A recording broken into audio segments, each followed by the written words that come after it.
Chapter 1. The heart of a demon never has regret even in death.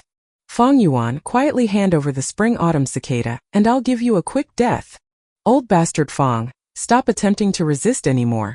Today all of the major factions of justice have combined together just to destroy your devil lair. This place is already covered in inescapable nets. This time you will definitely be decapitated. Feng Yuan, you damn demon, just because you wanted to cultivate the Spring Autumn Cicada, you've gone and killed thousands of people. You've committed too many unforgivable, heinous sins. Demon, 300 years ago you insulted me, took away my body's purity, killed my entire family and executed my 9 generations. From that moment onwards, I hated you with a burning passion. Today I want you to die. Feng Yuan was in deep green robes that had been torn to shreds. His hair was disheveled and his entire body was covered in blood. He looked around. The bloody robes waved lightly in the mountain breeze like a war flag. Fresh blood flowed from the numerous wounds on the body. Just by standing there for a short while, Feng Yuan had already accumulated a large pool of blood beneath his feet. Enemies surrounded him all around. There was already no way out. It was a foregone conclusion that he would die here. Feng Yuan understood his situation clearly, but even in the face of death his expression did not change, it was calm. His gaze was quiet, his eyes like deep pools of water in a well, so deep that there seemed to be no end. The major factions of justice that had surrounded him were not just the experienced elders, but also young and talented heroes. Around the heavily surrounded Feng Yuan, some were roaring, some were sneering. There were eyes that were gleaming with light, some holding onto their wounds while looking on fearfully. They did not move. Everyone was wary of Feng Yuan's final attack. For 6 hours this tense moment went on until the evening came, the sun casting its rays upon the side of the mountain. In that moment it was as if the place was on fire. Feng Yuan, who had been silent as a sculpture the entire time, slowly turned his body. The group of warriors was suddenly alerted and they all took a big step backwards. By now the gray mountain rock beneath Feng Yuan's feet had long been stained a deep red. Due to losing too much blood, his face had become deathly pale. In the afterglow of the sunset, it suddenly had a brilliant luster upon it. Looking at the setting sun, Feng Yuan lightly laughed. The sun sets above the blue mountain, the autumn moon with the wind of spring. The morning is fine like hair and night is like snow. Whether you succeed or fail, when you look back there's nothing left. As he said this, memories of his previous life on Earth emerged before his eyes. He was originally a Chinese scholar on Earth who chanced upon this world. He endured a hard life for 300 years and went through another 200 years. About over 500 years of his life flew by in the blink of an eye. So many memories that were buried deep inside the heart begun to relive themselves, sprouting into life before his eyes. I failed in the end. Feng Yuan sighed in his heart emotionally, yet there were no regrets. This end result was something he had foreseen. When he made his decision in the beginning, he had prepared himself for this. To be a demon is to be merciless and cruel, a murderer and destroyer. There is no place in heaven or earth for such a thing. Turning into an enemy to the world, still having to face the consequences. If the Spring-Autumn Cicada that I have just cultivated is effective, I shall still be a demon in my next life. With this thought, Feng Yuan couldn't help but let out a big laugh. Wicked demon, what are you laughing about? Be careful everyone, the demon is going to attack before his final moments. Hurry up and surrender the Spring-Autumn Cicada. The group of warlords surged forward. At this moment, with a loud bang, Feng Yuan was engulfed in a blinding surge of energy. The spring rain quietly rained down on Qingmao Mountain. It was already late in the night, a slight breeze blowing with the light rain. Yet Qingmao Mountain was not covered in darkness.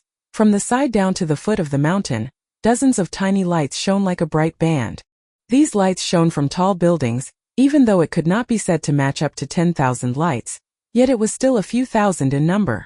Situated on the mountain was Guyu, one village, giving the vast lonely mountain a rich touch of human civilization. In the middle of the Guyu village was a magnificent pavilion.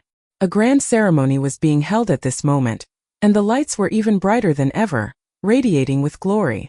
Ancestors, please bless us. We pray that this ceremony will bring many young men of outstanding talent and intelligence, bringing their families new blood and hopes. The head of the Guyu clan had a middle-aged appearance. His sideburns were graying and he was clothed in ceremonial white robes. kneeling on the brownish-yellow floor. His body was straight with his hands held together, eyes tightly shut as he prayed sincerely. He was facing a tall black case. There were 3 layers on the case, all housing memorial tablets of ancestors. On both sides of the tablets was copper incense, the smoke rising. Behind him were over 10 people kneeling in a similar fashion as him. They wore loose white ceremonial garments, and were all the clan's elders, important members, and those who had much authority. After finishing prayers, the Guyu clan head bent his waist with his 2 hands pressing against the floor and kowtowed. As the forehead knocked against the brownish-yellow floor, light thuds could be heard. Behind him, the elders and important clan members solemnly and quietly followed suit. With this, the hall was filled with light thuds as the heads knocked against the floor. When the ceremony was over, the crowd of people slowly got up from the ground and silently walked out of the sacred temple. In the hallway, sighs of reliefs were heard from the crowd of elders and the atmosphere loosened up. The noise of discussion slowly rose. Time flies too quickly. In the blink of an eye, a year has gone by. The previous ceremony feels like it just happened yesterday. I can still recall it vividly. Tomorrow is the opening of the annual grand ceremony. I wonder what new clan blood will show up this year. I hope that some highly talented youths will appear. The Guyu clan hasn't seen a genius emerge for 3 years now. Agreed. The Bai village, Xiong village, these few years all had some talented geniuses appear. Especially that Bai Ningbing from the Bai clan. His natural talent is quite terrifying. It was unclear who had brought up the name Bai Ningbing, but the faces of the elders started to show worry. The boy's qualifications were splendid. In just a short period of 2 years' worth of training, he had already reached the level of a level 3 Gu master. In the younger generation, he could be said as the most outstanding one. It was to the point that even the older generation could feel pressured from the promising youth. In time, he would inevitably become the pillar of the Bai clan. At the very least, he would also be an independently strong warrior. No one ever doubted this fact. But for this year's youths that will be participating in the ceremony, not all hope is lost. You're right, Feng Zhi's side has appeared a young genius. Able to start talking after 3 months, able to walk after 4. At 5 years of age he was able to recite poetry, seems exceptionally intelligent, especially talented. What a pity that his parents died early. Now he is being raised by his uncle and aunt. Yes, this one has wisdom at a young age, also harboring big ambitions. In the recent years I have heard his creations Jiang Jingjiu, Yongmei and Jiang Changzi. What a genius! The Guyu clan head was the last to walk out of the ancestral temple. After slowly closing the door, he heard the discussions that were going on in the corridor among the clan elders. He knew at once that the elders were discussing about the youth known as Guyu Fengyuan at that moment. As the head of the clan, it is natural to pay attention to the outstanding and prominent young ones. And it so happens that Guyu Fengyuan was the most eye-catching one amongst the juniors. Experience has shown that those who have photographic memory at a young age, or those who possess strength that could rival an adult, or had other great inborn talents, all had outstanding cultivation qualifications. If this child shows a great potential, with great care he could even compete against Bai Ningbing. Even if it is B grade, in future he could also become a banner of the Guyu clan. But with this sort of early intelligence, the percentage of B grade is not that big but highly possible to be an A grade. With this thought, the Guyu clan head curled up his lips slowly into a smile. At once, with a cough, he faced the clan elders and said, "Everyone, the hour is late. For tomorrow's opening ceremony you should all rest well tonight and take care of your energy levels." At his words, the elders looked startled. They looked at each other with a hint of caution in their eyes. The clan head's words meant well, but everyone knew what he was aiming to convey. Every year to compete for these young geniuses, the elders would fight among themselves to the point of reddened ears and bleeding heads. They should stay well rested and replenish themselves until tomorrow comes where the competition begins. Especially with that Guyu Fengyuan, whose a great potential was extremely huge. Not counting the fact that both his parents were deceased, and also that he was one of the 2 only descendants of Feng Zhi's bloodline left. If one was able to get their hands on and bring him into their own family line, with great care and training, one could secure himself 100 years of prosperity. However, I'm going to go ahead and say what needs to be said first.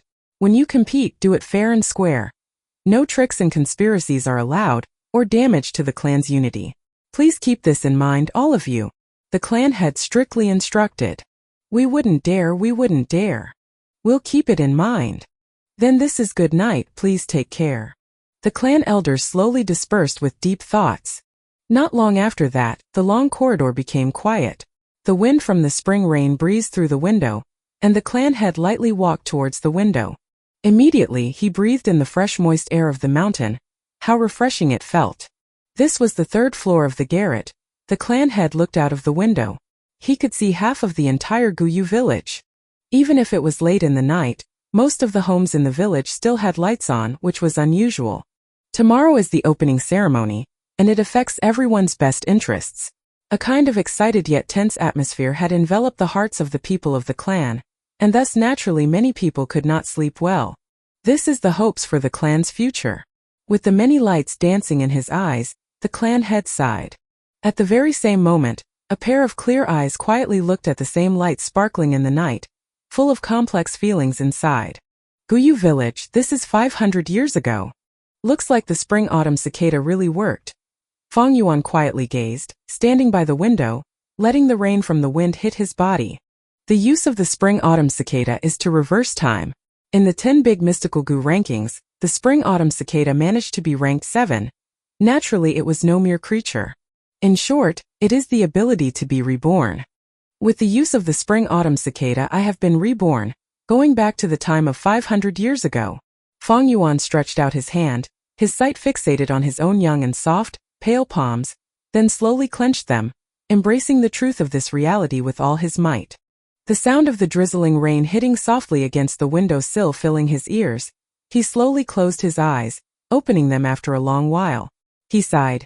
500 years of experience, it really feels like a dream. But he knew it clearly. This was definitely not a dream. TL note. This novel has another name, Taoist Gu. The Chinese name is pronounced as Gu Zhenren. Gu is the name of the mystical bugs that are used in this novel. I used the name Reverend Insanity because I felt that it fit more than Taoist Gu. The main character is by no means a saint or a good person. In fact, as a warning, you can say that the MC is a pretty ruthless villain, so do expect a roller coaster coming your way. 1. Guyu. It means ancient moon in direct translation. The clan kinda has an affinity with moon things. The Gu used in here is a different Chinese character from the mystical Gu insects. Chapter 2. Chapter 2, Going Back in Time with 500 Years of Knowledge.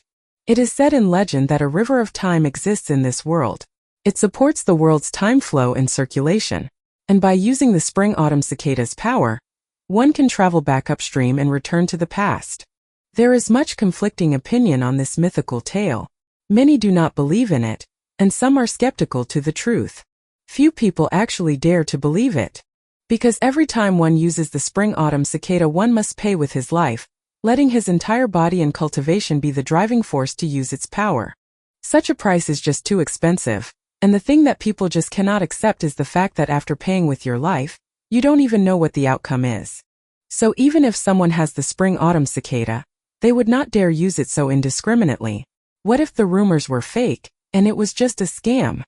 If Fang Yuan were not cornered into such a state, he would also not use it so hurriedly. But now Fang Yuan is thoroughly convinced. Because the reality of the truth has been laid before his eyes, and there was no denying it. He has really been reborn. It's just a pity. From the start I had wasted an absurd amount of effort, killing hundreds of thousands of people, making even the heavens furious and inciting people's vengeance, went through suffering and multiple hardships to finally attain and refine this good Gu. Fang Yuan thought with a sigh. Even though he had been reborn, the Spring-Autumn Cicada did not come with him. Humans are the greatest among thousands of creatures. Gu are the essence of heaven and earth. Gu comes in thousands of shapes and sizes of strange and mysterious variety. There are too many to count. Some Gu after being used once or even twice or thrice will completely dissipate. And some Gu can be reused again and again as long as it is not used over its limits. That said, it is probable that the Spring-Autumn Cicada is one of those types that can only be used once before disappearing for good. But even if it's gone, I can still refine another. I have done it in my previous life, why can't I do it in this life? After the thoughts of pity were put aside, Fang Yuan's heart burst forth ambitious and determined feelings. To be able to be reborn, This fact made the loss of the spring-autumn cicada entirely acceptable. Not to mention he had something precious with him, so it's not like he lost everything. This precious treasure was his 500 years' worth of memories and experience. In his memories are a multitude of all kinds of treasures and precious items that no one has opened yet in this time. All the big events and incidents he can easily grasp by the veins of history. There are a countless number of figures. Some are predecessors of hidden levels. Some are geniuses. Some people not even born yet. Also in these 500 years of life are memories of painstaking cultivation and rich combat experience. With all these memories and experiences, he had undeniably grasped the overall situation and upcoming opportunities. With good planning and execution, he could empower the situation with great fierceness and elegance. It was not a problem now that he could take a step ahead of others, breaking the higher boundaries. So how do I go about this? Fang Yuan was incredibly sensible. He collected himself together and faced the night rain outside the window, pondering. With this thought, things started to feel complicated. After thinking for a moment, his brows wrinkled deeper. 500 years of time was a rather long period. Don't mention those long muddled memories that cannot be recalled. Even remembering the hidden locations of treasures or special encounters of people were a lot, but the main issue was that the locations were separated among a long distance and had to be accessed or visited at certain periods of time. The most important thing is cultivation. The me right now has not even opened my primeval sea, hasn't stepped on the path to be a Gu master. I'm just a mortal. I have to hurry and cultivate, catching up to history and seize the opportunities with the best advantage. Not to forget, many of these hidden locations of treasures were useless without proper foundation. Instead, it would just be walking into a wolf's den, looking for death. The problem in front of Fang Yuan right now was cultivation. He had to increase the level of his foundation as fast as possible.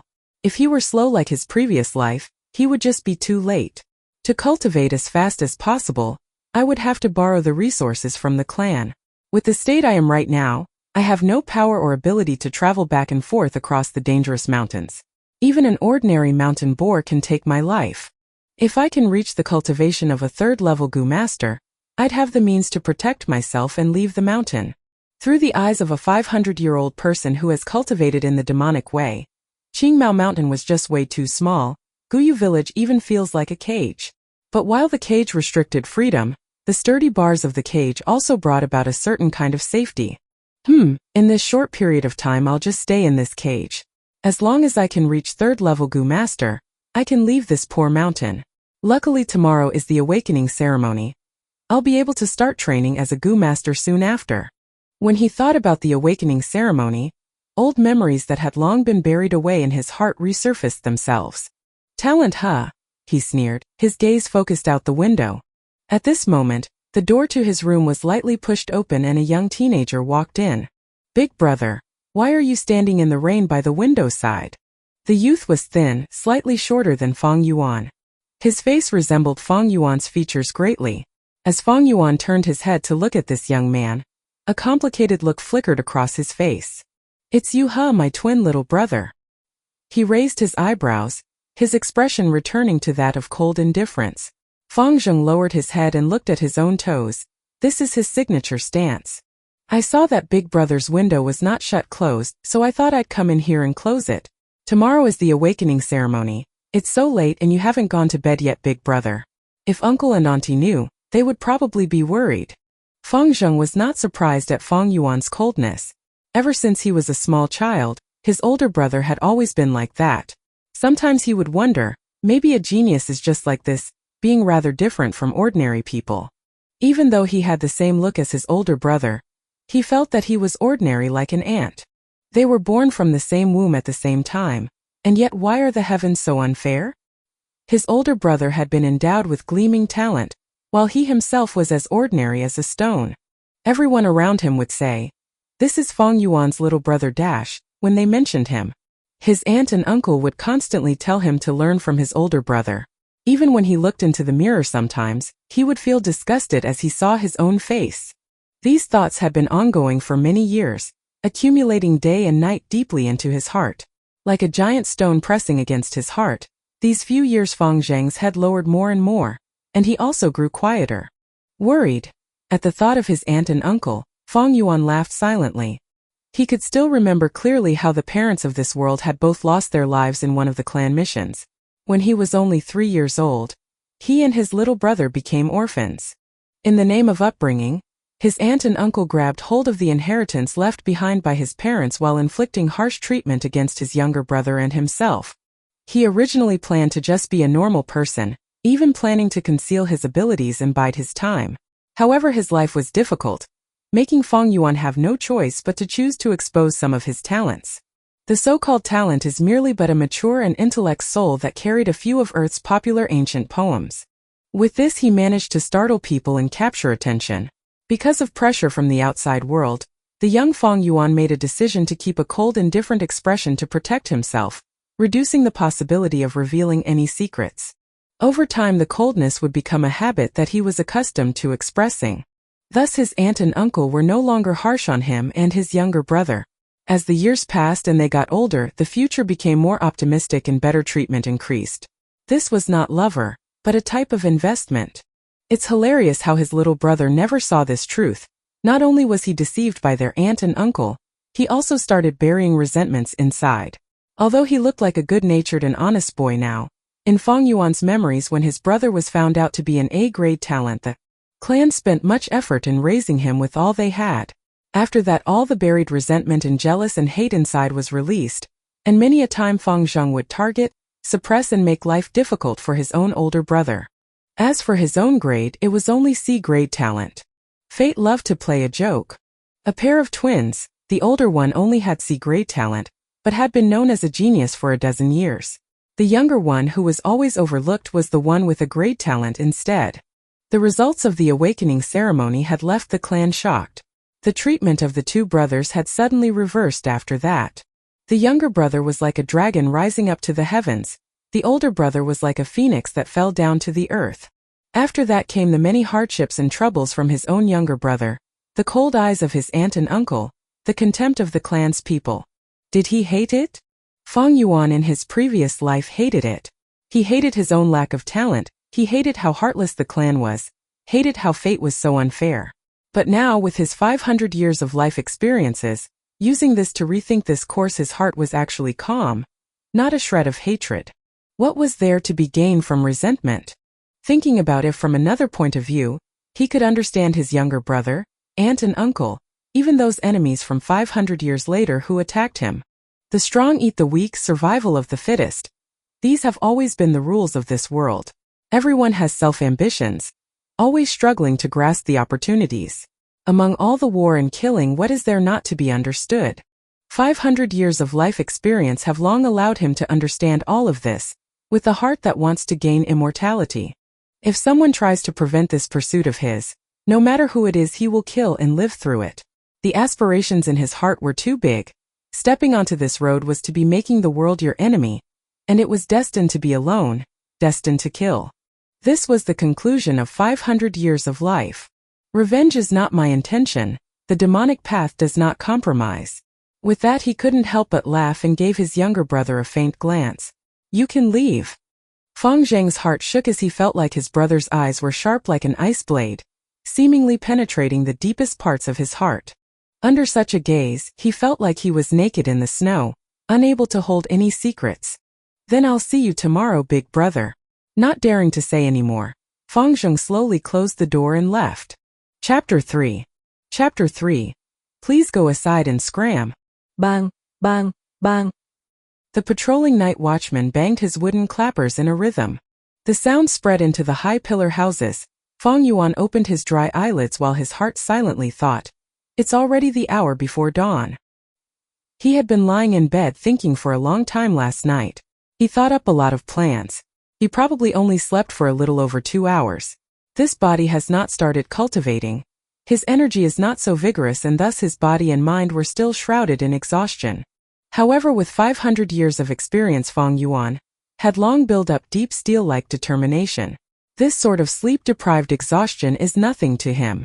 Immediately he shoved away the thin silk blanket and got up neatly. He opened the window and found that the spring rain had stopped. The mix of fragrance of the earth, trees and wild flowers greeted him. Fang Yuan felt his head clear. the sleepiness washing away cleanly. Right now the sun had yet risen, the sky still a deep dark blue, not dark yet not bright.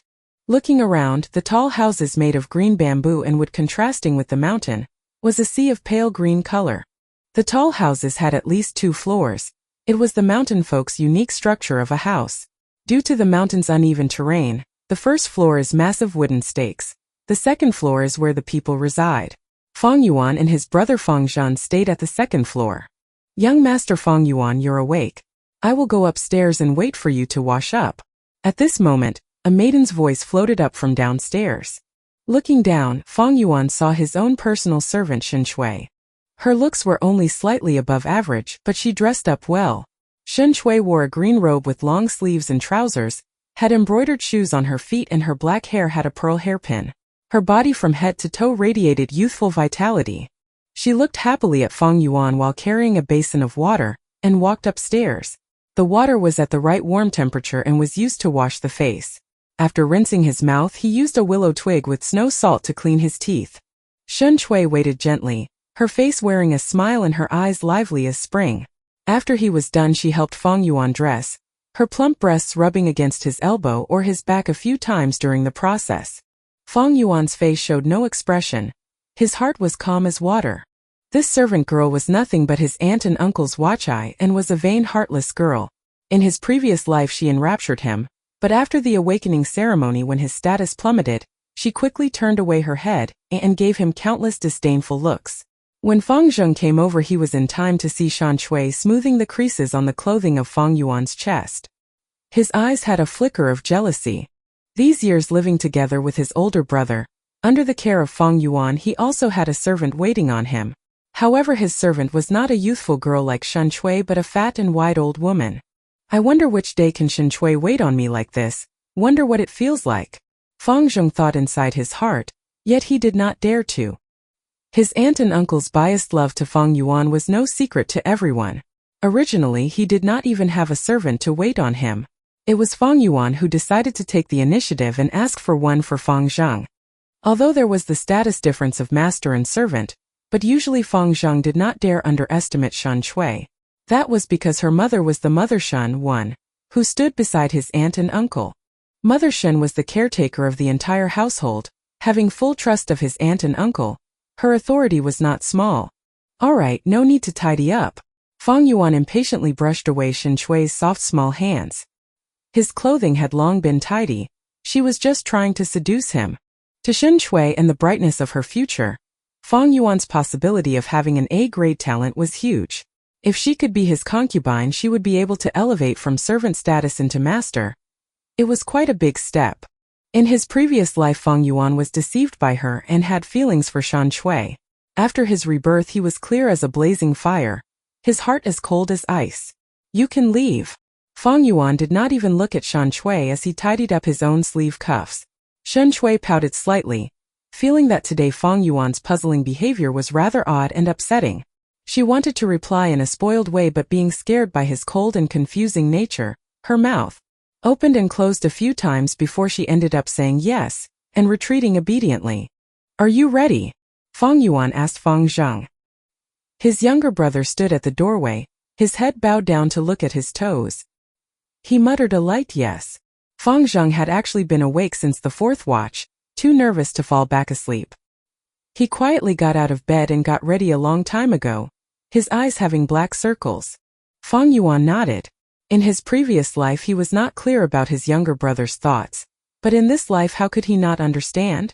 But right now it was meaningless to him, and he lightly said, "Then let's go." So the 2 brothers left the house. On the way they bumped into many youths of similar age, all in groups of 2s and 3s, quite clearly heading to the same destination.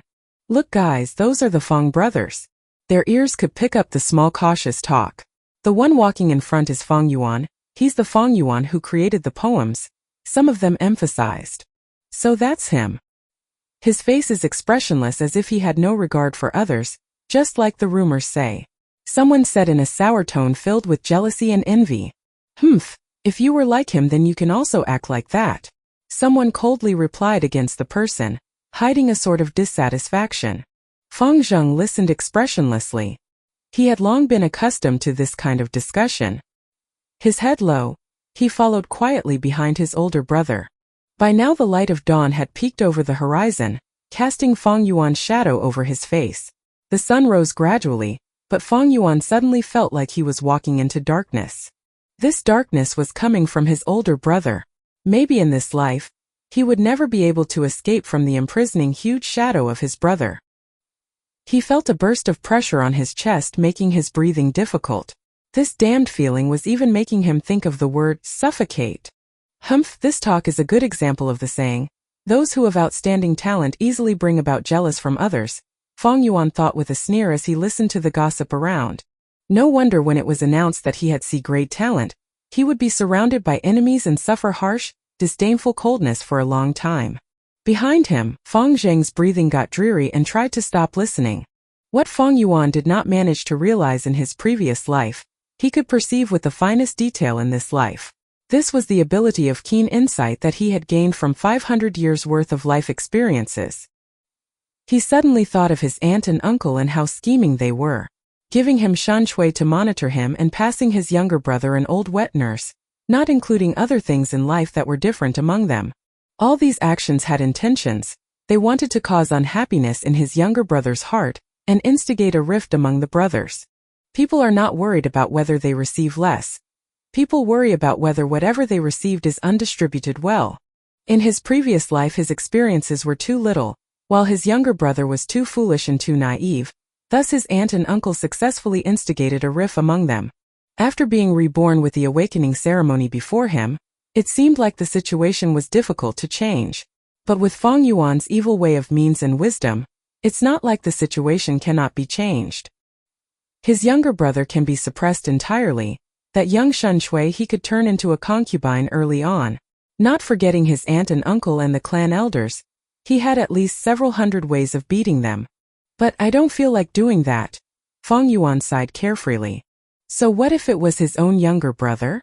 Without the blood relation his younger brother was just an outsider. He could easily give him up any time. So what if Shan Shui grew any prettier? Without love and loyalty she was just a heap of flesh of a body. Keep her as a concubine? She's not worthy. So what if it was his aunt and uncle or the clan elders? They're just passers-by in life. Why waste effort and energy to beat these people? Hee. As long as you don't get in my way, then you can go aside and scram. I don't need to care about you. One Mothershen is like a title or way to call a woman of her position. Chapter 4. Chapter 4 Guyu Feng Yuan. The sun rises in the sky, the sun ray brilliant. The mountain fog is not very thick. The sharp rays easily pass through. Over 115-year-old youths gathered in front of the clan pavilion. The clan pavilion was in the middle of the village, reaching 5 stories and having sharp tilted roofs. It was heavily guarded. Before the pavilion was the square, and in the pavilion was the shrine of the Guyu ancestor. Memorial tablets. Every generation of clan head had lived in the pavilion. With every major ceremony or big incident, the clan elders would gather and discuss meetings here as well. This was the entire village's authority central. Good. All of you are punctual. Today is the awakening ceremony. It is your life's great turning point. I won't say much, just come with me. The one responsible at the moment was the elder of the academy. His beard and hair were white and he was in high spirits as he led the young teenagers into the pavilion. However, they did not go up, but were led downstairs after going through the entrance of a great hall. Following down a constructed stone ladder, they went into an underground cave. The group of youths made surprised and amazed noises. The underground cave was beautiful, stalactites sparkling with the colors of the rainbow. This light shone on the youths' faces, the neon hues gorgeous. Feng Yuan was mixed into the crowd, quietly observing everything that was happening. In his heart he thought, hundreds of years ago, the Guyu clan came to Qingmao Mountain and settled down after migrating from the central lands to the south border. It was when they found a spirit spring in this underground cave. This spirit spring produces a large number of primeval stones. It could be said that this was the foundation of the Guyu village. They walked several hundred steps.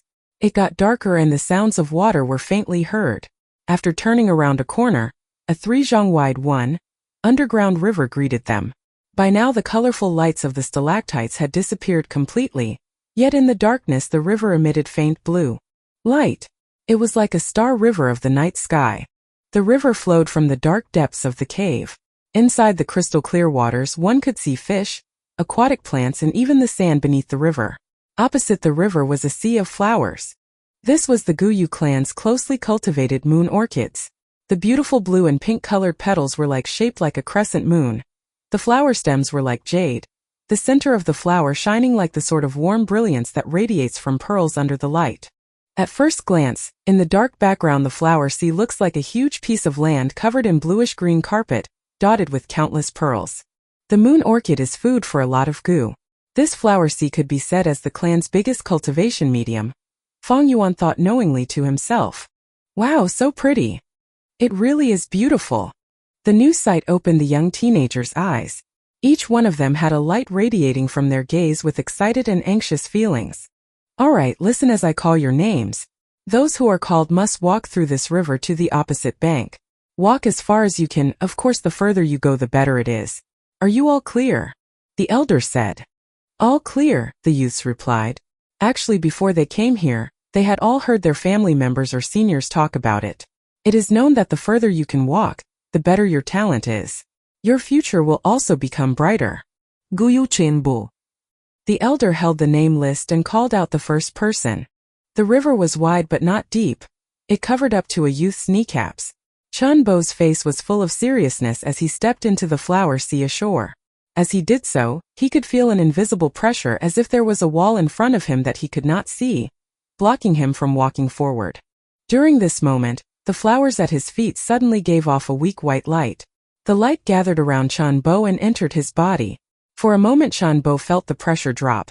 The invisible wall blocking him suddenly felt softer.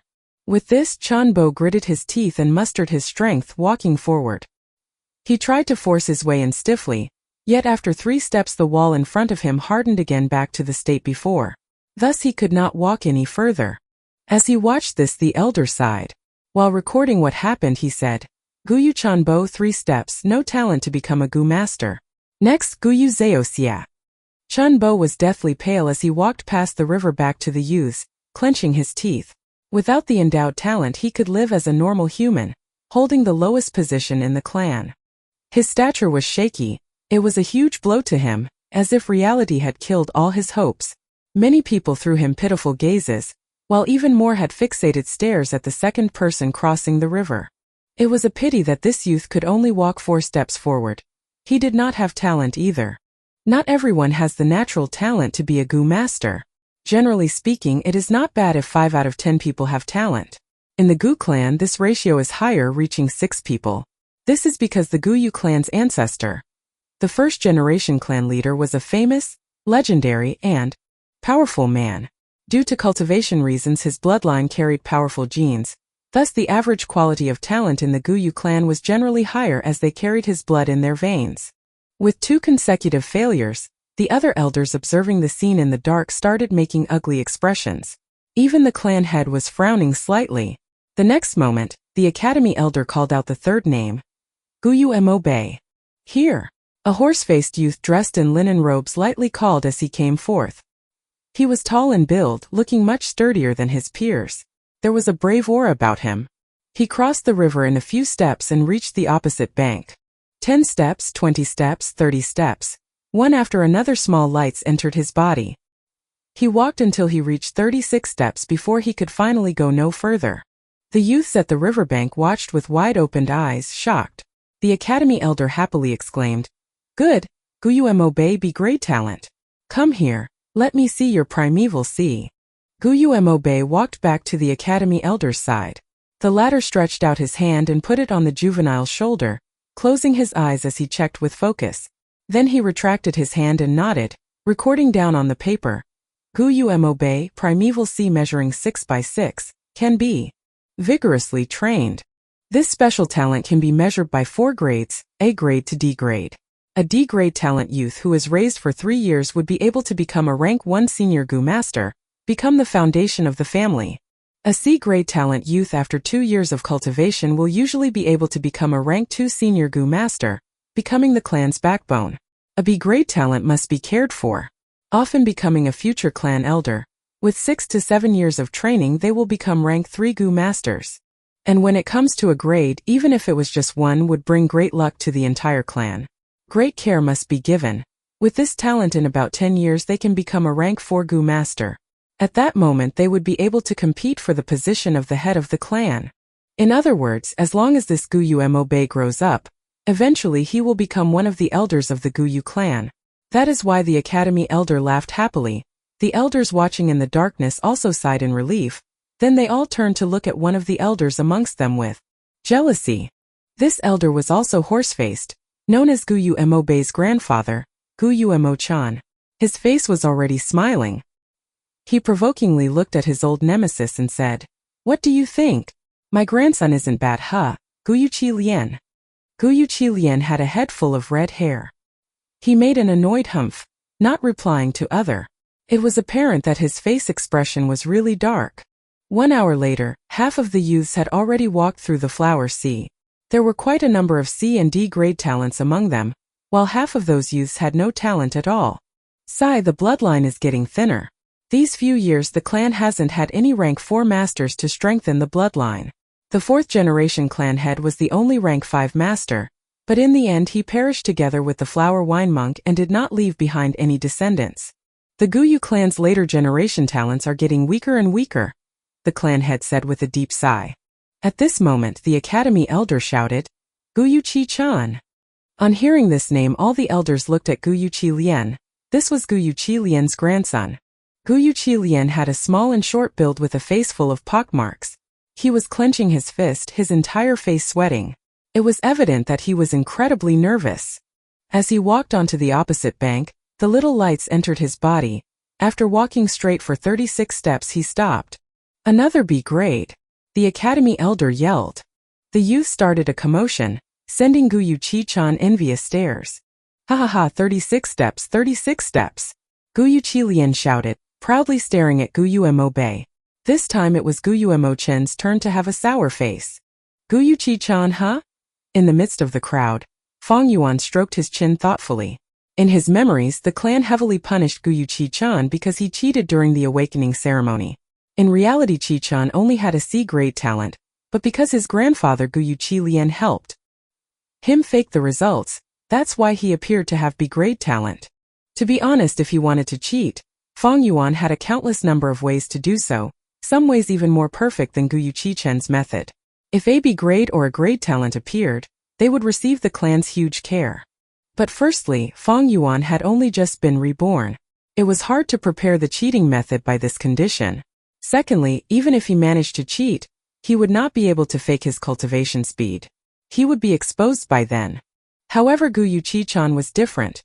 His grandfather was Guyu Chi-lien, one of the 2 elders with the most authority within the clan. With this, Chi-lien would be able to cover up for his grandson. Guyu Chi-lien was always hostile towards Guyu Mo-chan. These 2 elders are the clan's 2 biggest influential authorities. To suppress his opponent, he would need his own grandson to have an outstanding talent. It is also because he was helping from behind, Guyu Chi-chan was able to conceal the truth for a time. In my memories, if it were not for that incident, the truth would never have been exposed. Fong Yuan's eyes shone with light, his mind thinking up ways to use this knowledge to his advantage. If he exposed the matter on the spot, he would receive a bit of reward from the clan, but then he would offend the highly powerful Guyu Chi-lien. This was not advisable. Within such a short time he also could not blackmail them. Due to having low status, it would just backfire on him. As he pondered, he suddenly heard the academy elder call out his own name. Guyu Fong Yuan. Chapter 5. Chapter 5, The First Human and 3 Gu Hope's Awakening. In that moment his surroundings went quiet. Countless numbers of eyes were on him. It's getting more and more exciting, Fong Yuan thought to himself with a laugh. Under the gazes of the masses, he walked across the river and reached the opposite bank. He could feel a layer of pressure on him. This pressure came from the spirit spring deep in the flower sea. The spirit spring produced primeval qi. Because the qi was too rich in here, it caused the pressure. But very quickly from the flowers below Fong Yuan's feet, little lights made their way up. These dots of light enveloped his entire body before finally entering him. These are the Hope Gu, mused Fong Yuan. The person in charge did not tell them, but he knew it very clearly. Every spot of light is a Gu, known as the Hope Gu.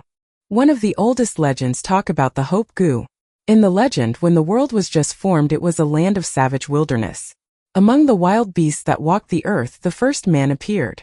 He was known as Renzu, eating raw meat and drinking blood, living a difficult life. In particular was a group of wild beasts called predicament. These wild beasts loved the taste of Renzu and longed to eat him. Renzu did not have a body as strong as mountain rock, nor did he have the sharp teeth and claws of a wild beast. How could he fight with the predicaments?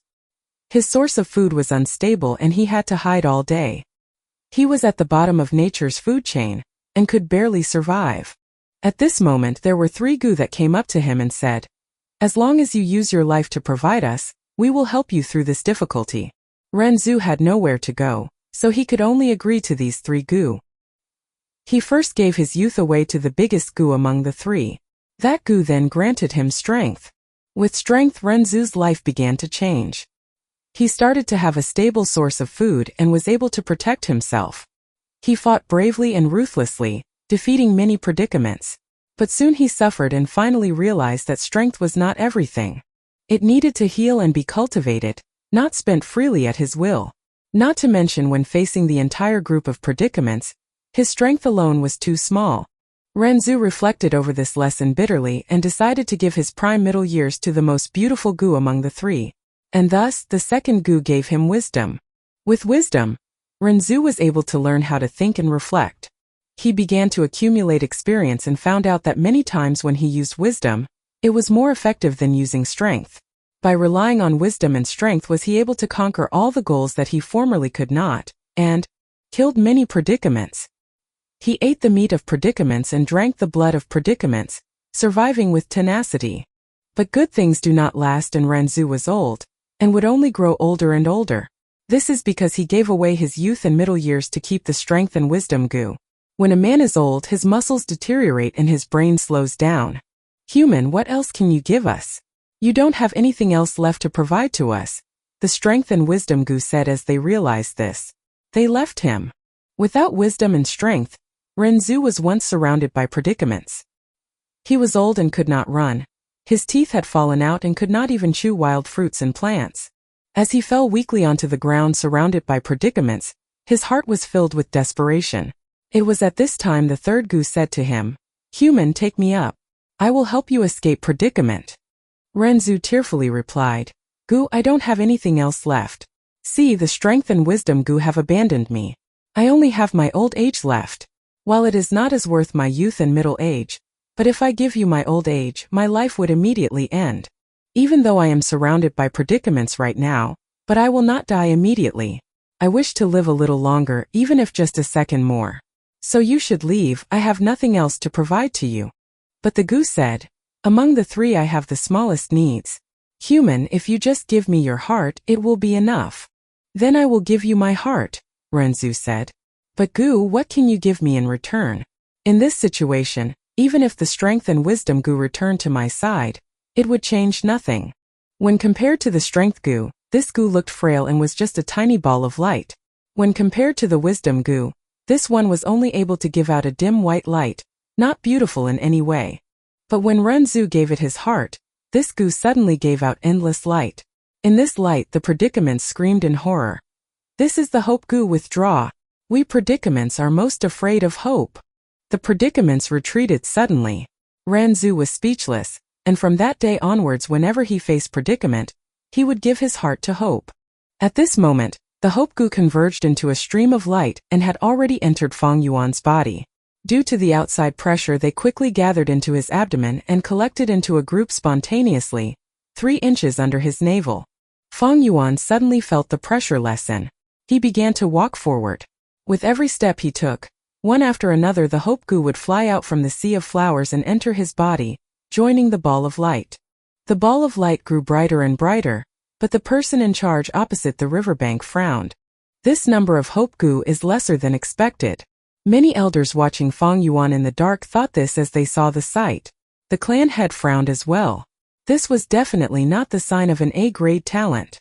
Fang Yuan withstood the pressure, continuing to walk forward. Below 10 steps it means that there is no cultivation talent. 10 to 20 steps means D-grade talent.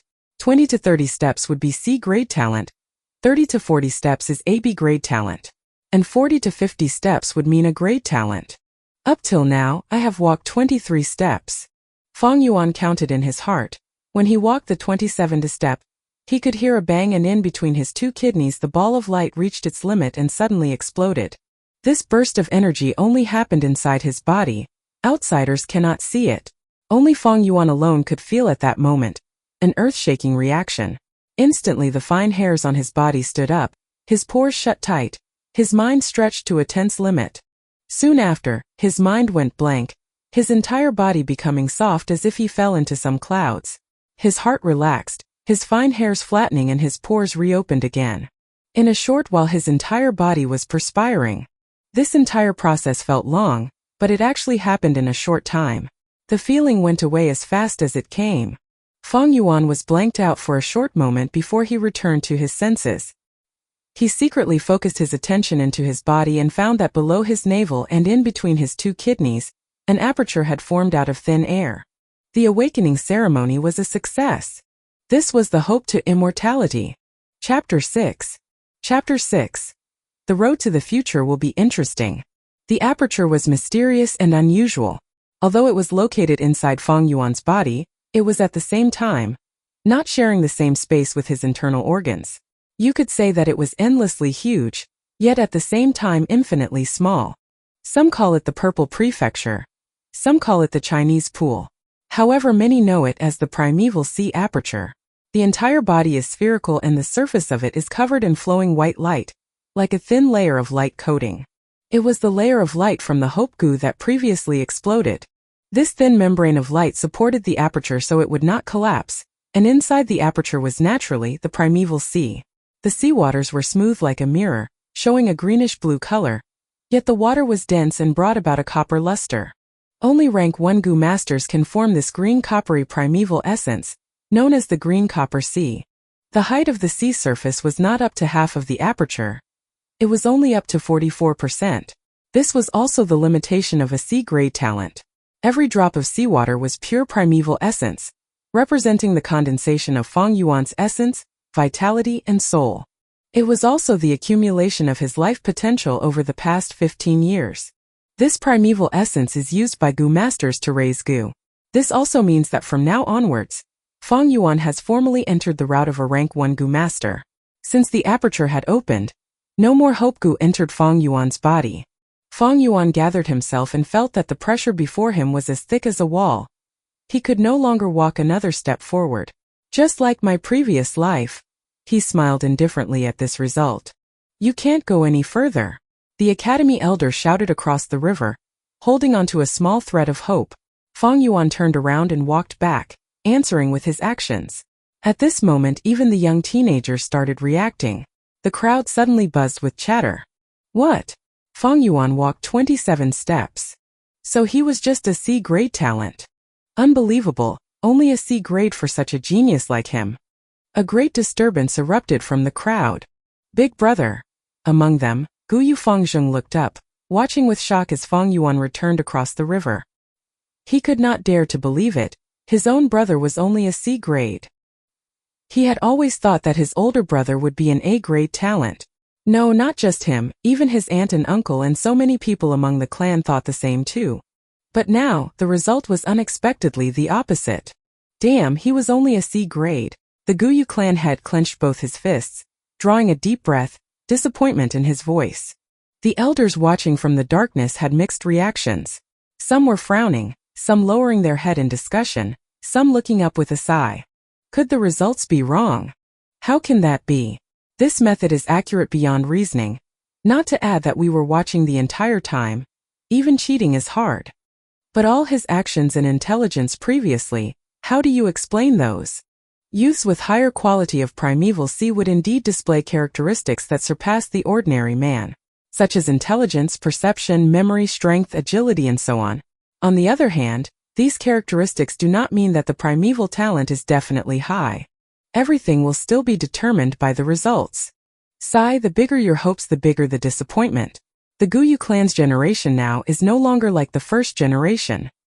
His socks were soaked with the icy cold waters from the river, the coldness piercing into his bones. Fang Yuan walked with the same emotionless face, his distance getting closer and closer towards the crowd. He could clearly see the academy elder's heavy expression, and was aware of the stares thrown at him from over 100 youths. These glares were mixed with amazement, shock, sneering, and some taking pleasure at this unfortunate event, some indifferent. It was the same situation, making Fang Yuan unwillingly remember his previous life. During that time he felt as if the sky had fallen. When he crossed the cold river he lost his footing and fell, soaking his entire body in the water, feeling so lost. No one came forward to help him up. Those disappointed, cold expressions and gazes were like sharp knives, piercing into his very own heart. His mind was in chaos, his chest searing with pain. It was as if he had fallen from the clouds, down to the ground. The higher you stand, the harder you fall. But in this life, as the same scene replayed itself, Fang Yuan's heart was calm. He thought of the legend. When predicaments come, give your heart to hope. And today that hope is inside of him. Even though it was not big, but it was better than those people who had totally no primeval talent. If others feel disappointed, then let them be disappointed. What else can they do? What does other people's disappointments have to do with me?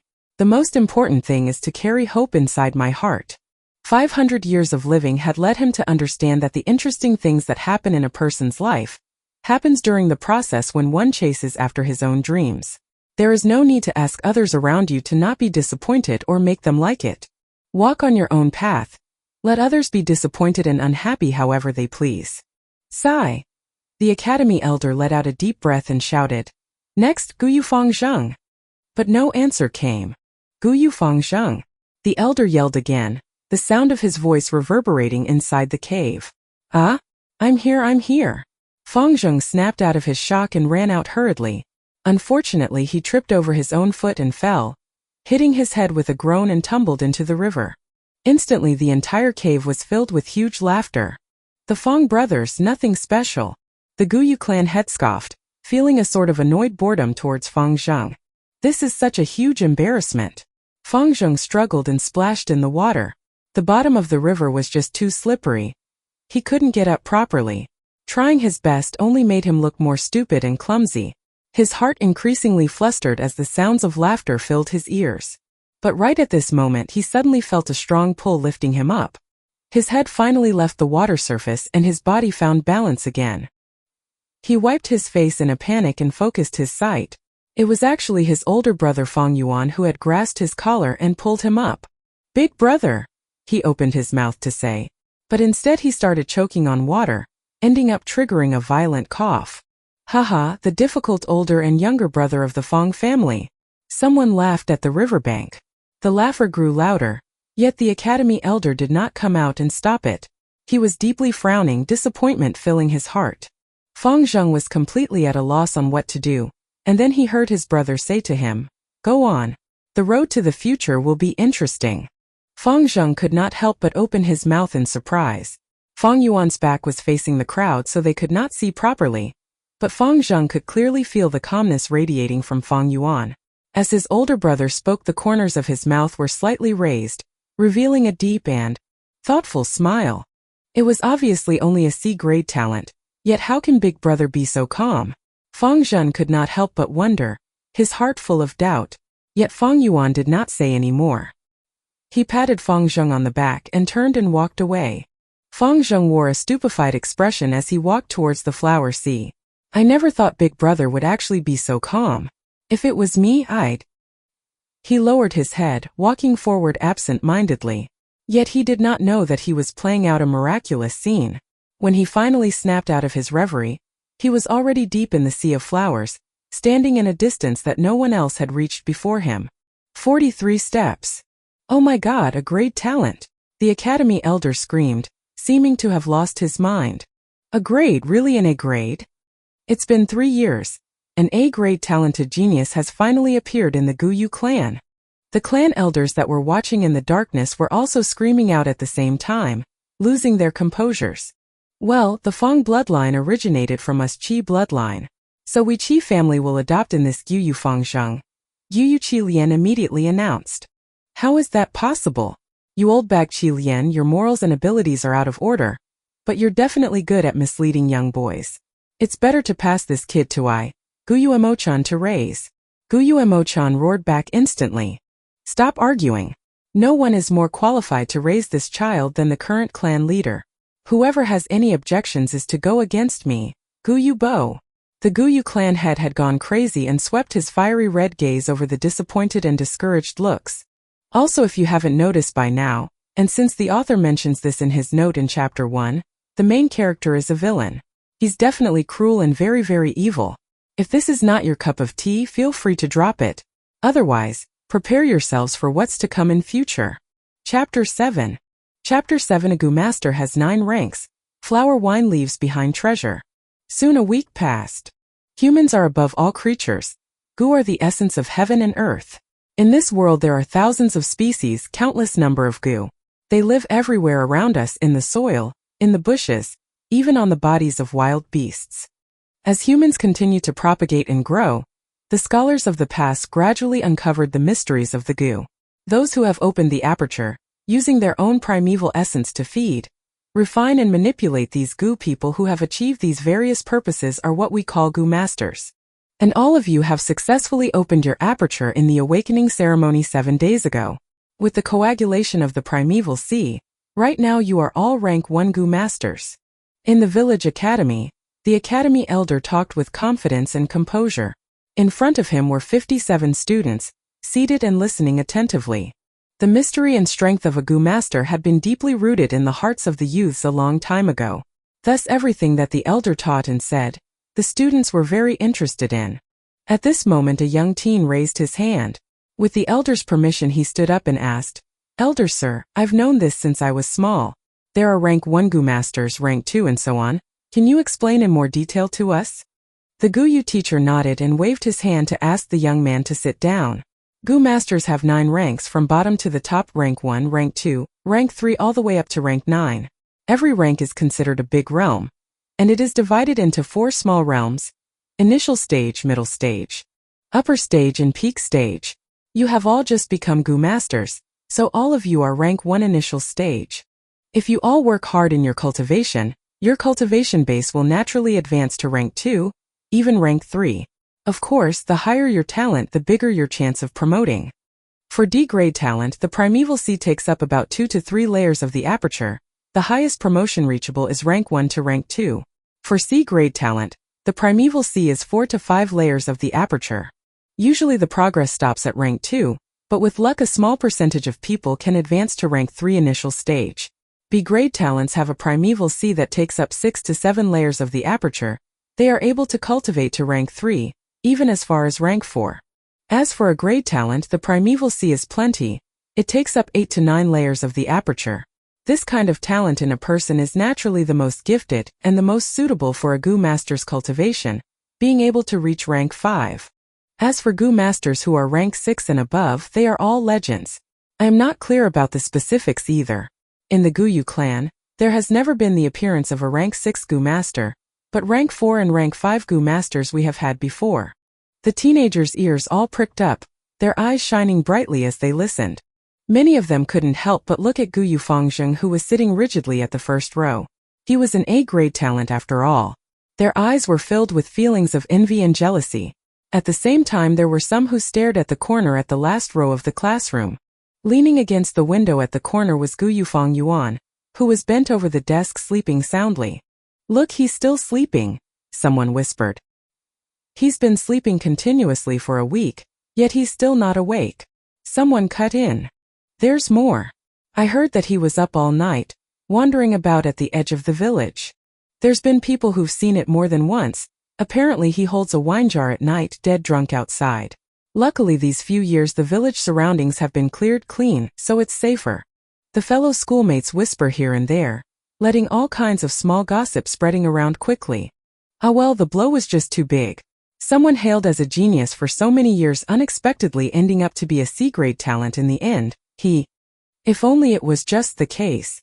Of all the people, his own little brother was pronounced an A-grade, right now being the center of attention, enjoying the best treatment.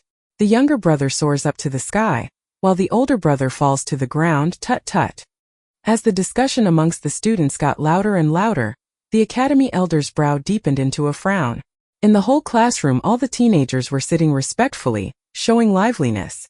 This made Fang Yuan, who was sleeping on his table, stand out so much that it hurt the eyes. It's already been a week, yet he's still so dispirited. Humph. Initially I must have been mistaken by him. How could someone like this be a genius? The elder thought disgruntledly. He had spoken many times to Fang Yuan regarding this matter, but to no effect. Fang Yuan still did whatever he liked. He would sleep through every class, making the elder in charge of teaching have a very frustrated headache. Forget it, he's just a C grade.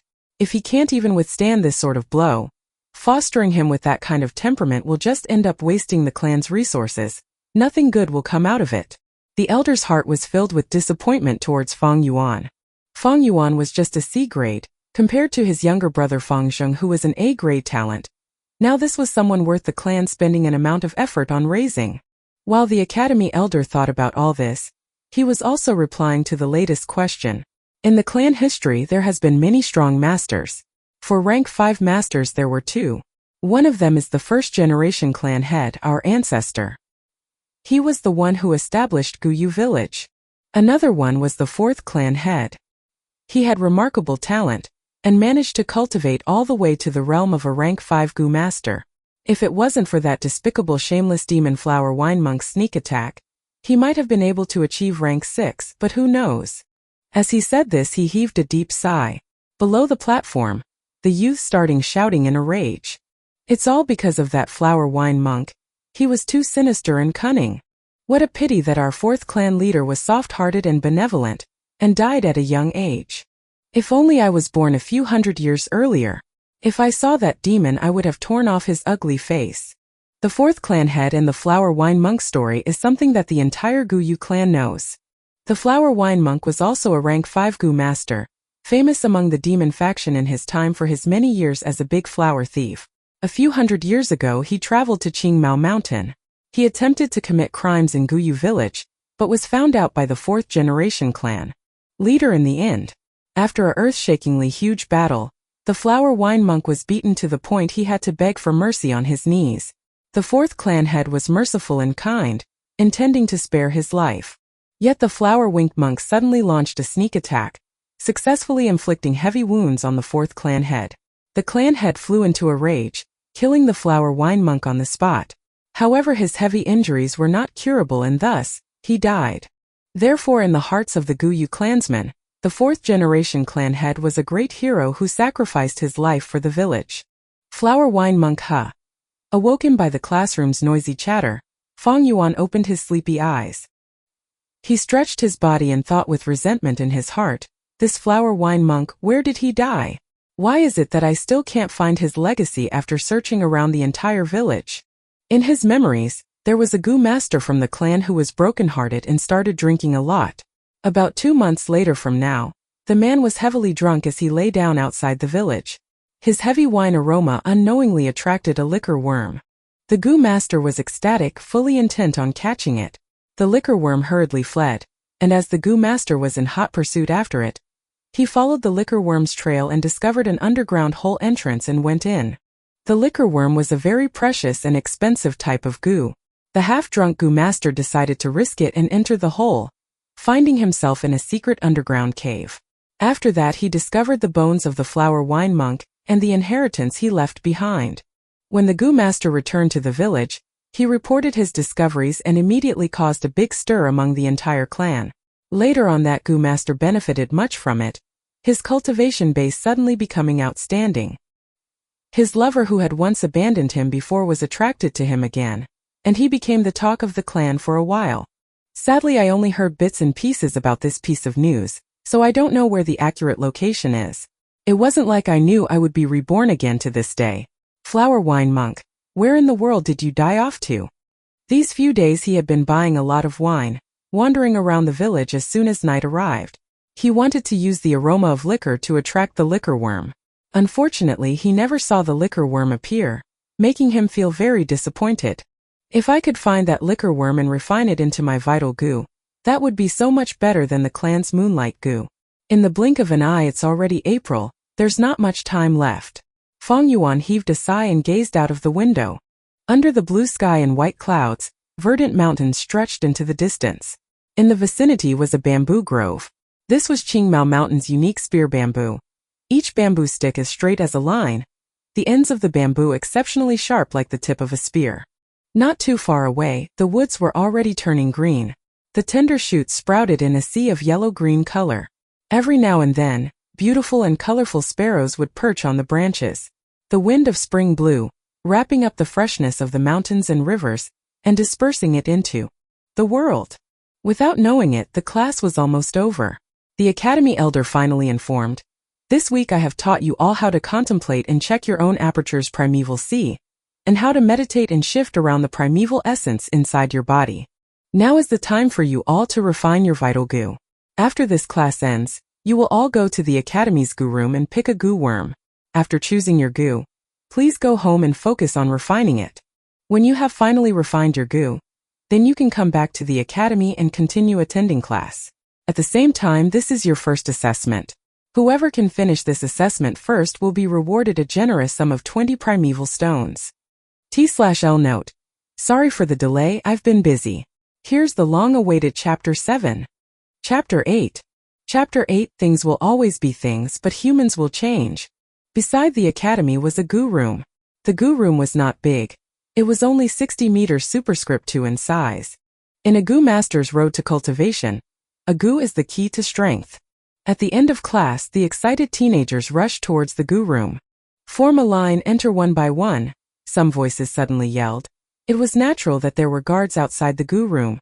The youths went in one at a time and came out. Finally, it was Fang Yuan's turn to enter the goo room.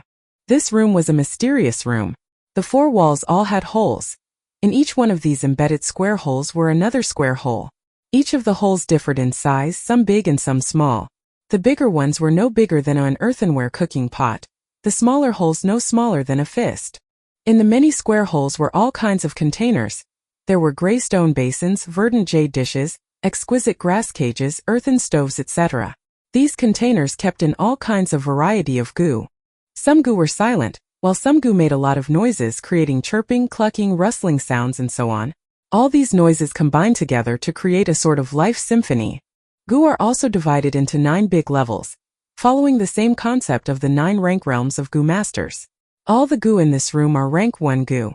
Fang Yuan glanced around, immediately aware of this. Generally speaking, rank 1 goo masters can only use rank 1 goo. If they used higher level goo, these masters would need to pay an extremely heavy price.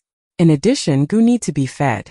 The high cost of feeding higher level goo was often not something lower ranked goo masters could afford. Thus, to goo masters who were newcomers, they would always pick a rank 1 goo worm as their first refined goo unless under a special situation. There is great significance to the first goo that a goo master refines. It will become their vital goo, interconnecting their lives together. If it dies, the goo master will suffer a huge blow.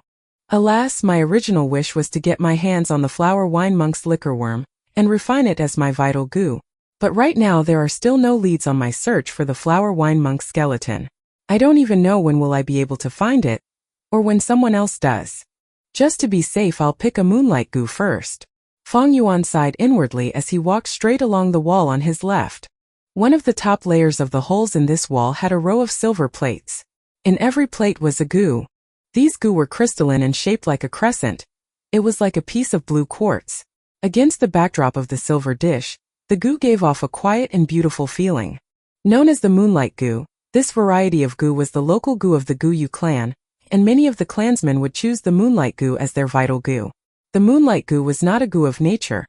It was a breed that was cultivated with a secret method by the Goo clan. The moonlight goo could not be found anywhere else.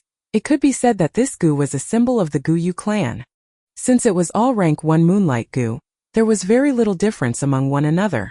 Fang Yuan casually chose one and took it. The moonlight goo was very light, comparable to the weight of a piece of paper.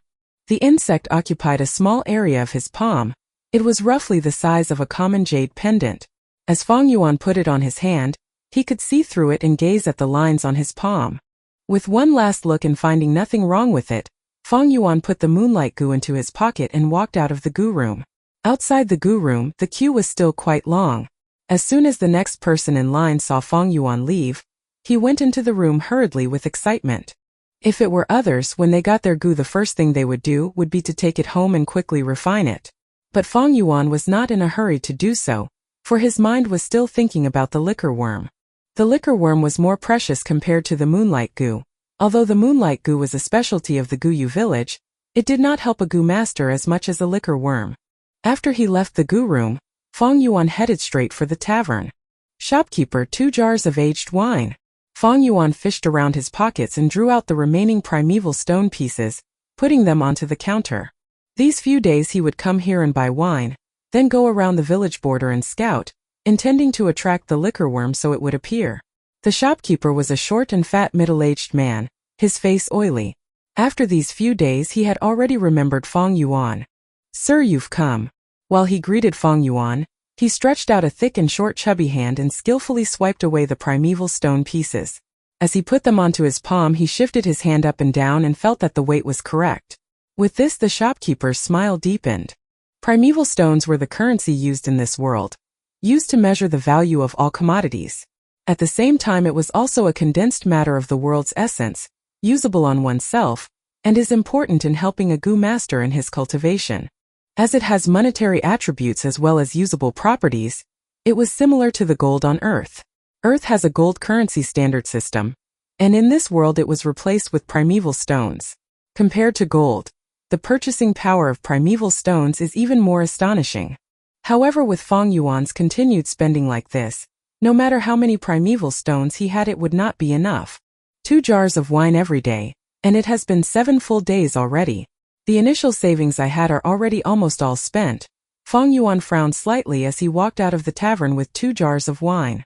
Once someone becomes a gu master, he would be able to extract primeval essence straight from a primeval stone to replenish the primeval sea in his aperture. Thus, to gu masters, primeval stones were not just a form of currency, but also a supplement in their cultivation. With sufficient primeval stones, the rate of cultivation will increase greatly. This can make up for the disadvantages of those with lower talent grade. I won't have primeval stones to buy wine anymore tomorrow, yet the liquor worm just doesn't want to appear. Do I really have to take the moonlight gu and refine it as my vital gu? Fang Yuan felt rather unsatisfied. As he walked with the 2 jars of wine in his hand, he started to wonder. Academy Elder said, the first person who manages to refine his vital gu will get a reward of 20 primeval stones. Right now I guess a lot of them are at home trying their best to refine their gu and compete for the first position. A pity, refining the vital gu is more of a test of one's talent. Those with better primeval talent will have better advantage. With my C-grade talent, without any special means I have totally no chance of winning. It was at this moment, the voice of Gu Yufangzheng called out to him from behind. Big brother, you really did go to the tavern and buy alcohol. Follow me, aunt and uncle want to see you. Fang Yuan stopped in his tracks and turned around. He found his younger brother was no longer like before, always lowering his head as he spoke. Right now the 2 brothers gazed at each other face to face. A gust of wind blew, lifting up the older brother's messy short hair, the lower hem of the younger brother's robe swishing around. Just a short period of 1 month has gone by. Yet humans change. A week after the awakening ceremony, a huge change came upon the older brother and the younger brother. The older brother Fang Yuan fell from the clouds, the title of genius mercilessly destroyed. And the younger brother began to bloom with radiance, slowly rising up like a new star. To the younger brother Fang Zheng, this sort of change was earth-shaking to his world. He finally tasted the feelings that his older brother used to have. The feelings of people pinning their hopes on him, the feelings when people use envious and jealous looks to gaze at him. He felt like he was suddenly dragged out from a dark corner and placed into a heaven filled with light. Every day when he woke up, he felt like he was having a very sweet dream. The difference of how he was being treated from before and now was like day and night, making him somewhat unable to believe his reality even until now, but at the same time also strongly unaccustomed to it. It was hard to adapt. In a short while from being unknown to someone who was closely watched, people pointing at him all the time. Sometimes when Fang Zheng walked on the road, he would hear people around him talking about himself, voices praising him. His face would heat up and he would feel completely at a loss of what to do, his eyes trying to avoid gazes. He even almost forgot how to walk properly. The first 10 days or so, Gu Yufangzheng became thinner, yet his energy became more vigorous. From the inner depths of his heart, something called self-confidence began to manifest. This is what Big Brother had always been feeling before. How beautiful and painful at the same time. He could not stop thinking about his older brother Gu Yufang. Facing such attention and discussion, how did his older brother deal with it? He subconsciously started to imitate Fang Yuan, pretending to look expressionless all the time, but quickly found that he was not fit for this kind of style. Sometimes during class, a girl's shout could easily send him red-faced. On the roads, all the flirting from older women even caused him to flee in a hurry many times. He was like a toddler learning how to walk, stumbling and falling as he tried to get used to his new life. During this entire process, he was unable to avoid hearing about his older brother. Falling into depression, becoming a drunkard, not going home at night, sleeping soundly in class. He felt very shocked at this.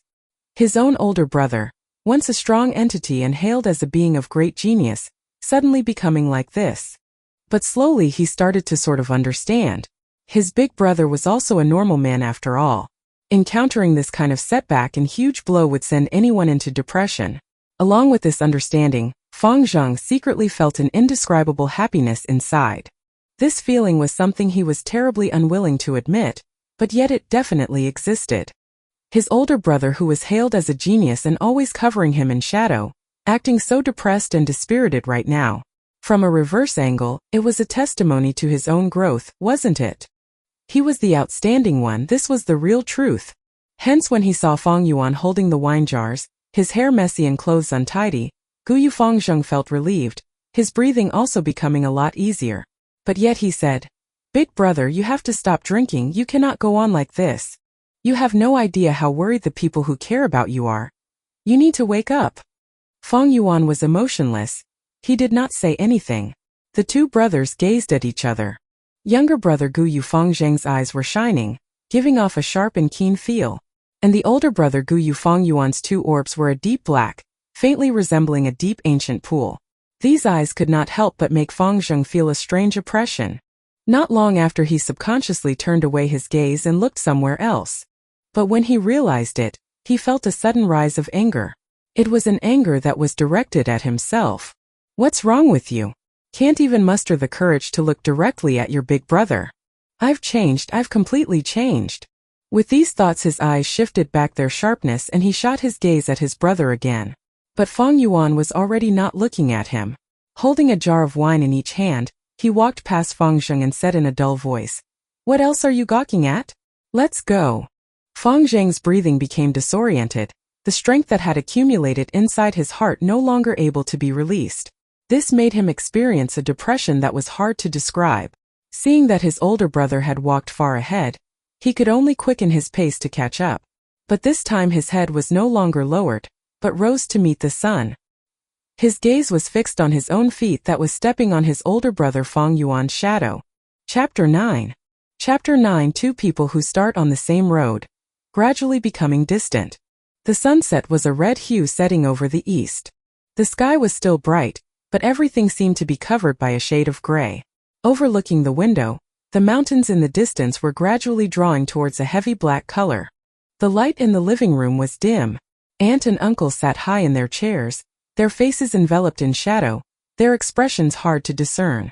As he saw Fang Yuan carrying the two jars of wine, his uncle Gu Yudongtu's eyebrows twisted into a knot. He opened his mouth and spoke. "In the blink of an eye, you are both 15 years old now. Since you both have the talents of a Gu master, especially Fang Zheng, your aunt and I are proud of the both of you. I will give you both 6 pieces of primeval stones, take it.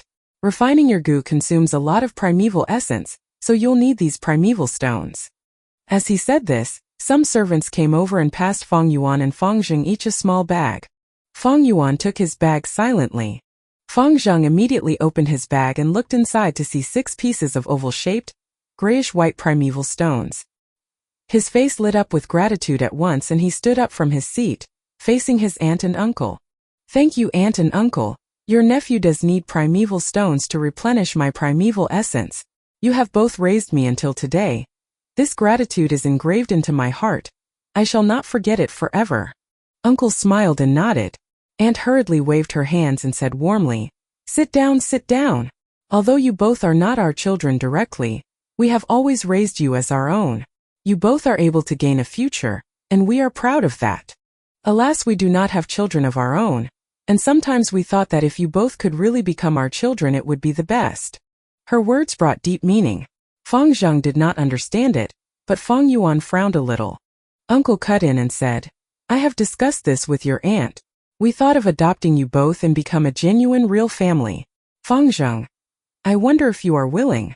Fang Zheng was stunned for a second, but the look on his face quickly emerged a joyful smile and he said, To be honest, ever since both my parents died I have longed very much for a family of my own.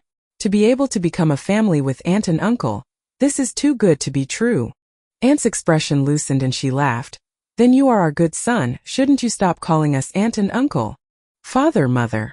Fang Zheng in a state of realization changed his statement. Aunt and uncle laughed heartily. What a good son, not a waste of us husband and wife to raise you since you were 5 years old. And we have raised you for 10 whole years. Aunt wiped her tears. Uncle looked at the silent Fang Yuan and said gently, Fang Yuan, how about you? Fang Yuan shook his head without saying a word. Big brother. Guyu Fang Zheng was about to advise him, but uncle, whose tone was unchanged, stopped him. If that's the case, Fang Yuan, my nephew, we won't force you. Since you are already 15 years old, you need to start being independent. This way you will also easily carry on your Fang bloodline. Uncle here has prepared 200 primeval stones for you as financial support. 200 primeval stones. Fang Zheng's eyes opened wide. He had never seen so many primeval stones in his life. He couldn't help but reveal a jealous expression. But Fang Yuan still shook his head. Fang Zheng was puzzled, while uncle's expression changed slightly. Aunt's face had also turned cloudy. Aunt and uncle. If there is nothing else, then your nephew will take his leave. Fang Yuan did not give them any chance to speak again. After he finished his sentence he took his wine jars and left the hall immediately. Fang Zheng rose from his seat and said, Father, mother, big brother is not thinking straight. How about you let me advise him? Uncle waved his hand and deliberately sighed. Alas, this matter cannot be forced. Since you have the heart, as your father I am already very content. Servants, take care of young Master Fang Zheng, treat him well. Then your son will take his leave. Fang Zheng retreated, and the living room fell into silence. The sun set below the mountain, and the living room became darker. In a while from the darkness uncle's cold voice emerged. Looks like this brat Fang Yuan has seen through our plot. Among the regulations of the Guyu clan it was clearly stipulated that the eldest son at 16 years of age would have the qualifications to inherit the family property. Fang Yuan's parents had passed away, leaving behind a fortune. It was being taken care of by aunt and uncle. This inheritance was not something a measly sum of 200 essence stones could compare to. If Fang Yuan had also agreed to be adopted by aunt and uncle, then he would lose the right to inherit this fortune. If Fang Yuan at this year's age of 15 decided to be independent, he would also not conform to the clan's regulations. Luckily we managed to win over Fang Zheng, and Fang Yuan only has C-grade talent. Uncle heaved a sigh, feeling joyful. Then husband, if Fang Yuan decides to go independent at 16 years of age, what do we do? Aunt's tone was hysterical as she thought about the inheritance. Humph, since he is acting undisciplined, then he can't blame us. As long as we catch him committing a huge mistake before he leaves us and expel him from our family, it will be counted as snatching away his right to inherit the legacy, Uncle explained coldly. But the brat is very clever, how would he make a mistake? Aunt asked, puzzled. Uncle rolled his eyes immediately and whispered angrily, You are really stupid. If he won't make a mistake, can't we frame him instead? Just let Shin Chui seduce Fang Yuan and scream assault, we catch him on the spot. Fabricate a story about him acting wild while he was drunk. Surely we can expel Fang Yuan? Husband, you really have a way, what an ingenious plan. Aunt was overjoyed at that moment. The thick colors of the night covered the sky, and the stars that blanketed the sky were mostly covered away by floating dark clouds. Each of the households in the village gradually lit up with lights. Guyu Fang Zheng was ushered into a room. Young Master Fang Zheng, the old master personally had me tidy up this room specially for you, Mother Shin said with a hospitable tone. She bowed her waist, her face having a flattering smile. Fang Zheng looked around with a glance, his eyes shining. This room was at least bigger by 2 times compared to his previous room. The middle of the room was a spacious bed. Beside the window was a rosewood desk with a delicate set of ink and paper. The walls were decorated with exquisite ornaments, and beneath his feet was not an ordinary floor, but covered in a layer of soft handmade carpet. From his childhood until now, Fang Zheng had never stayed in such a room. He immediately nodded his head continuously and said, "This is very good, it really isn't bad. Thank you, Mother Shen." Mother Shen was aunt and uncle's most highly valued person. She was in charge of all the slaves in the house and was a housekeeper who lived up to her reputation. The girl Shen Shui who served Fang Yuan was her daughter. Mother Shen laughed. "I am not deserving of young master's gratitude. It is my duty, my duty. Young master, do not hesitate to eat well and sleep well. Whatever you want, just shake the bell beside your bed. Somebody will attend to you immediately.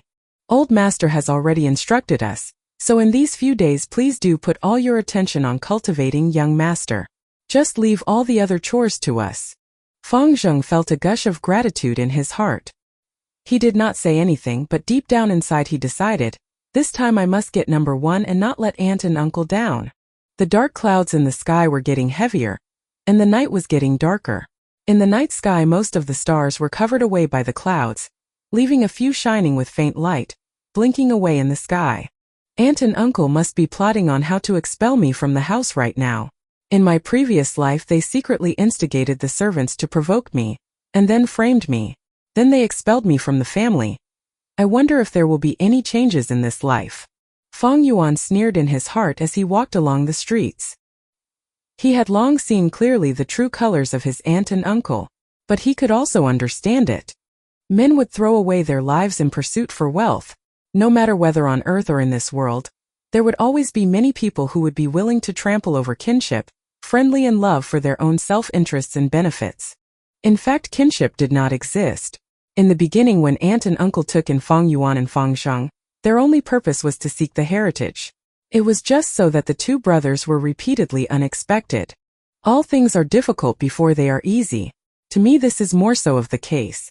Firstly, I do not have outstanding talent. Secondly, I do not have the care of a teacher. It is equivalent to raising a family from nothing, but with my parents' legacy it can be said to be a huge advantage for me. In my previous life aunt and uncle stole away the heritage, and because of that I had to waste 2 full years to be able to cultivate to rank 1 peak stage. In this life I cannot afford to make the same mistake. Fang Yuan pondered in his mind as he walked. Instead of staying home, he held the 2 jars of wine and walked towards the outskirts of the village. The night deepened and the dark clouds obscured the starlight. The mountain breeze blew, growing stronger gradually. The mountain rain was coming, but he still had to search. To get a hold of his parents' inheritance, he would need to wait until he was 16. And the flower wine monk's treasure was the only thing that he could get his hands on in the short run. There were not many people on the streets. The houses along the road showed a dim light. Some small rubbish and leaves were blown away by the wind, drifting about. Fang Yuan's thin clothing could not stop the mountain wind, and he could not help but feel a cold chill. He simply opened the wine jar, drinking a small mouthful of wine. Although it was turbid wine, but after swallowing it he felt a warm feeling rising up. This was the first time that he actually drank wine in these few days. The further he walked out of the village, the lesser the houses beside the road, and the dimmer the lights became. In front of him it was even darker. The wind blew heavily against the mountain forest, the branches swaying in the night, making a whistling noise that sounded like a herd of beasts. Roaring. Fang Yuan's pace did not slow down. He walked out of the huge entrance of the village and out into the darkness, going further as he walked. And behind him were the bright and brilliant lights of tens of thousands of houses.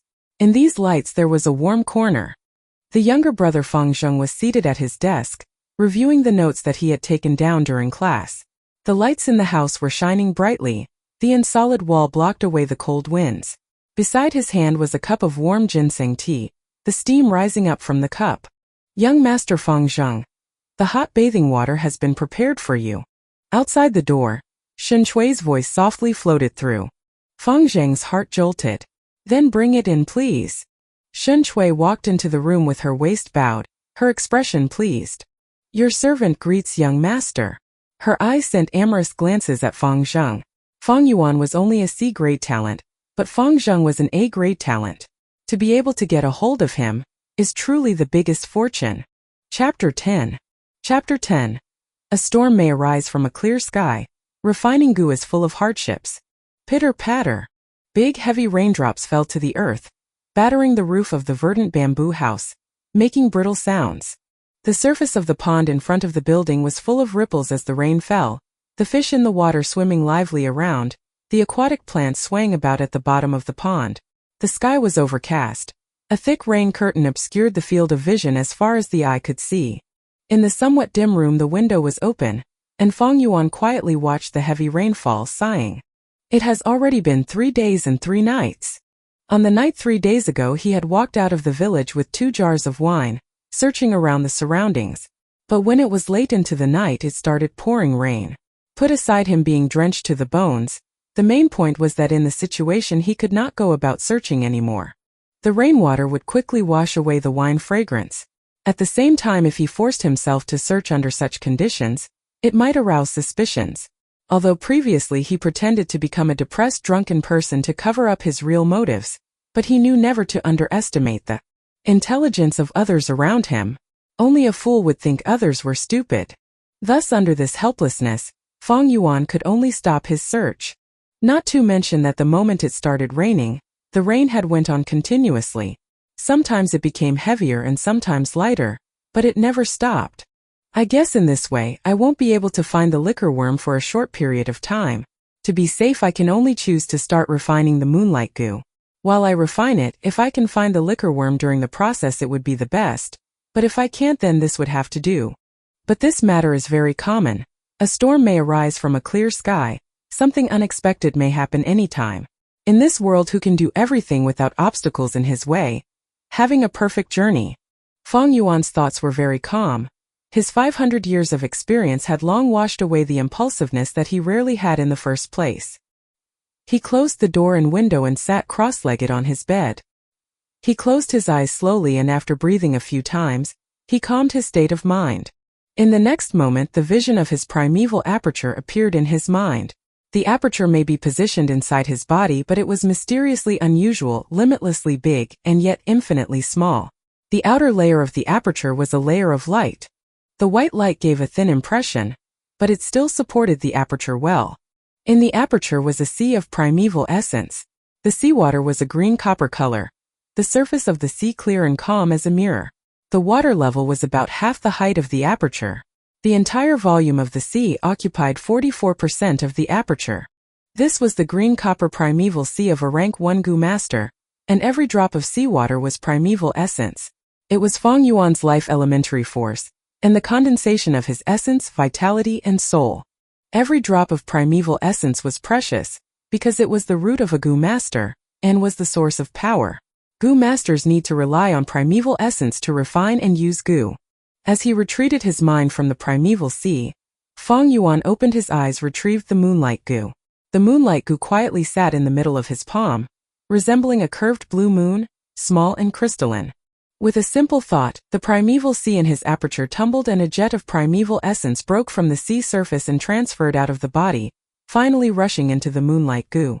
The moonlight goo suddenly radiated fiercely in blue light, slightly trembling in Fang Yuan's palm, resisting the influx of primeval essence. Goo are the essence of heaven and earth, carrying the secrets of the world, the bearers of the law of nature. They are living creatures that live freely under the sky, each born with a will of its own. Right now with Fang Yuan trying to refine it, it would mean wiping out its will. Feeling the danger looming, the moonlight goo naturally resisted. The process of refining is a very difficult one. The moonlight goo was like a curved crescent moon. As the green copper primeval essence poured into the crescent, the 2 pointed ends of the crescent turned green. Slowly this green copper essence began to spread to the middle of the crescent moon. In less than 3 minutes, Fang Yuan's face had become pale. A huge volume of primeval essence continuously poured into the moonlight goo, making him feel a weakness that rapidly attacked his heart. 10 minutes later, Fang Yuan's primeval sea had used away 10% of primeval essence. Yet on the blue crystalline moonlight goo's surface, the points of green copper essence on the 2 tips of the crescent only expanded a tiny little area towards the center. The resistance of the moonlight goo was immensely strong. Fortunately Fang Yuan had anticipated this earlier and did not feel surprised. He persisted and poured in more essence into the moonlight goo. After another 20 minutes, the primeval sea in Fang Yuan's body was only left with 14%. The green copper essence on the moonlight goo had expanded slightly, the two tips of green essence adding up together covering the surface of the moonlight goo by about 1/12. The rest of the moonlight goo's surface was still the original color of light blue. Refining a goo is so hard, Fang Yuan sighed as he looked at it. He broke the influx of primeval essence, stopping the refining process. Up until now, he had been refining for half an hour. The primeval sea in his aperture consumed over more than half, with only 14% of primeval essence left, and the moonlight goo was only refined by 1/12 of it. To make matters worse, the moonlight goo was still emitting its faint blue halo. Even though Fang Yuan had stopped refining, the moonlight goo did not stop resisting. It was still driving out Fang Yuan's green coppery primeval essence. Fang Yuan could clearly feel that the primeval essence that he poured into the moonlight goo was being pushed out, bit by the moonlight goo out of its body. On its surface, the green copper essence at the two tips of the moon crescent was slowly shrinking. Based on this speed of reduction, in about 6 hours later the moonlight goo would be able to completely expel all of Fang Yuan's primeval essence. At that time when he needed to refine this goo, it would make no difference from starting over again. Every time when refining goo, it is just like a fight between two armies, a battle of positional warfare, or war of attrition. Even though I refined 1/12 of the goo, I wasted 3/4 of my primeval essence. When refining goo, a goo master has to replenish his primeval sea while continuously engaging the refinement process, consolidating his victory. The refinement of a goo is a test of one's skill in shifting his primeval essence and the patience of an enduring battle. Fang Yuan took out a piece of primeval stone from his money bag as he pondered. A goo master had two ways to replenish the consumed primeval essence. The first way was natural recovery. After a period of time, the primeval sea would naturally replenish the primeval essence.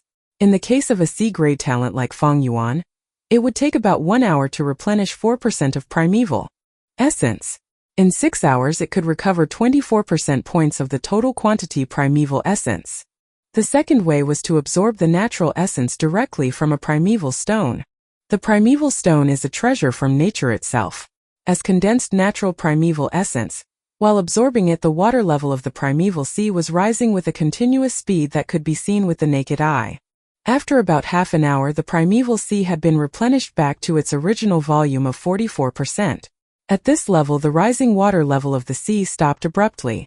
Even though there was still space inside the aperture, Fang Yuan could not store any more primeval essence. This was the limit of his C-grade talent. Thus from here one can see the significance of the grade of one's cultivation talent.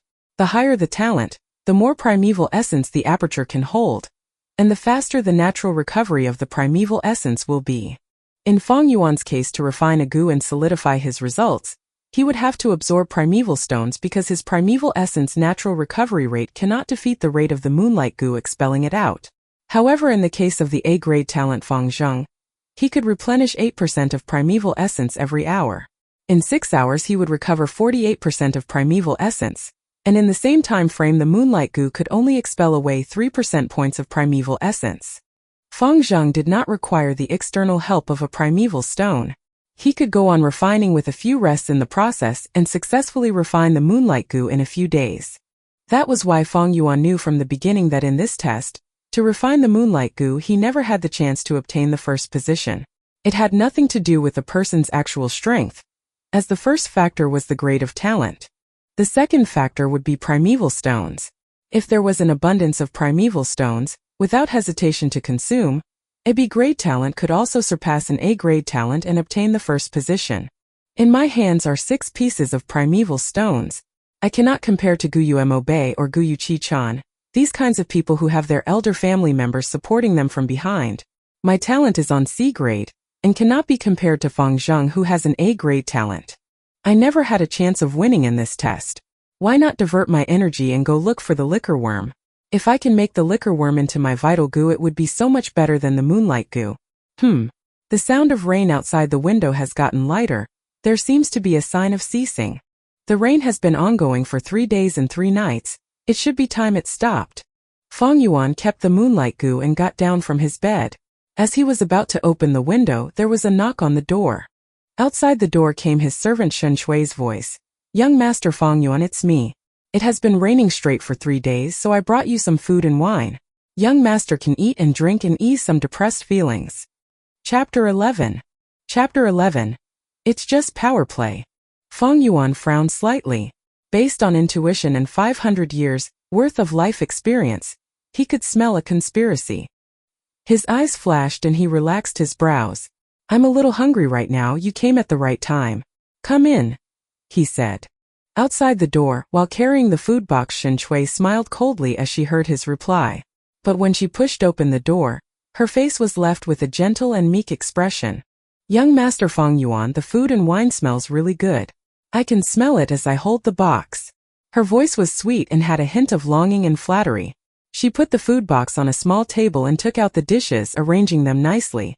The food was indeed very fragrant and tasty. After that she took out 2 wine cups and poured the wine. Come, young master. Sit down. Your servant mustered her courage today, and wants to accompany young master for a drink. She smiled like a flower, walking to Fang Yuan's side. Boldly she took him by the hand and pulled him over to sit at the chair by the table.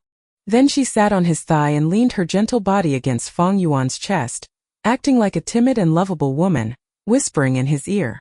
Young Master Fang Yuan, your servant has always liked you. It doesn't matter what grade you are. I will always wish to be beside you, rely on you and comfort you. Tonight your servant would like to give her body to you. She really dressed up today. She put on blusher, her lips like cherry powder. When she whispered in his ear, a delicate and youthful breath teased at Fang Yuan's earlobe. Because she was sitting on his lap, Fang Yuan could feel her well-shaped figure easily. Her elastic thighs, her slender little waist and her soft chest. Young master, let me feed you wine myself. Shen Shui picked up the wine cup, raising her head and taking a sip. Then her eyes fixated on Fang Yuan, her small cherry lips a little opened, slowly leaning over to his mouth. Fang Yuan's expression was indifferent, as if what was on his lap was not a young maiden, but a block of sculpture. When she saw Fang Yuan's expression, Shen Shui felt a little uneasy at first. But when her lips were just an inch away from his, she was assured, sneering in her heart. You're still pretending, she mused. Just at this moment Fang Yuan scoffed, his tone disdainful. So it's just a power play, one. Shen Shui's face became stiff and she swallowed the wine in her mouth, trying to pull false flattery. Young Master Fang Yuan, what are you saying? Fang Yuan's eyes were emitting cold light. He stared into Shen Shui's eyes, placing his right hand on her snowy white neck at the same time, slowly pressing it with force. Shen Shui's pupils shrank and her voice was full of panic. Young master, you're hurting me. Fang Yuan did not answer, but his hold on her neck grew stronger. Young Master Fang Yuan, your servant is a little scared. Shen Shui already had difficulty breathing. She was looking flustered. A soft pair of hands subconsciously grasped at Fang Yuan's hand, trying to pry his hand away. But Fang Yuan's hand was strong like iron, unable to be pulled away. Looks like Uncle and Aunt let you come over to seduce me and frame me? This must mean that there are already people arranged downstairs, huh? Fang Yuan laughed coldly, adding, but who do you think you are, coming to use tactics on me, with the 2 piles of garbage of rotten flesh on your chest? As he said this, his left hand climbed up her chest and ruthlessly grabbed her soft breasts, making it incredibly deformed all of a sudden. Intense pain flared from her chest. Shen Shui's eyes were round and wide opened. The pain was so great that her eyes were full of tears. She wanted to scream, but Fang Yuan gripped her throat so strongly that in the end she could only sob for a few times. Then she started resisting strongly, for she really was going to suffocate. But at this moment, Fang Yuan slowly relaxed his grip. Shen Shui immediately opened her mouth and gulped in air greedily. Her breathing was too eager, resulting in a series of violent coughs. Fang Yuan laughed lightly, stretching out his palm. He gently stroked her cheek, his tone carefree as he spoke. Shen Shui, do you think I can kill you or not? If Fang Yuan roared at her with an evil and loud voice, Shen Shui might actually fiercely retaliate. But when Fang Yuan smiled and spoke in a shallow manner, his soft voice asking if he could kill her or not, Shen Shui felt a deep fear from the bottom of her heart. She was scared. She looked at Fang Yuan with terror on her face, seeing this young man smiling all over his face as he gazed at her. At this instance, Shen Shui vowed to herself that she would never forget his eyes for the rest of her life. This pair of eyes were not mixed with the slightest emotion, dark and profound, resembling a deep ancient pool that was hiding a horrifying beast. Under the gaze of these eyes, Shun Shui felt like she was naked in the midst of ice and snow. The person before me definitely dares to kill me, is able to kill me. Oh heavens! Why did I come and provoke this kind of devil? Shun Shui's heart was full of remorse. At this moment she longed to turn and flee. But right now she was still on his lap.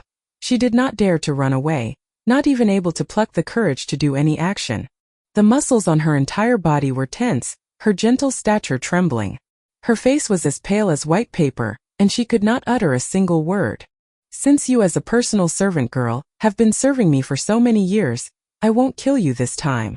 Since you want to escape from slavery, go and find my little brother, he's stupid and naive. Fang Yuan retracted his smile and patted her cheek, his tone plain like water. With a sigh he finally said, You can leave. Shun Shui was as dumb as a piece of wood as she walked out obediently. She was afraid out of her wits, and did not know how she managed to leave the side of the devil called Fang Yuan. The men hidden in the shadows looked confused when they saw Shun Shui come out looking so shaken. They actually arranged such a beautiful trap. It's even more innovative than my previous life. Aunt and uncle, this kindness of yours I will remember deeply. Not long after Shun Shui left, Fang Yuan stood up and left as well. No matter what, he could not stay at this residence anymore. A wise man sees and mitigates foreseen risks. What more to say for a devil? When there is insufficient strength, only a fool would put himself in danger. Innkeeper, do you have any rooms available? Fang Yuan came to the only inn in the village and asked for the price. Yes. There is room on the second floor and third floor. Not only is it cheap, the rooms are also tidy and clean. The first floor is the cafeteria.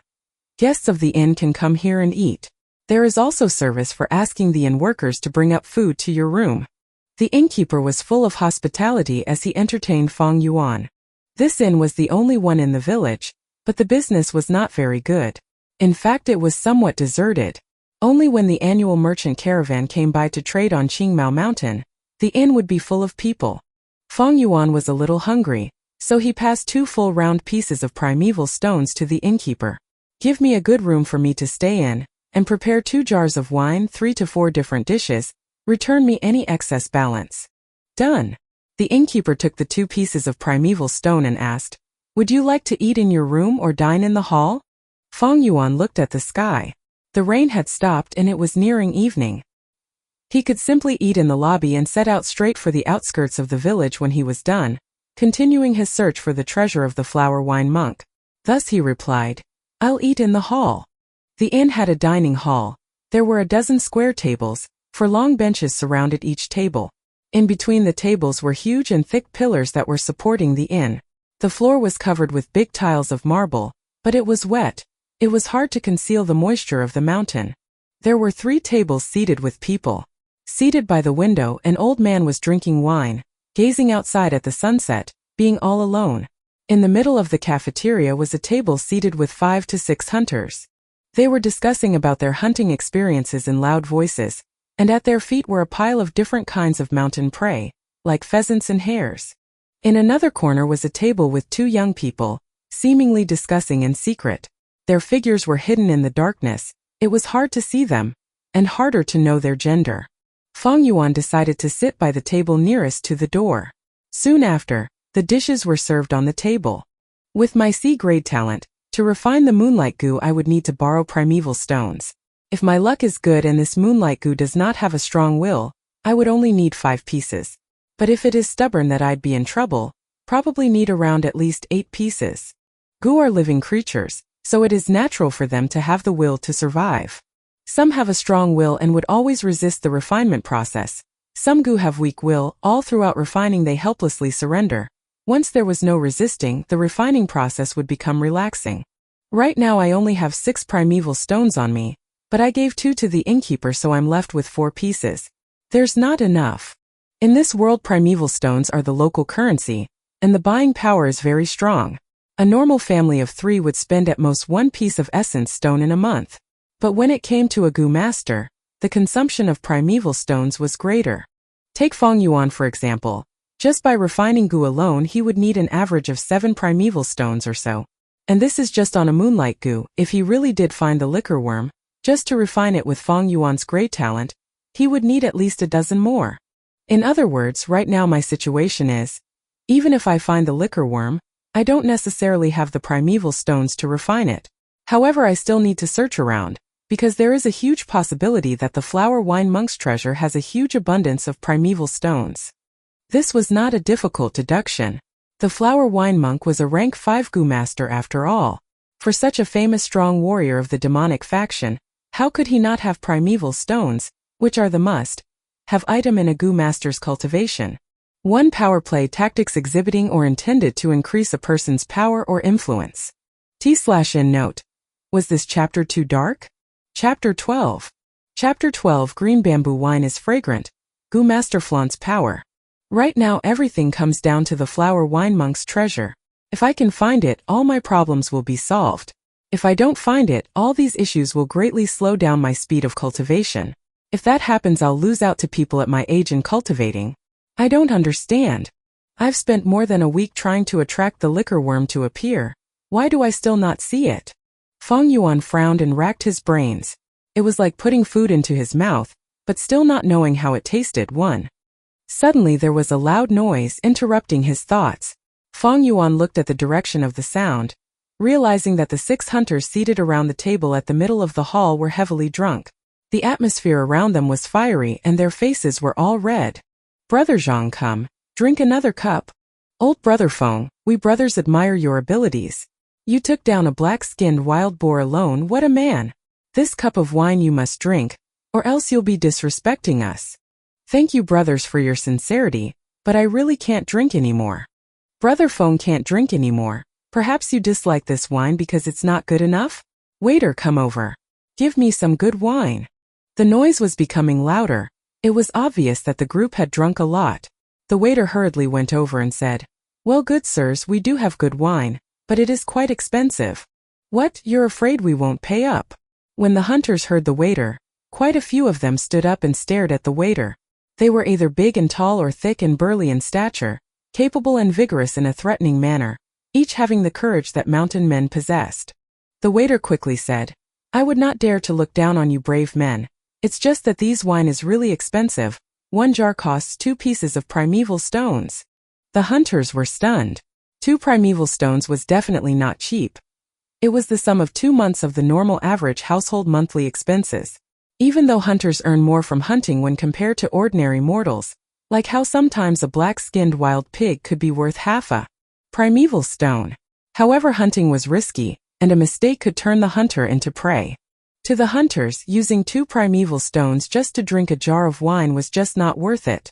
Is there really such an expensive wine? Boy, you aren't trying to lie to us, right? The hunters were shouting about, but their voices felt a little timid, unable to back out of the situation with grace. The waiter kept telling them he wouldn't dare. The hunter called Brother Feng saw that the scene was not right, and he hurriedly said, My brothers, let's not spend any more. I can't drink anymore. Let us drink this wine another day. What, you can't say that, brother. This is.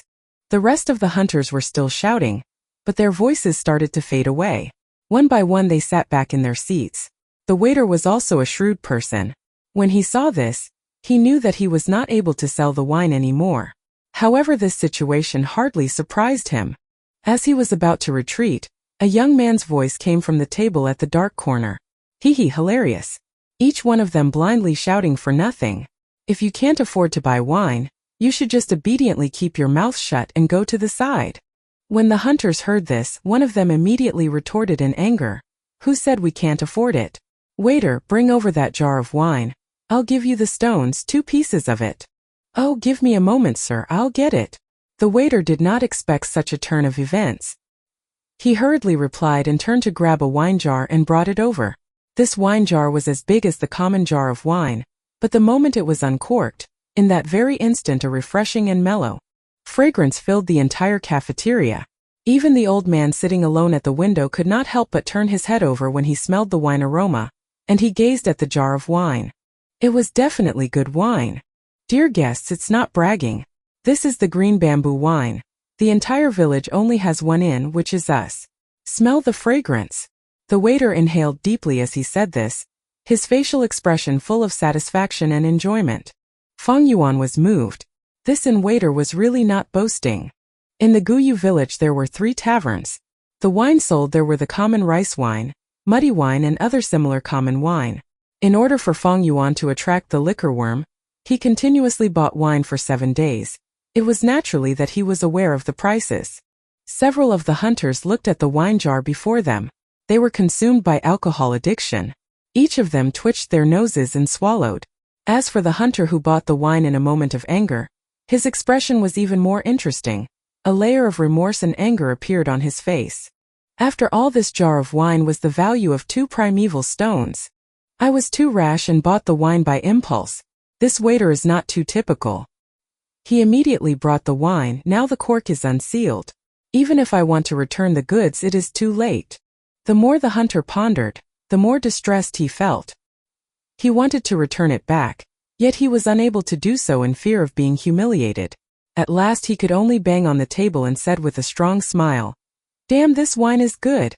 Brothers, please drink all you want. Today this wine is on me." At this moment the young man at the table in the corner hissed, "How is this small jar of wine enough for 6? If you have the guts, then go buy a few more jars." The hunter was furious when he heard this and stood up in a rage, his eyes fixed on the young man who spoke. "Brat, you sure have a lot of words. Come, stand up and fight me." "Oh? Then I will stand up." The young man got up from his seat as he heard the hunter's remark, grinning as he walked out from the shadows. His body figure was tall and thin, his skin pale. He was dressed in navy battle robes and looked clean and neat. His head wore a blue headband. His upper body had a jacket that showed his thin and weak shoulders. The lower body had long pants, the feet were covered in bamboo sandals and the calves were tied. The most important thing about him was the green belt on his waist. The middle of the belt was a shiny piece of copper. On the copper plate was a black 1 word. "It's a rank 1 Gu master." The hunter clearly understood what this manner of clothing represented.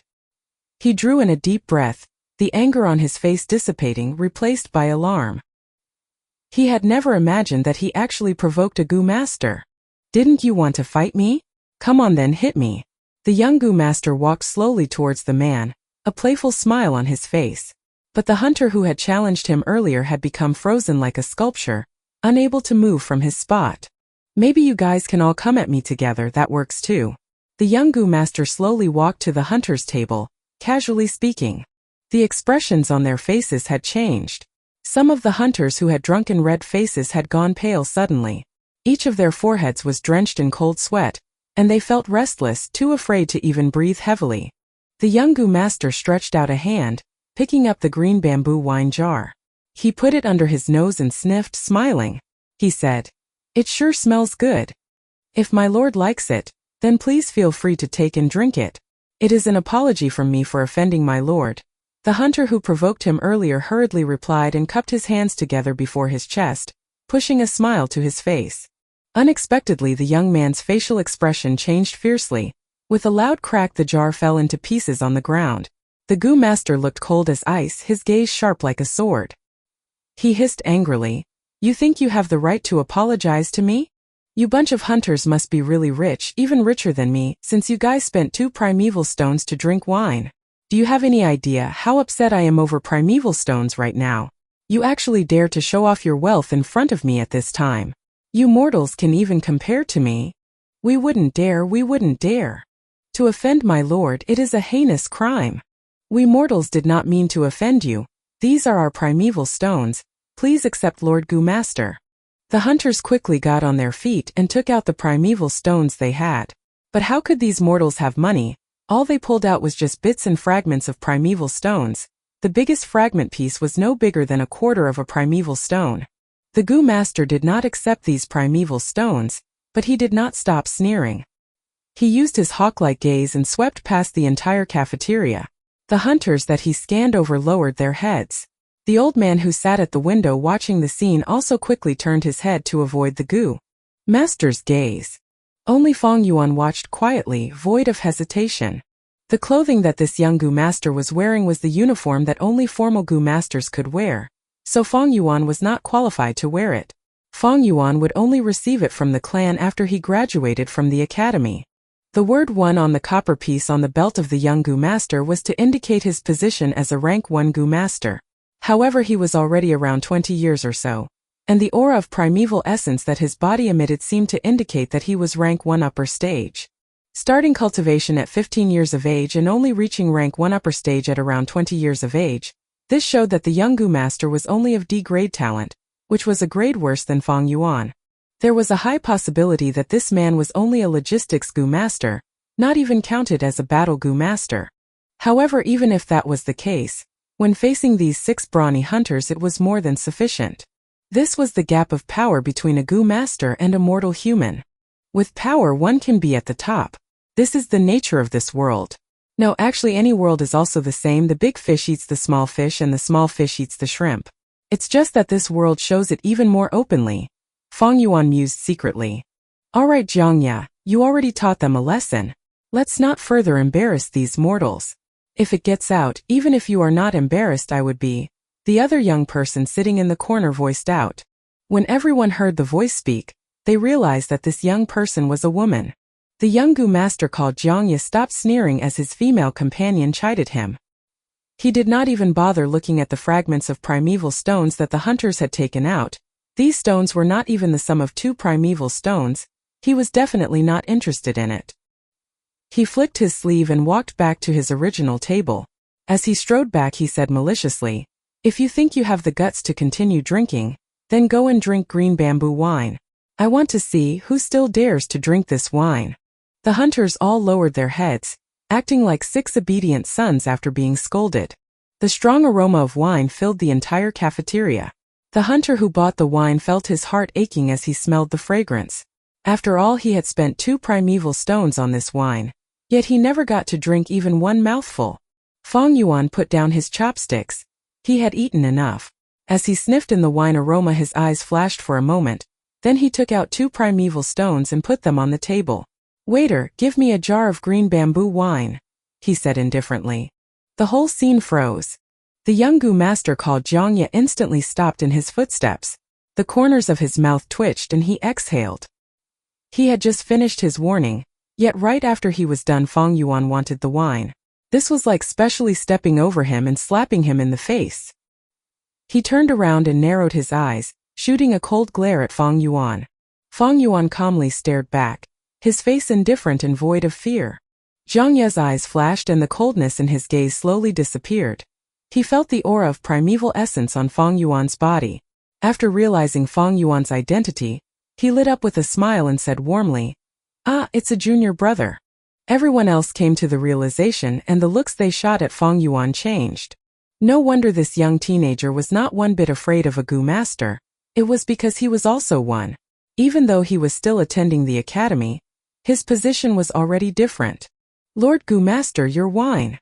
The waiter scurried over, smiling all over his face. Fong Yuan nodded at the young Gu master and took a jar of wine and walked out of the inn. I believe it means that he is putting in effort, yet he cannot see the results. Tian note. It's 7 a.m. now, I'm going to sleep and translate another chapter later if I'm not called to go to work. Chapter 13. Chapter 13 The Bamboo Forest Under the Moon. A bead of snow. Around 300 years ago, an incredible genius appeared in the Guyu clan.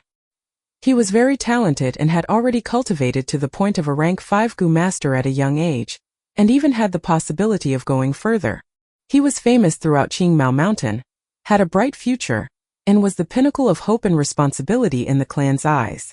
In the history of the Guyu clan, everyone spoke of him the most. The 4th clan head. Unfortunately, he sacrificed himself to protect his people and fought the equally powerful rank 5 Gu master, the demonic flower wine monk. Even though he defeated the flower wine monk after a fierce battle, he let the devil get on his knees and beg for mercy. In the end he was careless and got caught by the flower wine monk's sneak attack. The 4th head angrily executed the flower wine monk, but due to his own heavy injuries he died an untimely death. This tragic incident had long since circulated until today, becoming a popular story among the Guyu clan. However, Fong Yuan knew that this story was not to be believed, because it had a very large loophole. In his previous life, a month later from now, A drunken Gu master who had been rejected by his lover lay down outside the village, so drunk he was like a fish. In the end, because of the overflowing smell of wine, it ended up attracting a liquor worm. The Gu master chased after the liquor worm and found the remains of the flower wine monk in a secret underground cave, also finding the flower wine monk's inheritance. This Gu master quickly hurried back to the clan and told them of the matter, causing a huge stir. As the storm gradually subsided, he also gained benefit from it. He obtained the liquor worm, his cultivation increased, the girlfriend who once abandoned him went back to his side, and he became the talk of the village for a while. When stories are passed down generation by generation, it is normal to change along the way. But in Fang Yuan's memories, the story of the Gu master discovering the treasure seemed quite authentic, yet he had a feeling that the story was hiding other truths. I was not aware of it at first, but in these few days while I searched and analyzed on the side, I feel that something feels out of place. The night grew dark, and as Fang Yuan walked in the bamboo forest that grew around the village, he reviewed through the clues he had so far in his head. If I put myself in his shoes and think about it, when I discover the flower wine monk's treasure, why would I not take it all for myself, but go and notify the clan instead? Don't even mention sense of clan honor. Everyone has greed in their hearts. What is it that would make that Gu master betray the greediness in his heart, even going as far as to be willing to abandon all interest and profit, and report this finding to the clan's top brass? The truth is always hidden inside the fog of history. Fang Yuan racked his brains, but he could not get the result. After all, the clues he had were too few. The only two clues he had could easily be true or false, so it could not be fully relied upon. Fang Yuan could not help but think of himself. No matter what, after buying this jar of green bamboo wine, I only have 2 primeval stones left on me. If I can't find the treasure, then I'll be in grave trouble. Today shall be considered the final gamble. It's all or nothing. However, he didn't have enough primeval stones to refine a Gu worm in the first place. So why not invest it in this wine and increase the chances of success? If it were in the case of other people, most of them would probably play it safe and save up the primeval stones. But in the case of Fang Yuan, the efficiency of doing so was too low. He would rather take the risk and gamble. You see, the people of the demonic faction love to take risks. Right now the night grew thicker, the spring moon shaped like a bow. Clouds obscured the moonlight, as if coating the crescent moon with a thin sheet of gossamer. Because it just finished raining continuously for 3 days and 3 nights, the turbid energy between the mountains had been washed away clean, leaving behind the purest of freshness. This fresh air was pure like a piece of white paper, and was more effective in spreading the wine aroma around. That was the first reason why Fang Yuan was full of confidence tonight. The previous 7 days of searching was not without gain. At least it proved that the flower wine monk did not die in those places. This was the second reason for Fang Yuan's confidence. In the bamboo forest the grass was luxuriant, the white flowers endless and the green spear bamboo straight like a pencil, the forest resembling a clump of jade rods. Fang Yuan opened the jar seal, releasing a thick wine aroma instantly.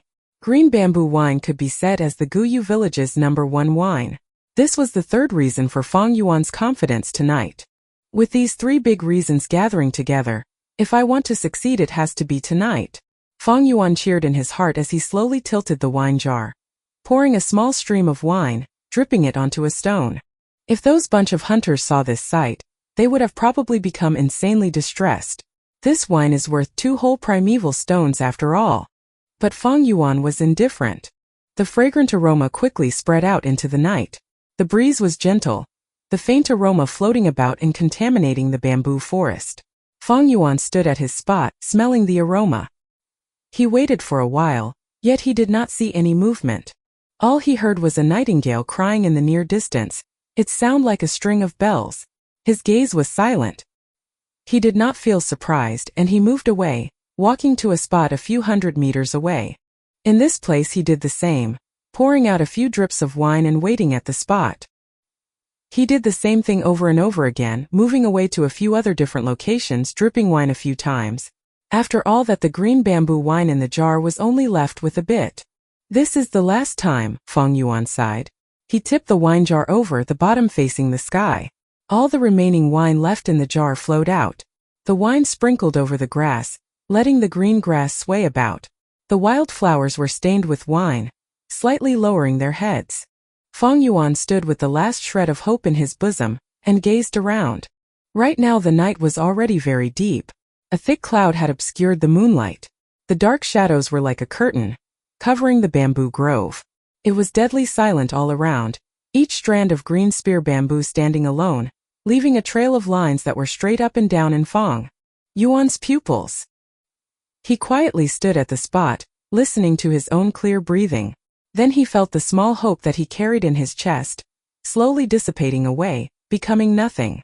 It failed after all. His heart muttered. Today I had 3 great advantages gathered together, yet I still failed, not even seeing the shadow of the liquor worm. This means that in future the rate of success will be lower. Right now I only have 2 primeval stones left, and I still need to refine the moonlight goo. I can't risk it anymore. The end result of taking a risk was often unsatisfactory, but when the result was ideal, the profit would be impressive. Fong Yuan liked taking risks, but he was not a gambling addict, and he was not someone who was bent on gambling back what he lost. He had his own limit, he was clear about his own capabilities. Right now the 500 years of life experience was telling him it was time to stop. Sometimes life was like this. Often it was that there was that one goal that seemed so perfect, filled with temptation. It seemed so near, yet with so many twists and turns, the goal was constantly unfulfilled. It made people restless, thinking about it night and day. This is the helplessness of life, but it's also the charm of living. Fong Yuan laughed bitterly, turning to walk away. It was at this moment. A gust of wind blew like a gentle arm, lightly brushing away the clouds in the night sky. The clouds floated away to reveal the hidden moon. The crescent-shaped moon hanging in the sky was like a white jade lamp, pouring moonlight that was clear as water down onto the earth. The moonlight spilled over the bamboo forest, spilled onto the mountain rock, bathing onto the rivers and streams in the mountain, shedding onto Fong Yuan's body. Fong Yuan was dressed in plain clothing. Under the gentle touch of the moonlight, his young face became fairer. The darkness seemed to fade away in a flash, and taking its place was a field of snowy frost flowers. As if it was infected by the moonlight, the nightingale began to sing once more, but this time it was not just one but many. Scattered among the bamboo grove, they all tweeted in response. At the same time, a type of insect that inhabited huge mountains, the dragonpill crickets that were active under moonlight, started singing a rustling song of life. They were critters that only came out in the night. Their bodies emitted faint red light. At this moment they jumped out in droves, each of their bodies flashing with the brilliance of a red agate. At first glance, Fong Yuan thought that these dragonpill crickets were like jets of crimson water bouncing about, landing on the green grass and wild flowers, prancing under the moonlight in the bamboo grove. The bamboo forest was like a conscious pond. Under the moonlight the green jade colors of the spear bamboo flashed in the brilliance of light and smooth jade. The enchanting sight of the dense trees and bright flowers in spring. Mother Nature was showing Fong Yuan her immense beauty at this moment. Fong Yuan unconsciously stopped in his footsteps, feeling as if he was in a heavenly land. He was already about to depart, but at this moment he subconsciously looked around. The clump of wild flowers and grass that he had poured the last dredges of wine over trembled gently in the wind, remaining empty.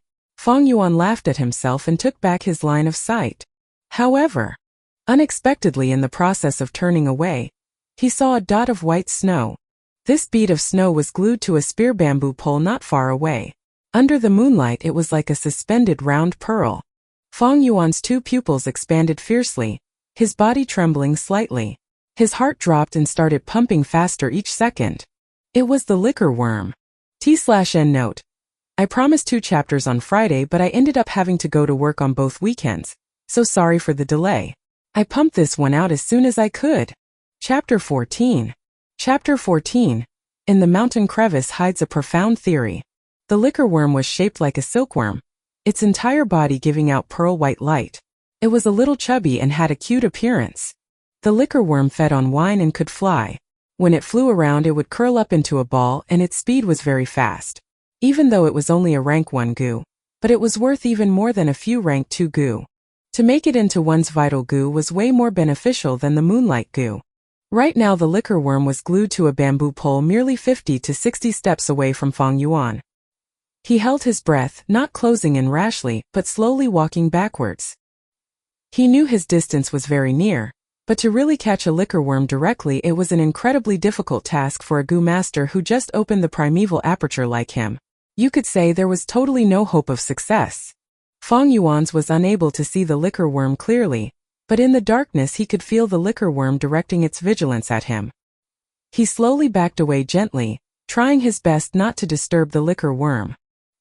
He knew that if the liquor worm was to fly away, he could never catch up with his own speed.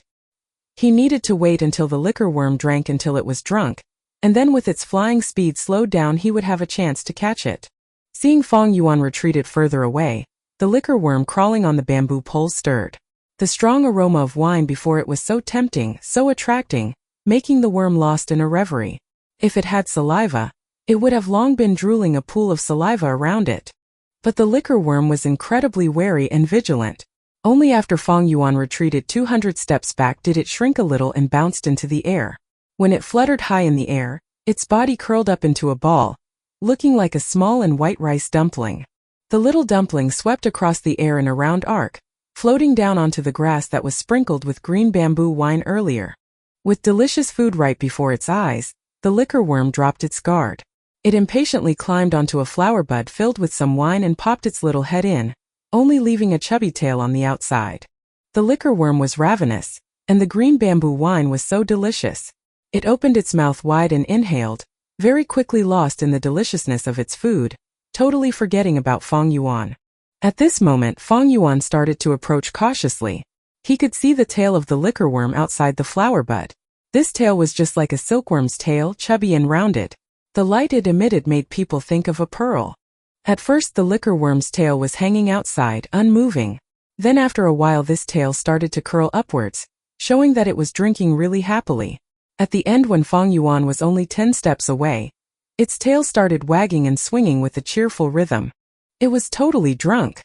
Seeing this made Fong Yuan nearly laugh out. He did not continue walking forward, but patiently waited. If he rushed over right now he would definitely have a huge chance on catching the liquor worm, but Fong Yuan's intention was to have this liquor worm guide him to the flower wine monk's remains. In a moment the liquor worm withdrew from the flower bud.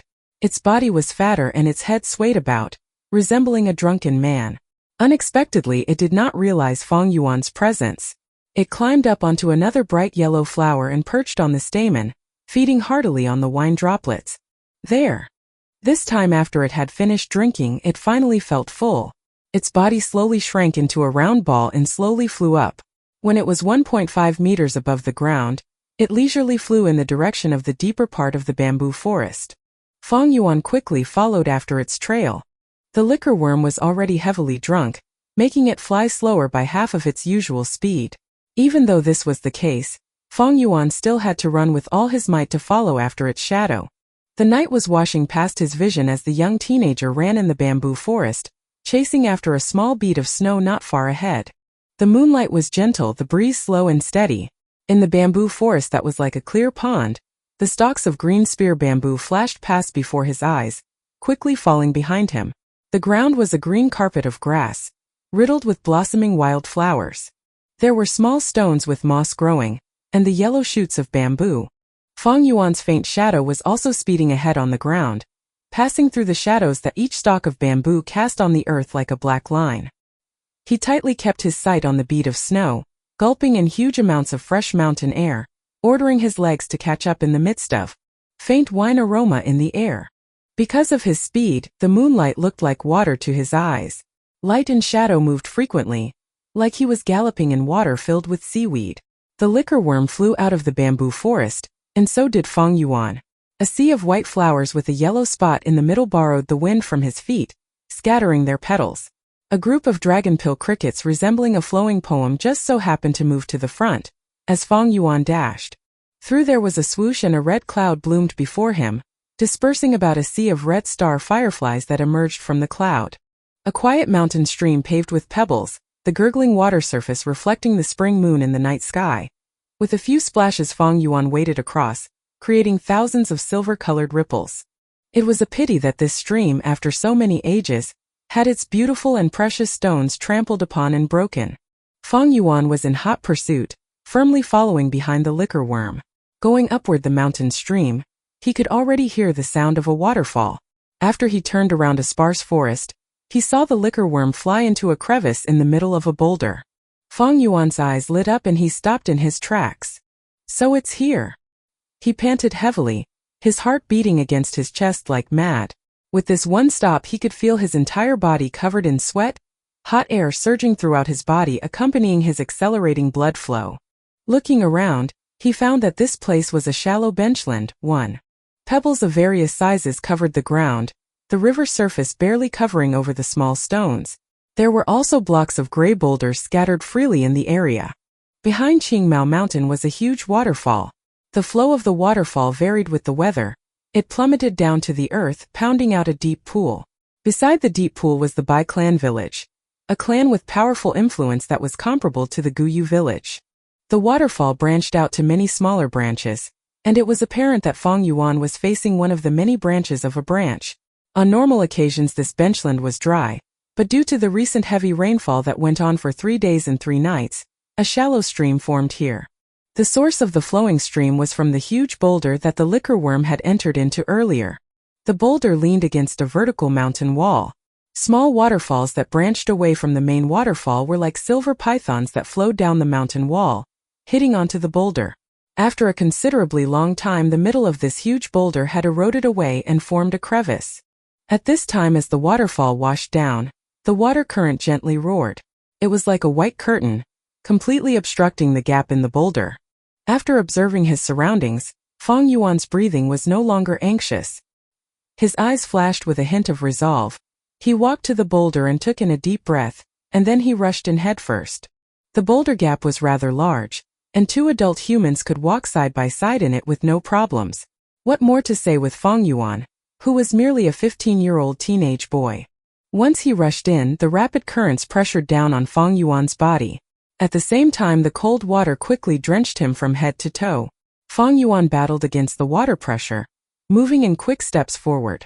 As he walked a few dozen steps, the water pressure started to lessen.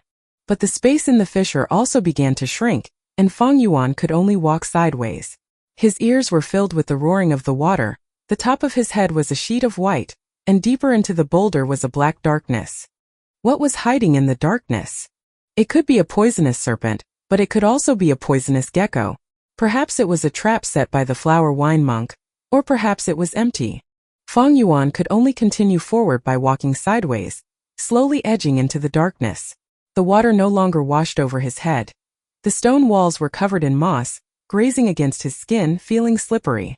Soon he was swallowed by the darkness, and the stone crevice became narrower, squeezing around him. Gradually even his skull could not rotate freely.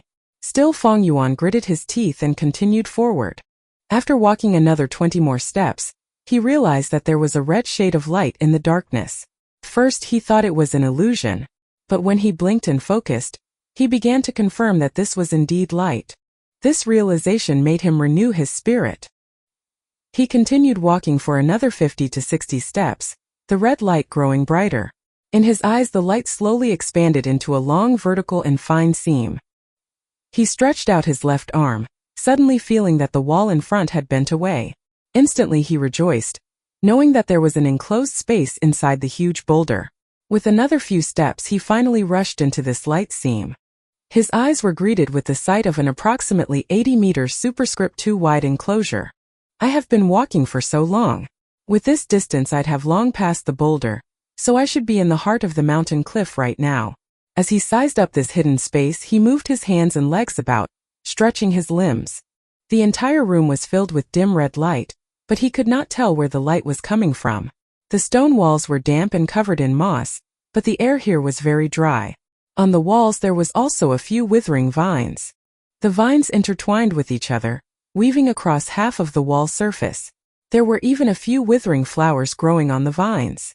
Fong Yuan looked at the remnants of these flowers and leaves, feeling somewhat familiar. These are winesack flower goo and rice pouch grass goo. Suddenly a thought had crossed his mind and he was able to recognize these withering stems and vines. Goo came in many shapes and forms. Some were like mineral rocks such as the blue crystal form of the moonlight goo. Some came in the forms of worms such as the silkworm-like liquor worm. There were also flowery grassy types, just like the winesack flower goo and the rice pouch grass goo before Fong Yuan. These 2 types of goo were rank 1 natural goo. Just with pouring in primeval essence would they be able to grow. After growing up, the middle of the flower would secrete flower nectar wine, and the grass pouch would grow out fragrant rice. Feng Yuan moved his line of sight along the vines, and sure enough he discovered a heap of withered roots gathered into a ball-shaped clump at a corner. The liquor worm was resting on the clump of dead roots, sleeping soundly. It was already within easy reach. Feng Yuan walked over and took the liquor worm into his arms. Then he got onto his knees and pulled the dead vines apart, discovering a pile of skeleton bones bundled inside. "I've finally found you, flower wine monk." There was a smile on his lips as he saw this. Just as he was about to reach his hand out and strip away the remaining vines, suddenly dash. "Try touching it." A voice full of murderous intent suddenly sounded behind Feng Yuan. Chapter 15. Chapter 15. History is written by the victorious. In this secret cave, someone's voice loomed behind all of a sudden. Even when it came to Feng Yuan, he could feel the hairs on the back of his neck standing, his scalp numb. He had been followed. Could it be that him repeatedly going out these few days had aroused the suspicion and attention of people? Or was it someone sent by his uncle? In his mind he even thought of the rank 1 Gu master that he encountered in the inn, the young man called Jiangya. In that short moment his mind flashed countless ideas and guesses, in addition to thinking of a solution. Feng Yuan could feel that in the short sentence, it was full of deep murderous intent. This made him secretly groan. He was only a rank 1 initial stage right now, and he did not even have a vital Gu.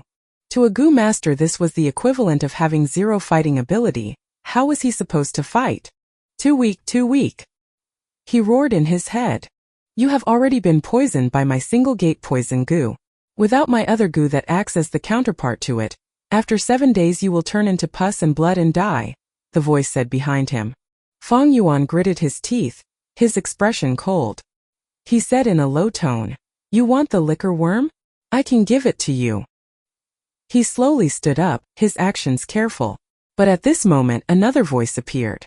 This voice was full of fear and said in a tremble, "I'll give it, I can give you anything, please just spare my life, oh flower wine monk." "Wait a minute, this is..." Feng Yuan frowned and suddenly turned around in realization.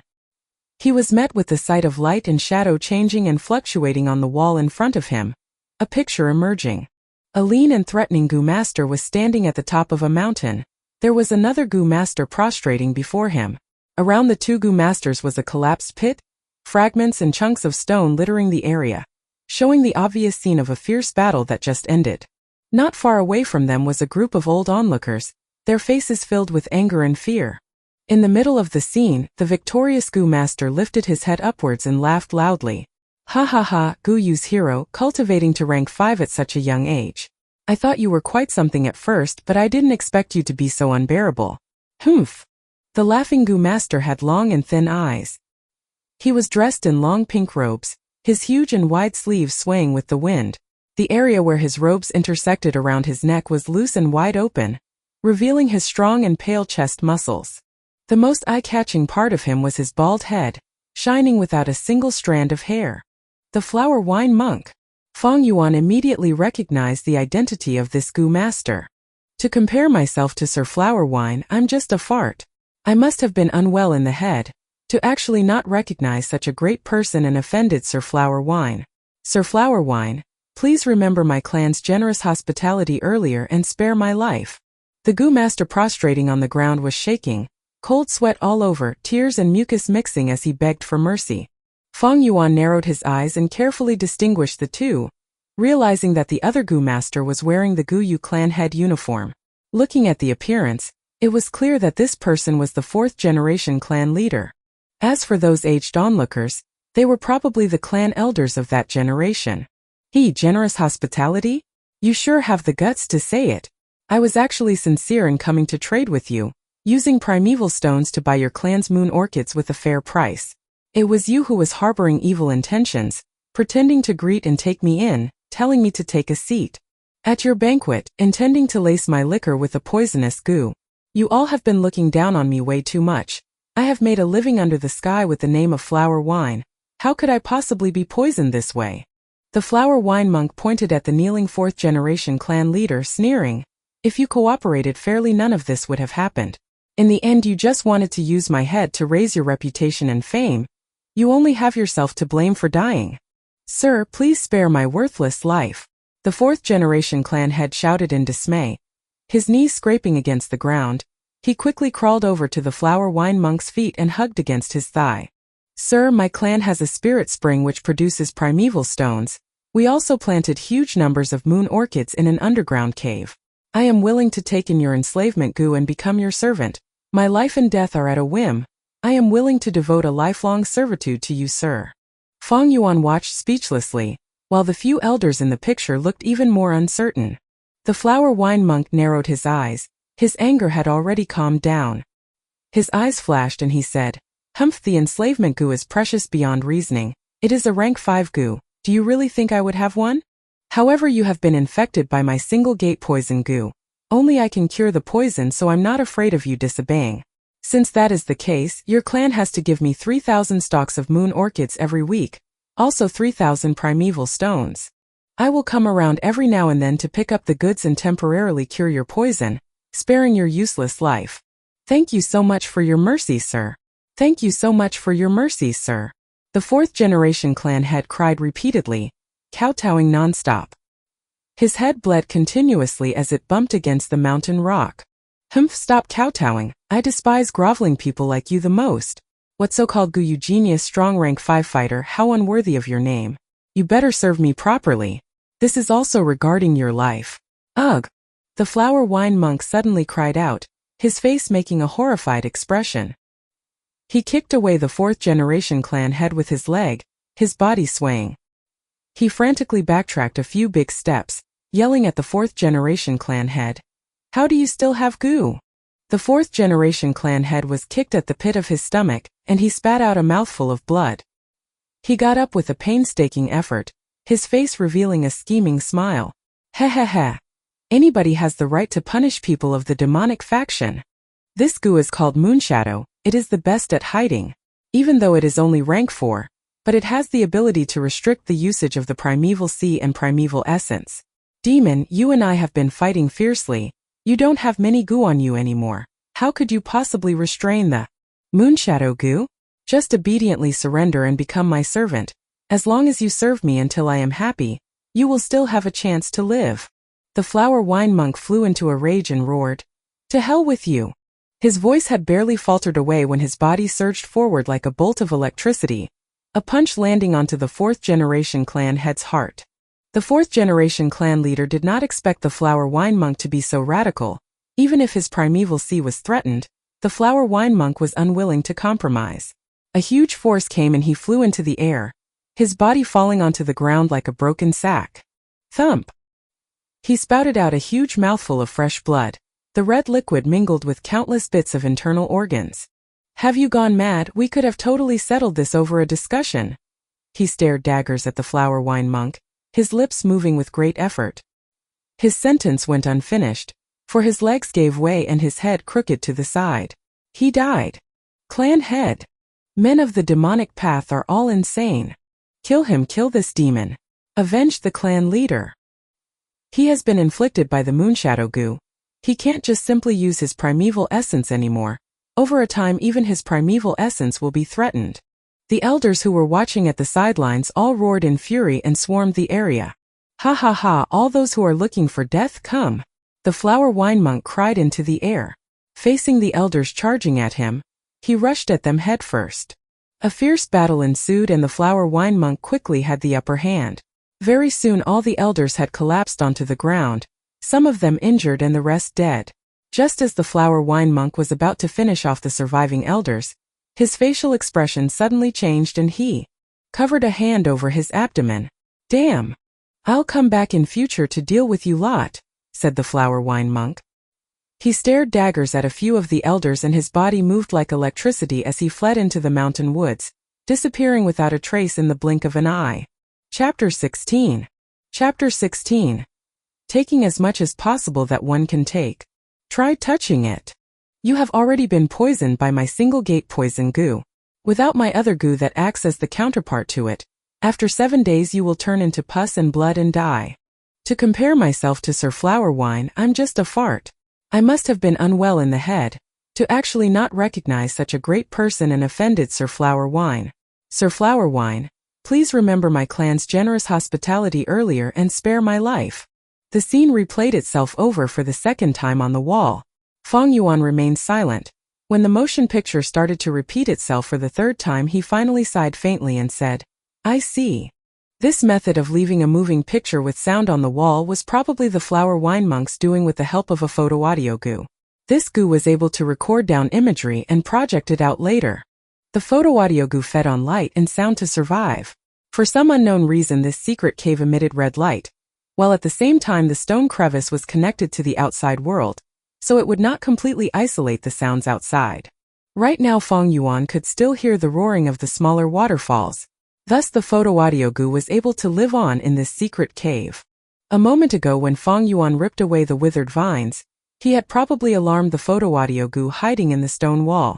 As long as one is not stupid, with mere guesswork one could tell that this moving image was authentic. Back then, the fourth-generation clan head tried to plot against the Flower Wine monk, but he failed. After he lost in the battle, he tried a sneak attack. Even though it repelled away the latter, he eventually died because of it. This part of history was considered disgraceful, and the remaining surviving clan elders decided to tamper with the truth. They reversed the roles of the fourth-generation clan head and the Flower Wine monk. The Flower Wine monk became the one who was defeated in battle and tried a sneak attack, and later died on the spot. On the other hand, the fourth-generation leader was turned into the justified and perfect hero. But this story itself had a big loophole. The Flower Wine monk had clearly died on the spot, so his corpse should be in the hands of the Guyu clan, but why was another pile of remains found? In his previous life, the Gu master who found it had probably been terrified after seeing the moving image. Those surviving elders had long been dead, but to prevent the truth of the Flower Wine monk from returning, this truth was probably kept secret by the top brass of the clan. That Gu master realized that if he single-handedly took the treasure it would be a huge risk. If people investigated and found that he was involved with the Flower Wine monk in future, the top brass would naturally execute him. Thus after making his choice, he did not dare to hide away this treasure, but instead make a decision to notify the top brass. By doing so it would prove his loyalty to the clan. His subsequent circumstances would also show that he made a wise choice. However, even if he did that, it didn't mean that Fong Yuan would do the same. I went through a pretty rough time searching for this treasure, so I should take everything for myself. Why should I share it with others? So what if I've been found out? Without braving the risks, where would you get profit? That Gu master is really cowardly. Fong Yuan smiled coldly, no longer caring about the moving image that kept repeating on the stone wall. He turned around and stretched his hand, using his strength to pull apart the dead vines and roots. The Flower Wine monk's remains were also affected. It was originally intact, but right now it was being broken into several pieces. Fong Yuan could hardly care. He kicked away a piece of leg bone that was in the way and squatted again, searching through the remains. Firstly, he found a bag of primeval stones. When he opened them, he only found 15 pieces. Old miser, Fong Yuan spat. The Flower Wine monk's outer appearance looked flashy, but unexpectedly he only had so little money put aside. However, he quickly thought of the reason. The Flower Wine monk went through a fierce battle, add on to the fact that he got tainted by the Moonshadow goo, so he would definitely have used primeval stones to heal his injuries. To be able to leave behind 15 pieces was actually not bad already. After that he found a few dead goo remains. Most of them were flower and grass variety, and had all completely withered away. Goo are also living creatures, so they also need food to survive, and most of them are picky. Though the grass goo and flower goo need less food, but in this secret cave there was not even a single ray of sunshine. And after that there was nothing. The Flower Wine monk was on the same level as the fourth-generation clan leader. After fighting a fierce battle, he fought with around 10 elders right after. His own goo were mostly consumed, and up to this stage, as he wanted to heal his injuries, he grew the wine sack flower goo and the rice pouch grass goo here. Yet in the end, because of the Moonshadow goo, he was dragged to death. After 300 years, the goo in his possession also died away. The only ones left were the photo-audio goo on the wall and the liquor worm. This liquor worm was probably reliant on the wine sack flower goo, and barely lived through until today. But as the wine sack flower goo withered away one by one, it also lost its food supply. This prompted the liquor worm to go outside and look for wild wine sack flowers. Then in this night, it was attracted by the aroma of the green bamboo wine and came before Fang Yuan. The photo audio goo can only record once, since it's a one-time use goo. Looks like the liquor worm is my greatest gain here. No wonder that goo master decided to report to the clan. Looks like it was because the profit was too small, and not worth such a huge risk. A sort of understanding rose into Fang Yuan's heart. In his memories, that goo master was already rank 3, while the liquor worm was just a rank 1 goo. To Fang Yuan it was more precious, but to that goo master it was pretty much nothing. However, it was clear that due to his report, the clan gave him a big reward. Should I also tell the clan? Fang Yuan thought for a moment, then he pushed away this idea.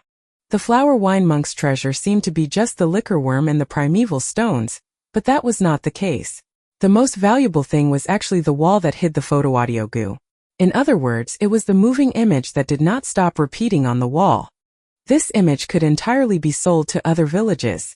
Trust in the fact that the top brass of the 2 other villages on Qingmao Mountain must be very interested in this sort of evidence that could strike hard onto the conviction of a clan. What? You said something about a sense of loyalty and honor to the clan? I'm so sorry, Fang Yuan does not have one bit of that. Moreover, this moving image isn't even some kind of strong force that can destroy the entire clan. It won't do much substantial damage. The indifferent nature of the clan will also not look at Fang Yuan with importance. He needed to rely on his own hard work and find cultivation resources. In the early stage of cultivation, he needed to borrow the powers around him more. Count on the clan? Heh. Fang Yuan sneered in his heart. How can I be so naive like my past life? Do not depend on anyone. You must rely on yourself on everything in this world. After making sure that he had ransacked every corner of the cave, Fang Yuan began his way back following the original road home. Holding against the water pressure and squeezing past the boulder, he returned outside the mountain. Looking back at this huge boulder, Fang Yuan suddenly thought of his past life. It was said that the remains were found in an underground secret cave. But how was this place underground? It was clearly in the inside of the mountain wall. No wonder he couldn't find it for 7 days straight even though he wasted so much effort. Looks like in his past life, after the clan found out about this place, the first thing they did was to destroy the wall with the image, and then go about spreading a truth riddled with lies to mislead the clan's people. To be able to find this place tonight was partly due to luck, partly due to hard work, and the biggest reason would be the green bamboo wine. This green bamboo wine was really rich. It could be said to be the best in Qingmao Mountain. Perhaps in his past life, after that goo master lost his lover, the wine that he had been drinking was this wine. But all of this was no longer important. The flower wine monk's treasure had been unearthed and ransacked by Fang Yuan. Although in the end it was rather disappointing, it was also reasonable. The most important was that Fang Yuan's original gold liquor worm was in his hands, and the item he needed the most, primeval stones, was also gotten. Next up, I will need to set my heart on holding myself in refining this goo. As long as I have a vital goo, I can return to the academy and be qualified to stay in the academy dormitories. I'll also be able to borrow the clan resources to cultivate. I can only stay in this inn for 1 or 2 times. If I stay too long, the cost is too much. Fang Yuan pondered, his footsteps never ceasing as he hurried back to the village. He was originally left with 2 primeval stones, but now he gained 15 pieces, so the total is 17 pieces. But to a goo master, this small amount of primeval stones mean nothing. Chapter 17. Chapter 17. Starting to refine the liquor worm. With my C-grade talent, the amount of my primeval C in the aperture is only 44%. The speed of goo using up primeval essence is way faster than my own recovery rate. If I want to refine a goo, I would need to borrow external help, which means I need to waste primeval stones. The weaker the goo's will, the smaller the resistance, the easier it becomes for me to refine it. However, any living creature will always have the will to live. To refine the moonlight goo, I would at least require 5 primeval stones. At the most, I'd need 8 pieces. Right now, to refine the liquor worm, I would need at least 11 pieces. At the most, I would need 16 pieces. Although the liquor worm was also a rank 1 goo like the moonlight goo, but it was definitely rarer. Thus, the difficulty of the refinement process also increased. In other words, even though right now Fang Yuan had 17 primeval stones, but just to refine the liquor worm he would at most be left with 6 pieces, or at least 1 primeval stone. In the night, the bright crescent gave off clear and pure moonlight.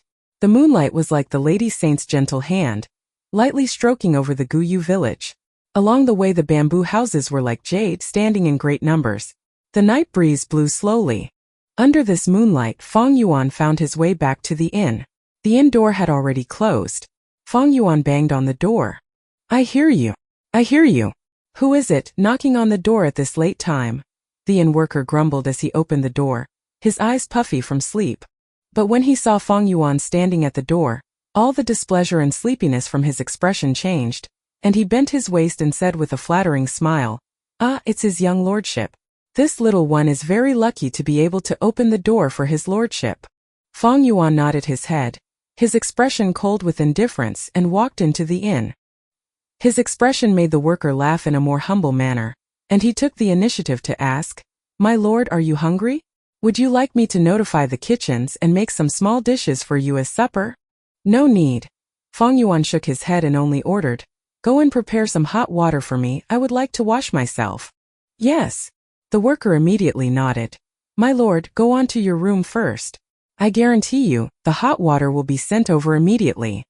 Fong Yuan let out a noise of approval and went up the stairs, heading towards the second floor. The worker watched Fong Yuan's back, his two eyes glittering in the light, revealing an expression of jealousy. "This is a Gu master. Oh, if only I had the talent to cultivate, how good that would be." He shook his fists, sighing deeply. These words floated into Fong Yuan's ears, and he smiled bitterly in his heart. A Gu master had the power to transcend mortals, becoming a man above men, but in this process the price that was to be paid was also very high. The first difficult problem was financial resources. A Gu master needed primeval stones to cultivate. Battles also required primeval stones. Refining Gu also needed primeval stones. Trading was also not an exception. Without primeval stones, how could cultivation be possible? This point was a difficult position that, being an ordinary mortal who watched from the sidelines, the inn worker would not understand. Just like earlier in the evening, the young Gu master Jiang Ye vented his anger and displeasure on the hunters when he dropped their wine jars. His meaning was, he himself could not bear to spend primeval stones to drink this green bamboo wine, yet these hunters who were just ordinary men actually had such money to spare. To take a glimpse at the whole picture, just that meaning alone could tell a lot about the cultivation situation of a Gu master. The strength of a Gu master was great, they achieved more than a common mortal, but the price was also great. Many a time using every single piece of primeval stone needed great consideration, especially when it came to lower-ranked Gu masters. Do not be fooled by the glorious surface. In reality, the life of a Gu master is constantly strained by money. Not to mention, as the realm of a Gu master increases, the resources they require also increase. Without proper backing, it is very difficult for a Gu master's road to cultivation. Fong Yuan thought of his previous life and had deep understanding of this reality. He returned to his room. Just after he lit the lamp, the inn worker came up with a basin of hot water. Of course, there were cloth towels and other toiletries. Fong Yuan let the worker leave and closed the room door. He put down the door latch, washed himself and got up to his bed. Although his body was feeling a little tired, his heart still flared with a surge of excitement. I finally got my hands on the liquor worm. The liquor worm is rarer than the moonlight Gu, because in a sense it is a Gu that increase a Gu master's latent talent. Fong Yuan sat cross-legged on the bed and took out the liquor worm. The liquor worm was still sleeping soundly. Its body size was slightly bigger than the moonlight Gu, soft and white like a silkworm. Under the light its body was shrouded in a layer of faint wavering light, just like a pearl's mellow luster. Two little eyes resembling two black sesame seeds were mounted on its chubby white head, making it appear charmingly naive. Placed in his hand, it was not heavy. Its weight was about half a chicken egg. When smelling it carefully, its body exuded a whiff of wine aroma. This fragrance was not the aroma of green bamboo wine, but the liquor worm's own fragrance. The smell was faint and misty, as if it was not there. Fong Yuan's nose twitched as he inhaled the fragrance of the liquor worm. The wine fragrance moved straight downwards into the aperture, entering into the green copper primeval sea. The primeval sea surged and rippled for a moment, quickly absorbing in the wine. A gleam of pure and refined primeval essence was produced. The other primeval essence had an emerald green color, shining with a metallic copper luster. However, this primeval essence was a pale green, and it was more condensed than the original primeval essence. This was the primeval essence that a rank 1 middle stage Gu master could produce. Aware of this gleam of pale green primeval essence in his green copper sea, Feng Yuan revealed a satisfied smile. Right now my cultivation base is just that of a rank 1 initial stage. But with the liquor worms condensing, after the primeval essence is refined, I will be able to have rank 1 inch. Middle realm primeval essence. The beauty of this benefit is something that cannot be said in 1 or 2 sentences. But very soon he took back his smile. However, right now I have yet to fully master the liquor worm. It is only when I refine the liquor worm and turn it into my vital goo, then I will be able to freely use it and later on with maximum efficiency, refine my primeval essence. Thinking up to this point, he no longer hesitated and began to draw out a jet of green copper primeval essence from his primeval sea. The primeval essence tightly wrapped around the liquor worm, bringing it into the air before Feng Yuan, and started to invade its body. The liquor worm felt its life at danger and woke up immediately. It began to struggle violently, using its own power to drive out Feng Yuan's primeval essence. This liquor worm has a really strong resistance. Feng Yuan's complexion turned grave as he felt the consumption rate of his primeval essence go beyond more than double of what the moonlight goo had consumed. No matter what, I have to refine the liquor worm. His 2 eyes flashed with a firm light as he continued pouring primeval essence into the liquor worm. In the room, the candles on the table quietly burned, shining a bright light in the middle of the room while the far corners of the walls were dark. The candlelight radiated on Feng Yuan's face, but he had already closed his eyes, gathering all his focus onto the liquor worm. A continuous jet of green copper-colored primeval essence that resembled a jet of mist emitted out from Feng Yuan's whole body, then it gathered together and firmly wrapped around the liquor worm. The liquor worm hovered in the air, its distance less than a feet away from Feng Yuan's face. It struggled with all its might in the midst of the green copper primeval essence. Time slipped away quietly. As the candles burned, they became smaller and the light grew dimmer. The crescent outside the window had slowly gone down, and then a new day arrived. The morning light squeezed through the narrow crack in the window and shone into the room. It was like the window had a light edge. Feng Yuan opened his eyes and looked at the liquor worm in front of him. The liquor worm's white body had a shade of green color. This was the result of Feng Yuan's effort after half a night. However, it was clear that this volume of green color was not even 1% of the liquor worm's body. Feng Yuan's face looked grave. This liquor worm's will was way too tenacious and its resistance was incredibly strong. Simply put, this was beyond a rank 1 Gu's boundary. This goo was most probably the flower wine monk's vital goo. The flower wine monk was a rank 5 master, so this liquor worm was originally rank 5, but because it went through all those years without enough food, pretty much full in one moment and starving in the next, so its grade also fell. Right now it is left at the level of rank 1, yet its will is still as tough as a rock. Feng Yuan had guessed the truth. This liquor worm was originally the flower wine monk's vital goo. Its original will had been wiped clean and refined to the end. It had accompanied the flower wine monk throughout all his battles, passing through the underground world. After the flower wine monk died, his strong will continued existing in the liquor worm. Right now, with Feng Yuan trying to refine the liquor worm, it actually meant fighting against the flower wine monk's will. This was way more difficult than trying to refine a natural goo. A human's will is generally stronger than a natural goo.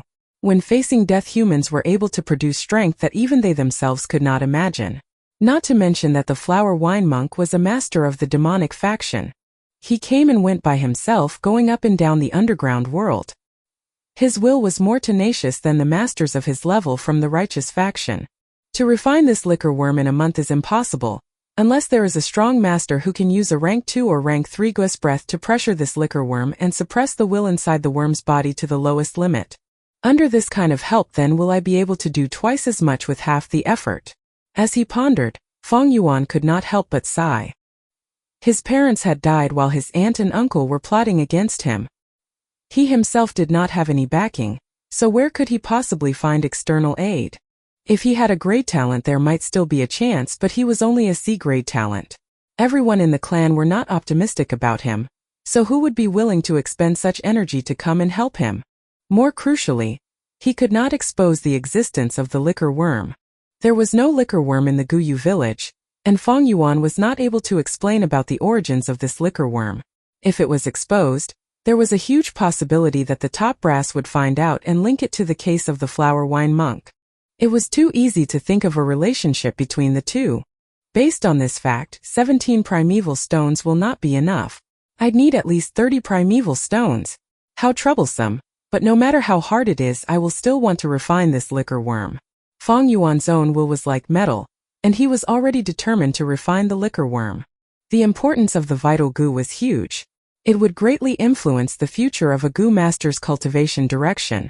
Although the liquor worm was not the world's best choice for a vital gu, it was still much better than the moonlight gu. It was also the best option in Fang Yuan's present situation. Growl. At this moment Fang Yuan's stomach came up with a cry of protest. After a whole night without sleep and putting full effort into refining the liquor worm, Fang Yuan was naturally hungry. I guess I'll go and fill my stomach first and think of a way to accumulate primeval stones. Fang Yuan rubbed his belly and went downstairs. He went to the cafeteria and picked a seat at the corner, ordering a few kinds of breakfast dishes. Just as he was beginning to eat, his younger brother Gu Yu Fangzheng appeared. Big brother, why are you staying at the inn? Why didn't you go back home and sleep last night? His brother was very straightforward, his tone carrying the implication that it was demanding for an explanation. T/N. I am reworking the measurements a little. It used to be 4x4, but I'm starting to realize it's something like 4x4. The measurements in this novel regarding the C volume and aperture are just pretty confusing to me. Even the people I asked were a little unsure. But I'm slowly getting an idea of it. Apologies for the confusion. Edit 2. All measurements regarding aperture and C are changed to percent. 4x4/4 times 4 is now 44%. Confirmed. Chapter 18. Chapter 18. Let the past disperse away like smoke. Faced with his brother's question, Fang Yuan did not speak. He continued eating his breakfast. He knew his younger brother's character Fang Zheng was not someone who could keep in his composure. Sure enough, Fang Zheng saw that his older brother did not even bat an eye at him, as if Fang Yuan pretended he was heir. In the next moment he called out in a tone full of unhappiness, "Big brother, what did you do to Shen Shui? Ever since she came out from your room yesterday, she cried all over the place. When I comforted her, she cried even more." Fang Yuan looked up at his younger brother, his face expressionless. Fang Zheng frowned, staring firmly at his older brother, waiting for his reply. The atmosphere was growing tense. But Fang Yuan just looked at him for a second before he lowered his head and continued eating. The younger brother Fang Zheng was immediately flustered. Fang Yuan's attitude was clearly an undisguised contempt towards him. Under shame and frustration he banged his hand on the table, roaring loudly, "Gu Yu Fang Yuan, how can you act like this? Shen Shui as a servant girl has served you for so many years. I have seen her gentleness and care towards you. Yes, I know you feel lost, and I can understand your dejected feelings. Yeah, you're just a C-grade talent, but it doesn't mean you can vent your anger on others just because of your own misfortune. This isn't fair to her." He had barely finished when Fang Yuan stood up, raising his hand in a flash. Slap! With a loud snap he gave Fang Zheng a solid smack. Fang Zheng covered his right cheek, stumbling 2 steps backwards, his face full of shock. "Useless bastard, what kind of tone are you using to talk to your own older brother? That Shen Shui is just a servant girl. Just because of a lowly girl like her you would forget that I am your older brother," Fang Yuan reprimanded in a low voice. Fang Zheng finally reacted, his stinging pain on his face surging through his nervous system in waves. He stared wide-eyed, his breathing rough as he said in disbelief, "Big brother, you hit me? From the time I was still young until I grew up, you have never hit me before. Yes, I was found out to be an A-grade talent, you were just C-grade. But you also cannot blame me for it. This is all the arrangement of heaven." Slap!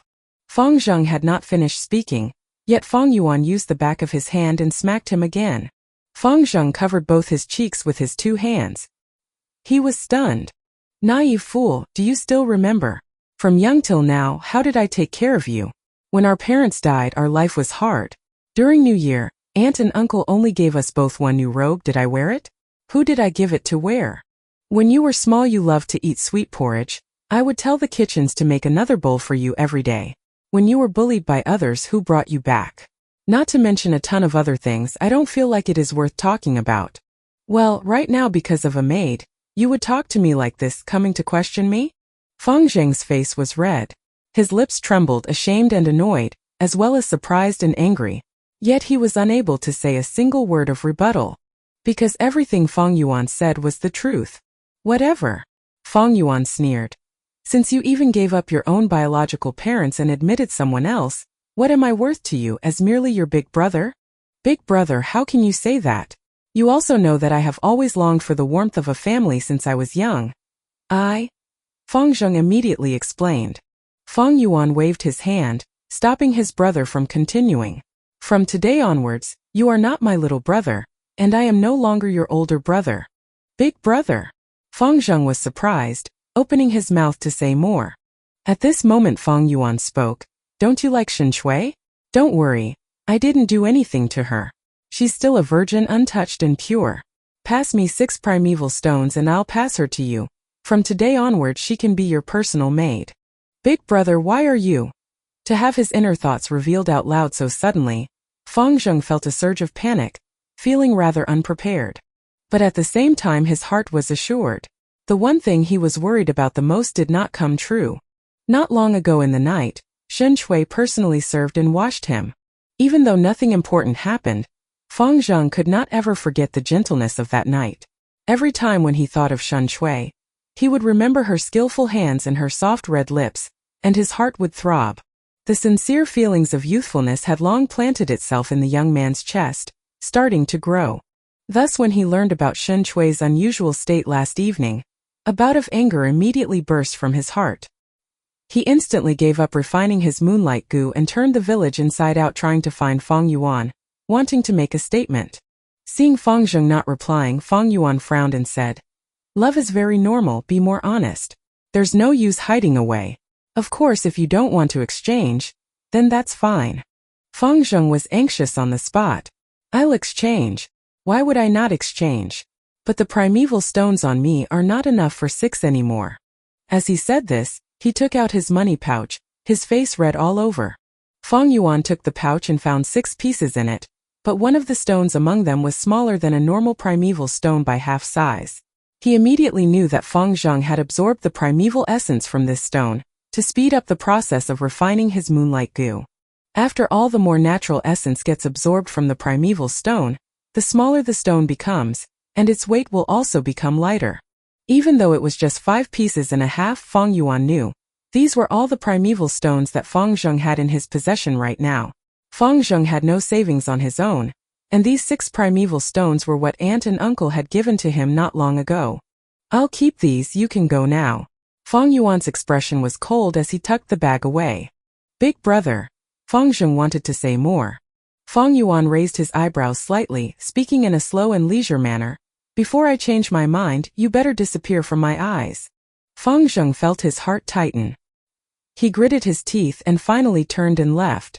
When he stepped through the doorway of the inn, he subconsciously covered his chest with his hand, feeling a wave of uneasiness. There was a feeling that was telling him that he had just lost something very important. But very quickly he felt hot as he thought of Shen Shui, and that dreamy night. "I can finally have you rightfully as mine, Cui Cui 1. He did not look back and walked out of Fang Yuan's sight. Fang Yuan stood expressionless. He stood for a long time, then he finally slowly sat down.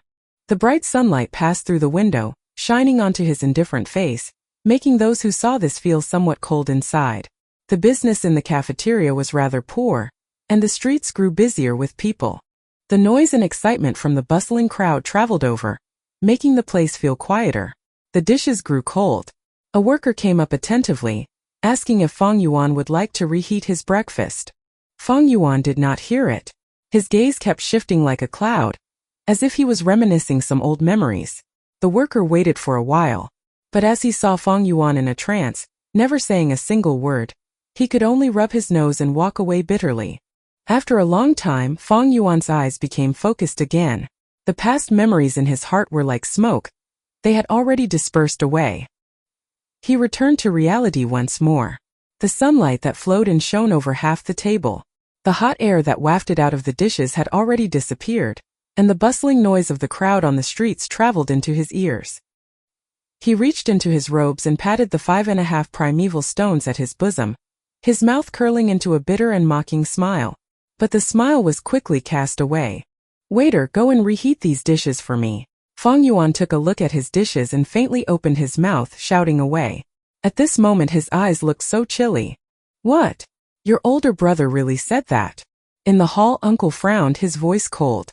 Aunt sat aside, looking speechlessly at the fresh red handprint on Fang Zheng's cheeks. Yes, when I met Big Brother. He was at the inn eating breakfast. The entire thing went like this. Fang Zheng replied politely. Uncle's frown deepened, all condensed into 3 black lines, too. After a few breaths he sighed and said in a solemn tone, Fang Zheng, my child, you must remember this. The maidservant Shan Shui is not Fang Yuan's personal property. We assigned her to him. How can he use her as a trading item? If you wished for it, you should have told us earlier on. We would just assign her to you. Ah! Fang Zheng was stunned as he listened to this. Uncle waved his hand. You can take your leave. You gave all your primeval stones to Fang Yuan, so I'll just give you another 6. Remember, use them properly on refining your gu and seize number 1. We will be very proud of you when you do. Father, your child is ashamed. Fang Zheng was suddenly moved to tears. Uncle sighed and replied, just go, hurry back to your room and refine your gu. You don't have much time left. When Fang Zheng took his leave, Uncle's face revealed a ferocious and angry expression. Bang! He hit the table with his palm using great force, hissing, Humph, this damn bastard. He actually took our workers to do an exchange. He's really cunning. Aunt advised, husband, calm your anger. It's just 6 primeval stones. What do you understand, woman? This Fang Yuan is only a C-grade talent. If he wants to refine the moonlight gu, he would need primeval stones. With his weak experience of a first-timer, 6 primeval stones won't be enough to refine it. But now that he has 12 pieces, it will be more than sufficient. Uncle was so furious he gritted his teeth. He added, a gu master's cultivation will very swift as long as there are enough resources and no obstacles. In 2 or 3 years, the clan will be able to produce a rank 2 gu master. The lower Fang Yuan's cultivation rank, the smaller his hopes of trying to seize the family inheritance 1 year later. Right now he is still young, just starting to cultivate. We shall hinder him and let his starting process fall behind those at his age. The academy resources are always awarded to excellent students. With his latent talent, once he falls back he won't be able to get any resources. Without the help of resources his cultivation will fall even further. With this vicious cycle, I would like to see if he has the ability to inherit the family inheritance a year later. Aunt did not understand. Even if we do not stop him, he would at most be at rank 1 middle stage a year later. Husband, your cultivation is at rank 2. Why are you still afraid of him? Uncle was so angry he stomped and said, Woman, you really are a case of long hair but short insight. With just my identity as the senior, should I really beat down the younger generation? If he wants to get back the inheritance, it is reasonable and cannot be stopped directly. I can only fight back using the clan rules. It is stated in the clan rules, to be head of the house at 16 years old, the person must have at least rank 1 middle stage cultivation. Otherwise it means that Fang Yuan will have no right to waste the clan resources. After I have said this, do you understand now? Aunt was enlightened. Uncle narrowed his eyes, a glint in his gaze. He shook his head a little, sighing as he said, Fang Yuan is just too smart, too cunning. He could even see through a power play. What kind of intellect is this? Scheming and calculating at such a young age, how terrorizing. Initially I was going to continue plotting against him, yet he moved out straight away. I wanted to further rely on Shan Shui to monitor and trouble him, but in the end he went away and even earned 6 primeval stones. Alas, if he could be as stupid as Fang Zheng, that would have been great. Oh right, from today onwards you must treat Fang Zheng better. He is an A-grade talent after all. Not to mention I can see that he has feelings of dissatisfaction and unhappiness towards Fang Yuan. These emotions are a good thing. They must be guided properly. I have a sort of feeling that he will become the best tool to deal with Fang Yuan in future. In the blink of an eye, 2 days had passed. In the room at the inn there were no lights. The moonlight poured in, casting a color of frost. On the bed Fang Yuan sat cross-legged, his eyes closed. He moved his green copper primeval essence, concentrating his mind on refining the liquor worm. On its body, a small cut had already been dyed the green color of green copper, but the liquor worm's will was still as tenacious as ever. It constantly struggled in the midst of the ethereal primeval essence.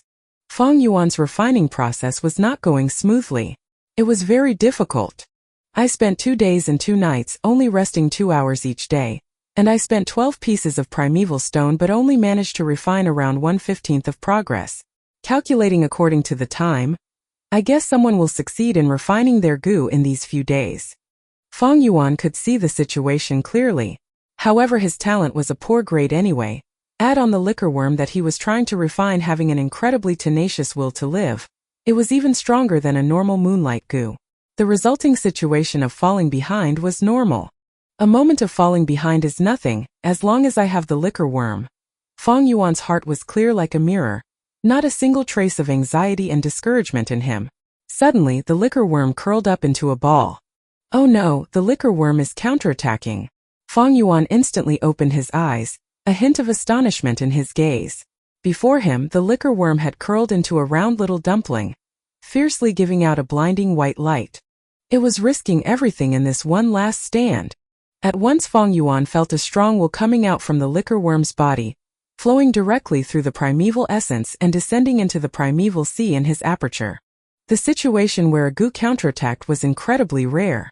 Only goo with extremely strong will would give their all. It was either success or death. In the face of such a scenario, the usual teenager would be panicking right now. Though he was surprised, Fang Yuan did not panic. In fact, he was somewhat delighted. Staking everything in one last attempt, this is also a good thing. As long as I can handle this counterattack, the liquor worms shall greatly weaken. However, I need to put full focus into fighting back against this will. I cannot receive even the slightest outside interference. Or else that would be bad, sigh. But I hope no one will come and disturb me during this period. His thoughts finalized, he was ready to gather the primeval essence in his aperture, ready to accept the liquor worm's will. He would be entangled with it and fight it 300 rounds. But at this moment, a miraculous event happened. In the middle of his aperture, just above the sea high in the air, a goo appeared. Boom! A mighty strong breath erupted from this goo. This breath was like the Milky Way pouring out, and floodwater rushing down from the mountains. Yet, it was also like a dreadful beast whose dignity was offended that opened its scarlet-red eyes and looked around to see who would dare to violate its territory. This is the Spring Autumn Cicada. Seeing this goo, Fang Yuan was completely shocked. 1. Chui Chui is just an affectionate way to call Shen Chui. 2. The novel says, Dou Ning Cheng Li Yi Chan Zi, which means condensed into a Chan word. Chinese words are used to describe things sometimes. Author's note. He thanks a bunch of people. I will keep on going forward 3 years, 6 years, 9 years. In this period of time, some of you may leave temporarily and some will always stay. In the busy process of human life, we constantly mark our constant existence, and we all prove to each other that we have lived before. I had imagined this sort of scenario. When we are old, you all will look at Gu Zhanren this ID, and will laugh in your hearts. Oh, it's him. When I was young I have read his book before. I even gave him a recommendation vote. Maybe I will open my previous layout and see all these familiar IDs, those that have rewarded, voted and commented before. I will reminisce the times when I was writing alone. These names were the company of my long and difficult journey, giving me warm little lights. Right here in the book is a small little twist. Fang Yuan will begin to truly show his unique style. Those who were able to read up till here are predestined. I guarantee you right here, this book will become more and more exciting. T/N. Thank you everyone for reading up till here. And sorry for the long wait. This was such a long chapter to translate, but it is also one of my all-time favorite chapters. The sadness and meaning of this chapter has always stayed with me. As the author said, this is the turning point and beginning of the real story. I hope you will give lots of support to the author and I hope to translate even more. Chapter 19. Chapter 19 Rank 6 Vital Goo. The Spring Autumn Cicada. During the process of refining, the goo counterattacked. At this time, the liquor worm that had inherited the flower wine monk's extremely strong will invaded his aperture, brazenly counterattacking at Fang Yuan. This strong willpower descended from above, surging down towards the bottom of the aperture where the green copper primeval sea was. The waves in the sea tumbled, setting off bursts of high tide. Under Fang Yuan's will, large amounts of primeval essence rose upwards to the sky and gathered together, forming a towering monster wave. brazenly accepting the incoming liquor worm's will. Just as both sides were about to collide viciously in the middle of the aperture, a faint image of a goo worm emerged in a blank area between the two energies. This was a cicada. The cicada's body was not large. If the moonlight goo was described as a blue crystal shaped like a curved moon, then this cicada would be a delicate craftwork that was made from palm wood and tree leaves by a master craftsman. The goo sported a brownish-yellow head and abdomen. Its surface had the texture of a tree's growth rings, as if it had witnessed countless years. On its back were two very wide and translucent wings, like two tree leaves overlapping. The wings had similar structure. This structure was like a typical net vein leaf. The center had a coarse stem, and from this stem sprouted out a network vein of leaf lines on both sides. The spring-autumn cicada. It had been startled. It was just like a giant beast, usually hiding in its cave in a deep sleep. But suddenly it was awakened, furthermore learning that its territory had been violated. Who dares to come into my turf and act wildly? As if its dignity was offended, the spring-autumn cicada was angry and let out a whiff of aura. The aura was weak yet powerful. It was like the surging Milky Way, rolling forth with vast and mighty waves. It would sweep across mountains for 10,000s of miles, or submerge a broad desert. To be compared to this aura, the liquor worm's will was like the case of an ant meeting an elephant. The aura swept around and expanded, just like a raised invisible tsunami. The invading will of the liquor worm did not even have the ability to withstand it. It was immediately swallowed whole by this aura. Fang Yuan felt depressed. The green-copper primeval essence that he had thrust forward with his might collided with this aura like it was a wave crashing onto a great mountain. In a moment the condensed primeval essence disintegrated and dispersed into rain, scattering down to the primeval sea. The waves on the primeval sea rose one after another. It was like a rainstorm had just swept across, increasing its turbulence. But after a few seconds the spring-autumn cicada's aura spread down, pressing onto the primeval sea. Boom! Fang Yuan felt like he heard a buzz. In an instant the rolling waves on the sea calmed down. The spring-autumn cicada's aura firmly repressed the entire primeval sea, just like an invisible mountain pressing down. The surface of the sea was calm like a mirror, not a single wave rolling about. It was like an originally crumpled piece of paper, a boundless giant hand covering over it suddenly flattening it. This was easily an incomparable power. Fang Yuan felt a pressure weighing like an enormous invisible mountain pressing down on his heart. He compared it to Sun Wukong being pressed down by the five elements mountain. Fang Yuan could not even mobilize a single pint of primeval essence. However, although he was shocked, he was not afraid. In fact, his heart felt great joy.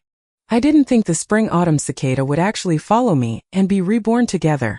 So it's actually not a one-time use goo worm, but one that can be used again repeatedly. The spring-autumn cicada was a rank 6 grade, and it was the first rank 6 goo in Fang Yuan's previous life, as well as his last. Just to make it, Fang Yuan had used all means and resources, wasting an incredible amount of strength, using 30 years of fermenting to finally succeed.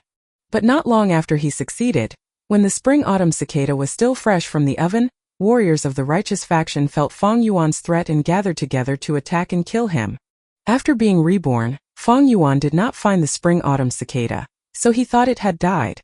But in reality it had fallen into a deep sleep, resting inside Fang Yuan's body. To travel back 500 years in an instant was a huge blow to its vitality. It was too weak, so weak that even Fang Yuan as its master could not feel it. Right now, even though the spring-autumn cicada had appeared, its situation was still bad. After being reborn it had always been resting in a deep sleep. To appear right now was because it had felt the danger that the aperture was facing. It could be said that the liquor worm's will had awakened it. It was weak, very weak, extremely weak. In Fang Yuan's memories, the original spring-autumn cicada was full of vitality. Its body was like a precious floorboard, giving out a warm and glossy varnish. Its two wings were verdant green, like two soft tree leaves that had just freshly sprouted. But right now, there was a strong and deathly chill emanating from the body of the cicada. There was no shine or gloss from its body, making it feel rough and dim like dead wood. Its wings were not the color of soft and green leaves. They were fully yellow, just like the withering leaves of autumn. The tips of its wings were slightly rolled up, a little incomplete, just like the corner of fallen leaves. Seeing this, Fang Yuan felt both distressed and lucky. He was distressed because the spring-autumn cicada suffered such a heavy blow. It was barely a step away from death, just a foot away from the edge of a cliff. The fortunate thing was, thank heavens, the spring-autumn cicada was weak to this point, or else he would be in great trouble. One must know, between a gu master and a gu, both must complement each other. The best would be both having the same rank. A rank 1 gu master should use a rank 1 gu. This was the most appropriate. If the gu's grade was lower than the gu master, when the gu master uses it, it would be the equivalent of a strong man carrying a small stick. The strength output would be small. If the gu's grade was higher than the gu master, when the gu master uses it, it would be the example of a small child carrying a heavy axe, unable to wield it properly. The spring-autumn cicada was a rank 6 gu, and Fong Yuan was just a rank 1 initial stage gu master. To use an image as example, the spring-autumn cicada would be a mountain, and Fong Yuan would be a squirrel. If the squirrel wanted to use the mountain to beat its enemy, the squirrel would just be squashed flat by the mountain at the first second. If the spring-autumn cicada was at its peak state, Fong Yuan's weak rank 1 aperture could not even tolerate it. The majestic aura of the cicada would just make the aperture burst to death. Fortunately, it was at its weakest state, so Fong Yuan's aperture could accommodate it right now. I gave up the moonlight gu, going through all the lengths to find the liquor worm just to refine it into my vital gu. But in reality, I already had a vital gu from the start. The spring-autumn cicada is my vital gu. Fong Yuan's heart was filled with emotion as he felt the close connection between him and the spring-autumn cicada. The vital gu is the first gu that a gu master refines. It is terribly important, and would affect the future development of a gu master by a large extent. If a vital gu is well picked, the gu master's development will become smoother. When the vital gu is of a poor grade, to a gu master it would just drag down his cultivation and let peers surpass him. The more important thing is that it would affect the matter of life and death in a battle. Fong Yuan was clear on this point, so he was not satisfied after choosing the Guyu village's signature moonlight gu. He just had to go all the way to find the liquor worm. In his memory, to a rank 1 gu master, the liquor worm was already considered a high-quality pick. The moonlight gu was just a choice that was slightly above average. But life is fascinating, because no one will ever know what is waiting for him or her at the next moment. Fong Yuan had refined the spring-autumn cicada in his previous life. After his rebirth, the spring-autumn cicada fell into a deep sleep, but the connection between them still existed. In fact, Fong Yuan found that, as if going through the refinement of the river of time, his connection with the spring-autumn cicada had grown even closer and mysterious than his previous life. It was just because the spring-autumn cicada was too weak, so Fong Yuan was not aware of it. Therefore, in the real sense, the spring-autumn cicada is the first gu that he had refined. The only thing was that the spring-autumn cicada was not refined in his current life, but the result of hard work in his previous life of 500 years. The spring-autumn cicada was Fong Yuan's vital gu. A rank 1 gu master, having a rank 6 vital gu. If this sort of thing was said out loud, it is expected that no one would believe such a thing. This has already broken the limits of human cognition. But yet, that is exactly what happened. The truth is beyond doubt. The liquor worm as a vital gu is already one of the best choices, but when you compare it to the spring-autumn cicada, it is just like scum on the ground. My vital gu in this life is actually the spring-autumn cicada. Ha ha ha. Chapter 20. Chapter 20. The Academy Elder is speechless. The immense joy he felt did not overcome his mind. He quickly calmed down and started to consider the consequences that the spring-autumn cicada would bring to him. The spring-autumn cicada's ability is rebirth. But right now it is at its weakest state. At the instant I use it, it'll die. However, it is still a rank 6 gu, so I can totally use its aura. This won't do any damage to its body. He. After he finished pondering, he closed his thoughts and opened his eyes. The liquor worm was hovering before him, shivering in the midst of the smoke-like green copper primeval essence that had surrounded it. Earlier, because it wanted a chance to survive, desperation drove the liquor worm risk everything on a single throw. Yet in the end its will was easily defeated by the spring-autumn cicada's aura. Due to this it suffered a heavy blow. Its current strength not even 1% of the original will it had. Spring-autumn cicada. With a simple thought, Fong Yuan released a small trace of the spring-autumn cicada's aura. This aura pressured onto the liquor worm's body. The liquor worm immediately stood still, motionless like a dead creature. It scattered will felt the spring-autumn cicada's aura. Like a mouse that had run into a cat, it was frightened. It shrank into a ball and was too afraid to move even a slight bit. Fang Yuan laughed and took the opportunity to mobilize his primeval essence. In the beginning, when he tried using his green copper primeval essence to refine it, the liquor worms will resist it fiercely, so it could only expand arduously bit by bit. But right now Fang Yuan's green copper primeval essence drove straight in, flowing vigorously without resistance. There was no obstruction at all. The green copper color on the surface of the liquor worm rapidly expanded. In a few winks, the once pearl-white liquor worm was fully dyed green. The general situation had passed. The last remains of the liquor worm's will was finally washed away easily by Fang Yuan's will, dissolving into nothingness. With that, the liquor worm was fully refined.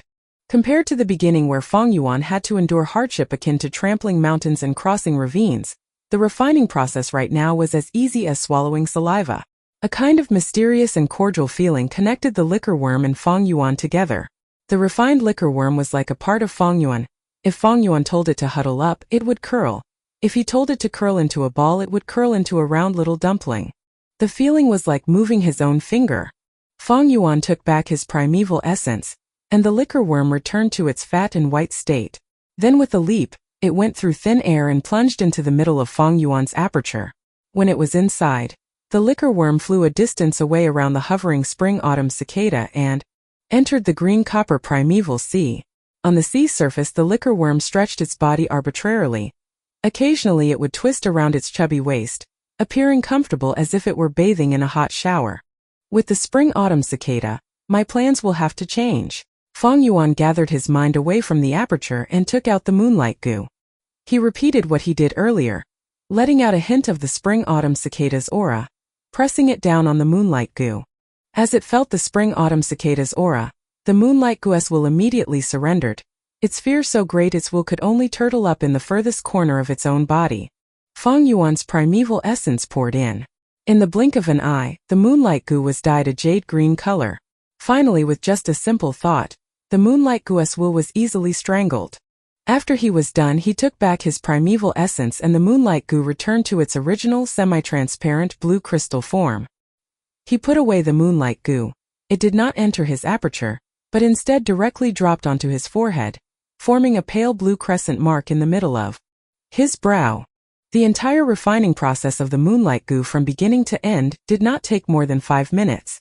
Comparing the start of his difficult refining process to the situation right now, the speed was rapid and created a sharp contrast. Not only was it very fast, the consumption of primeval essence was also very little. For the past few days, Fang Yuan had consumed 6 pieces of primeval stones just to refine the liquor worm. But tonight, while Fang Yuan could see the bottom of the primeval sea in his aperture, he did not use a single stone. Haha, with the spring-autumn cicada at hand, it is as easy as having a god's help. After today, all I just need to do is use its aura to pressure down. Any rank 1 goo will be easily refined. Even though I only have C-grade talent, I don't need to borrow the help of primeval stones. The difference of before and now is like heaven and earth. Fang Yuan's mood was joyous. Right now his situation was like pushing away the mist and cloud to see the blue skies. Although the spring-autumn cicada was at its weakest point, it was still a rank 6 goo. A fallen tiger still leaves behind threat. A festered ship still has 3 pounds of nails. 1. Just relying on its aura, Fang Yuan's cultivation from today onwards would receive a huge driving force. At this moment, the moon outside the window was bright and the stars were few. The moonlight flowed through the window, shining on Fang Yuan's face. Initially I thought I wouldn't be able to get number 1, but the road twisted and turned unexpectedly. Time waits for no one. I must go to the academy now and receive the top prize. Fang Yuan's eyes glistened. With a thought, the spring-autumn cicada faded away from view and disappeared once more, returning to its deep slumber. Then he called out the liquor worm and hid it away at a corner of his bed. This was to prevent the academy's unnecessary examination. 15 minutes later, in the clan academy.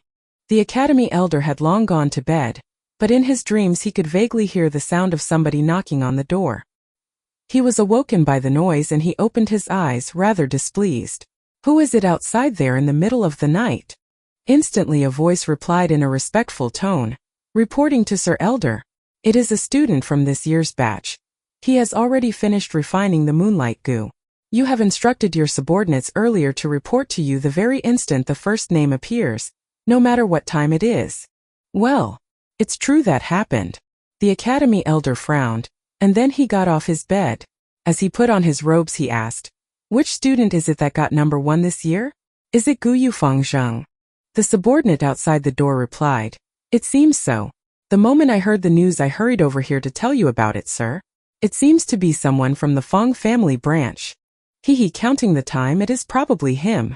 The academy elder laughed lightly, confidently saying, "Who else could it be besides the A-grade talent genius? All those B-grade talent students would still be worse even with the help of primeval stones. Or else why would the grade of cultivation talent be so important?" As he said this, he pushed the door open and came out. Outside the door, his subordinate respectfully bowed, moving 2 steps backwards. "Sir is right," he echoed. In the hall, 10 candles or so burned together, brightening up the hall. The man who had received Fang Yuan had already cleared up all doubts by now. Under the bright light of the candle fire, his face showed a stunned expression.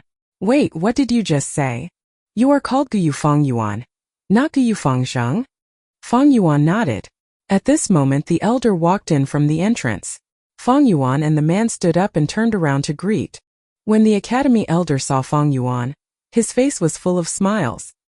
He strode over and stood in front of Fang Yuan, patting his shoulder in a friendly manner. "You did well, Gu Yufang Zheng, you did not disappoint me. You are indeed a grade talent genius. All those B-grade, C-grade peers of yours will never compare to you no matter how hard they try." Ah! Fang Yuan and Fang Zheng were twin brothers. Their outer appearance was similar to a fault. Even the academy elder was mistaken. Fang Yuan was neither haughty nor humble. He took a little step back, letting his shoulder free from the academy elder's hand. He stared at the academy elder, his hands folded behind his back.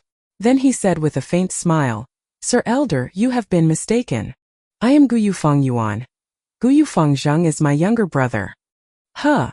The academy elder opened his mouth slightly, his expression startled. He glared at Fang Yuan doubtfully, his brow turning into a frown. After a few breaths he finally spoke. "You are Gu Yufang Yuan?" "Correct, sir," Fang Yuan replied. "You have refined the moonlight Gu." The academy elder was extremely surprised. His 2 eyes glared firmly at Fang Yuan's crescent mark on his forehead. His eyes were shining. He was asking the obvious. "Indeed, that is the case," Fang Yuan said. "Then you are first of your batch." The academy elder was asking stupid questions, but he was not entirely at fault. After all, this situation was entirely out of everyone's expectations. One must know that he had been in charge of the academy for decades and is extremely experienced. He had seen C-grade talent students contending for number 1 before this, but it was never this early.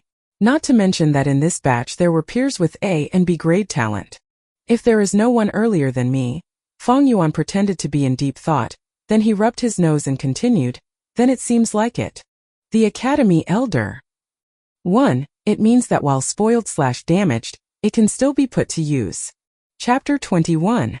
Chapter 21. How can it be that Big Brother got number 1? The sky was not yet bright, and the sun had yet to rise. The east sky just began to turn bright, the dark colors in the sky slowly fading away, the smell of the night still remaining in the air. The streets were empty. Then came the sounds of quick footsteps. The early dawn mountain air was moist, yet Gu Yufang Zheng did not feel the slightest cold rush. His heart was full of surging enthusiasm. His face blushed red, and now he was walking swiftly toward the academy. "I have been cultivating hard these few days, spending 2 primeval stones. I did not sleep at all last night, and I finally successfully refined the moonlight Gu. I am an A-grade talent and I was so hardworking. No one can be faster than me, no one. Father and mother, I told you I won't let you feel disappointed." When he thought of the moment where he told his aunt and uncle about the good news earlier, they expressed happiness and relief, making Fang Zheng feel a surge of joy and pride.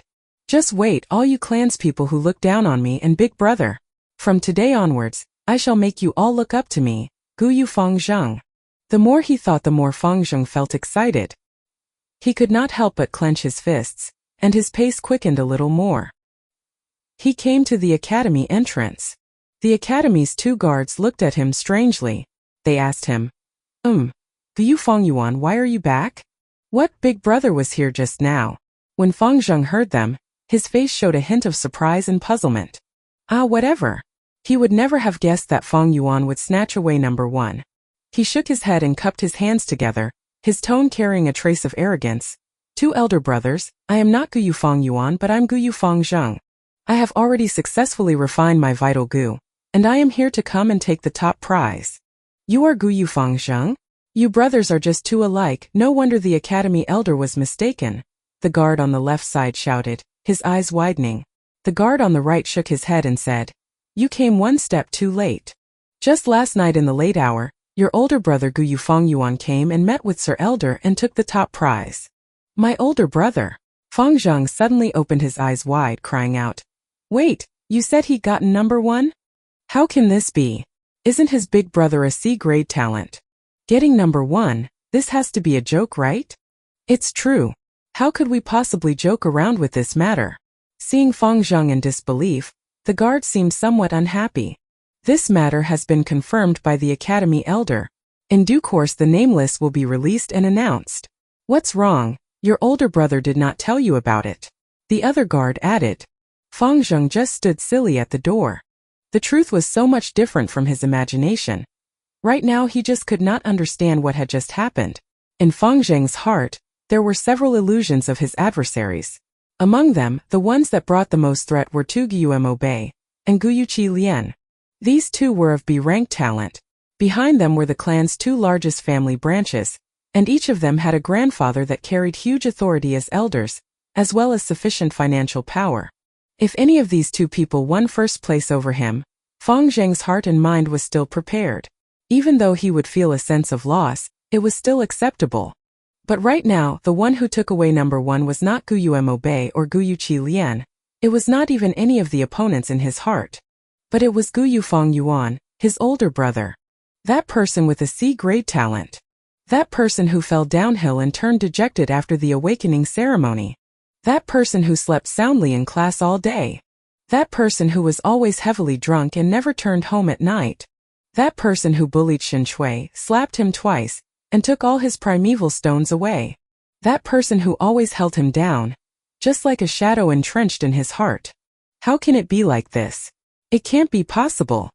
In a short while Feng Zheng roared in his heart, I was so hardworking, but he just drank every day until he became drunk, and yet in the end he was the one who got number one. Is this even fair? Why? Why? The sun rose from the east, the birds chirped around, and the overflowing air of spring took over Qingmao Mountain. Guyu Feng Zheng bathed in the warm sunlight. He slowly lowered his head, gritting his teeth, looking at his own lonely shadow. The excitement in his heart had turned into a balloon that leaked air, long dissipating. Instead, what took its place was the emotions of confusion, resentment, unwillingness, puzzlement, fear, and other complicated feelings. As time went by, the sun climbed higher. The academy bulletin wall had posted a new name list, and on the list were just two names, firstly Feng Yuan, and then Feng Zheng. Following the appearance of this list, the news gradually spread out. After hearing the news, all those young students who had been bent on refining their gu at home after receiving one were in an uproar. How can it be like this? If it was Feng Zheng who got number one, I would still have believed it, but it's Feng Yuan. Isn't he a C-grade talent? Could there have been a mistake? The A-grade talent Feng Zheng actually lost to the C-grade talent Feng Yuan. Is this Tales from the 1001 Nights? 1? The Mo branch family home.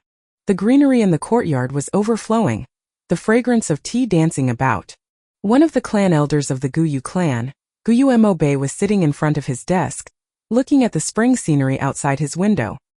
He leisurely drank his tea and said, Mo Bei hasn't continued refining his gu? The housekeeper standing at his side hurriedly replied.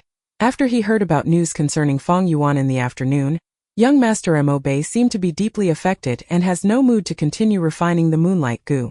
It is a pity young Master Mo Bei was just so close to succeeding. Actually, if Feng Zheng got number one, it could still be ignored, but it just has to be that C-grade talent Feng Yuan. So young Master Mo Bei lost his interest. It can't be helped. Do not excuse him. Guyu Mo Chan snorted coldly, his face stern and his tone hard. A gu master's cultivation process is full of hardship each step. What is a small setback like this? That Fang Yuan is just a C grade, so to be able to get number 1 it is presumably because of luck. The moonlight goo that he chose must have had a weak will, so that is how he could snatch the top. If Mo Bei can't see through this and let such a small setback get to him, then how is he supposed to be in charge of our Mo family branch in future? How can he compete with the Qi family branch? No one is allowed to advise him. Let him think about it by himself. Yes, master. The housekeeper did not dare refute. Almost at the same time, in the home of the Qi family branch, Sai Guyu Fang Yuan, the clan elder Guyu Qi Lian, gave a long sigh. His brows held down in a frown as he thought, waving his hand around. Someone call young Master Qi-chan over, please.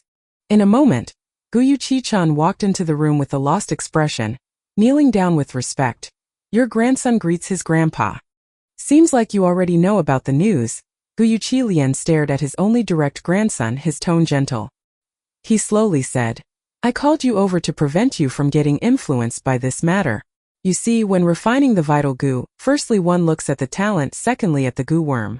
Fang Yuan's talent is just C grade, yet he was able to gain number 1 this time. This means that the goo he chose, compared to all the moonlight goo your peers have, has a will that is much weaker. This is entirely due to luck. So my grandson, do not be discouraged, this is nothing really. He is just a C grade talent, though he is the same as you, but his supply of resources is not as well as yours. His road to advancement will also be harder than yours. Believe your grandpa, you will soon surpass him. Hence you should put away this trivial matter. Fang Yuan will not be your opponent, and is not worthy to be your adversary. Your real enemies are the A-grade talent Fang Zheng and the Mo family's Mo Bei. Do you understand? Yes, thank you for your advice, Grandpa.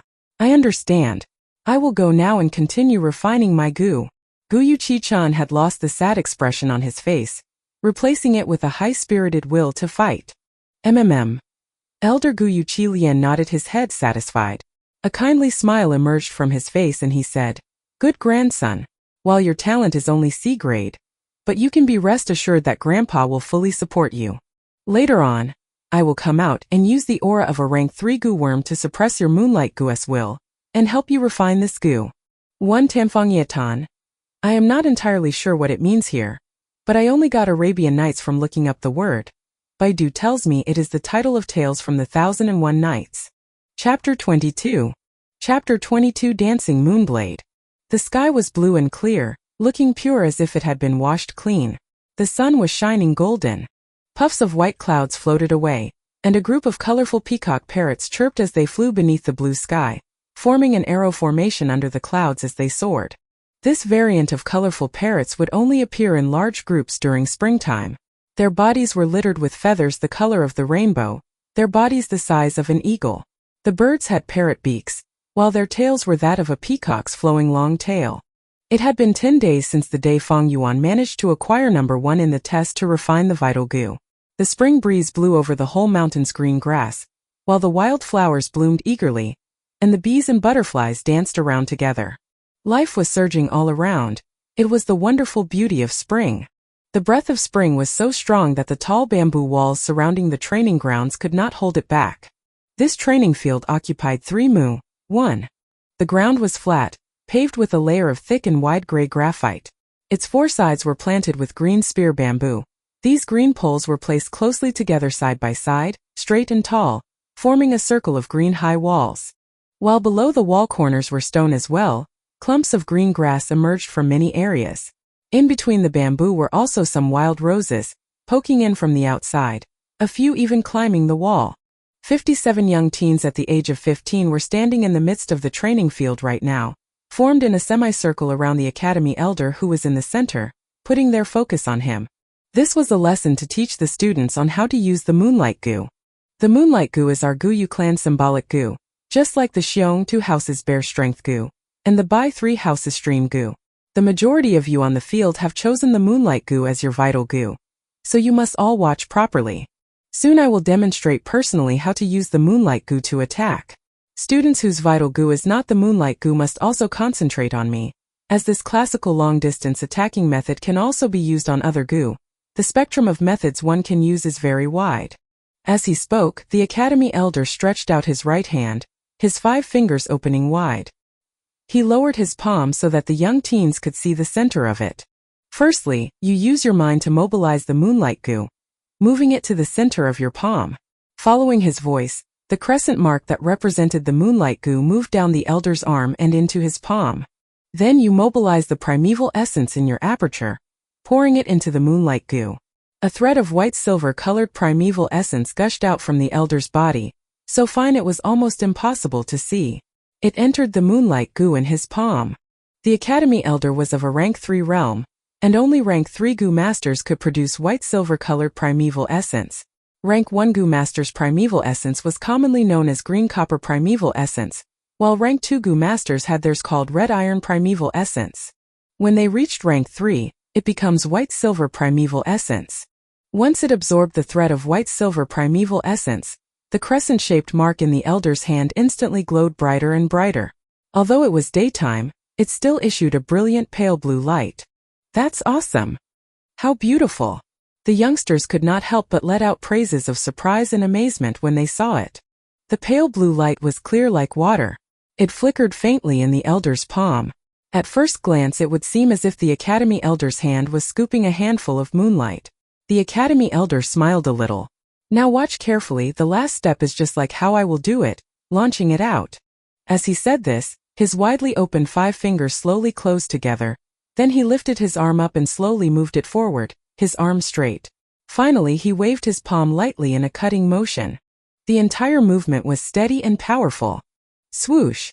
The young students could hear a light brushing sound beside their ear.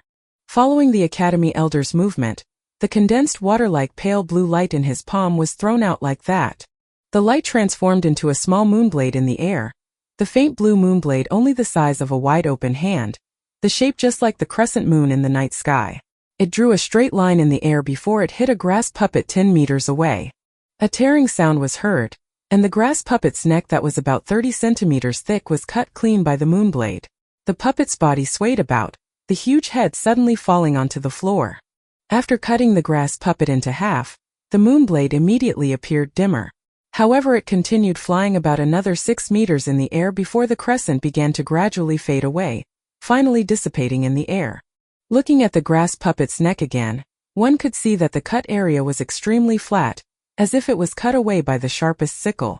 The youngsters were all shocked as they saw this, their eyes wide open. A few of them even touched their own necks involuntarily, astonished by the attacking power of the moonblade. After a short silence, the sounds of exclamation began. The teenagers had shining eyes as they stared at the grass puppet, some of them staring at the elder's palm.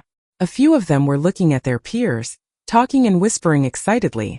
Only Fong Yuan stood hidden in the crowd with a cold expression, his stature calm. In his previous life, Fong Yuan had cultivated to rank 6, and he had created the Bloodwing demon sect in the Middle Kingdom. He taught tens of thousands of people, and was reputed as a giant figurehead of the demonic faction, his fame illustrious. The Academy Elder was just a rank 3 goo master. This small trick was just child's play to him. It would not cause any ripple of emotion in Fong Yuan's heart. All those of you who have refined the moonlight goo, step out. Each one of you shall take a grass puppet and follow the way I just did it, throwing out the moonblade, practice attacking. Once the Academy Elder was finished, around 30 students stepped out. In this batch, the entire clan had 100 young teens joining the awakening ceremony. Those who had cultivating talent were around 57. Among these students, those who had chosen the moonlight goo numbered around 35. After going through these few days of hard work, they had all refined the moonlight goo. Those that were left were all D-grade talents. It was not because they did not desire to refine the moonlight goo, but it was due to the inability of their talent, so they could only withdraw after learning of the difficulty. To the youngsters of the Guyu clan, the moonlight goo was not a simple goo worm, but the symbol of the clan's glory. Very quickly 35 of them stood in a row. Each of them faced forward, standing 10 meters away from a grass puppet on the opposite. Fong Yuan stood in the middle of the row, but he did not garner any attention. The practice began. The students all stretched out their right hands, letting the moonlight goo move to the heart of their palm. One by one, the blue crescent mark started to give out water blue light as green copper primeval essence was poured in. But when they drew a vertical cut with their palm, only 7 or 8 crescents flew out. Among these crescents, Some of them only appeared for a short moment before dissipating away. Some flew out for 2 to 3 meters before disintegrating into blue light with a bang. Some flew further, but the direction was severely off course, flying straight up to the sky. The young teens all frowned. When they saw the elders' demonstration earlier, it seemed quite easy. But when they started practicing themselves, they realized the skill required in this action. To throw out a moonblade and to have it hit on the grass puppet, it really was not that simple. The elder had a faint smile as he watched. He saw this scene every year and was not surprised. The remaining 22 students could only stand outside the field, watching jealously.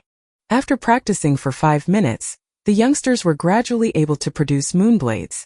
For a time in the training ground, pale blue-colored moonblades flew about everywhere. A few moonblades would fade halfway, a few unluckily crashing into another. Some flew out of the training field twisting around.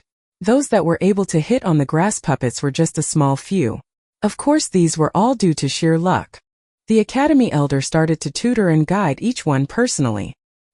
He focused greatly on Fangzheng, Mo Bei and Qichong and those others with good latent talent. He patiently corrected their postures, teaching them his experience. Towards those C-grade talent students like Fang Yuan, he only mentioned 2 sentences. Fang Yuan kept condensing the blue light in his hand. He waved his palm a few times, cutting the air, but he did not release the light, pretending and acting. With the field a mess at the moment and no one focusing on himself, he moved his thoughts and released his hold on the moonlight goo, his palm tilting a little, making a cutting action. In order not to raise attention, he did not focus on his own grass puppet opposite him, but aimed at the one on his left. With a whoosh, a moonblade flew out quickly, passing through the center of chaos, drawing a straight line in the air and cutting accurately into the neck area of a grass puppet. The grass puppet wavered for a moment, the neck area cut deeply by the moonblade. But very quickly, the green grassy area that was cut began to regrow, tangling together and healing away the wound. Of course, this grass puppet was not a normal scarecrow. It was a rank 1 scarecrow goo, having the nature-type ability of self-recovery. Unless the puppet was cut into half at once, it would just recover back to normal in a short while. Wow, look at that crescent! How cool, who threw it?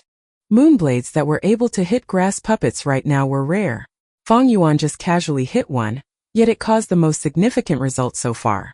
Thus in an instant the students outside the field gave out cries of surprise. Even the academy elder's attention was caught and he asked, "That moonblade just now was not bad.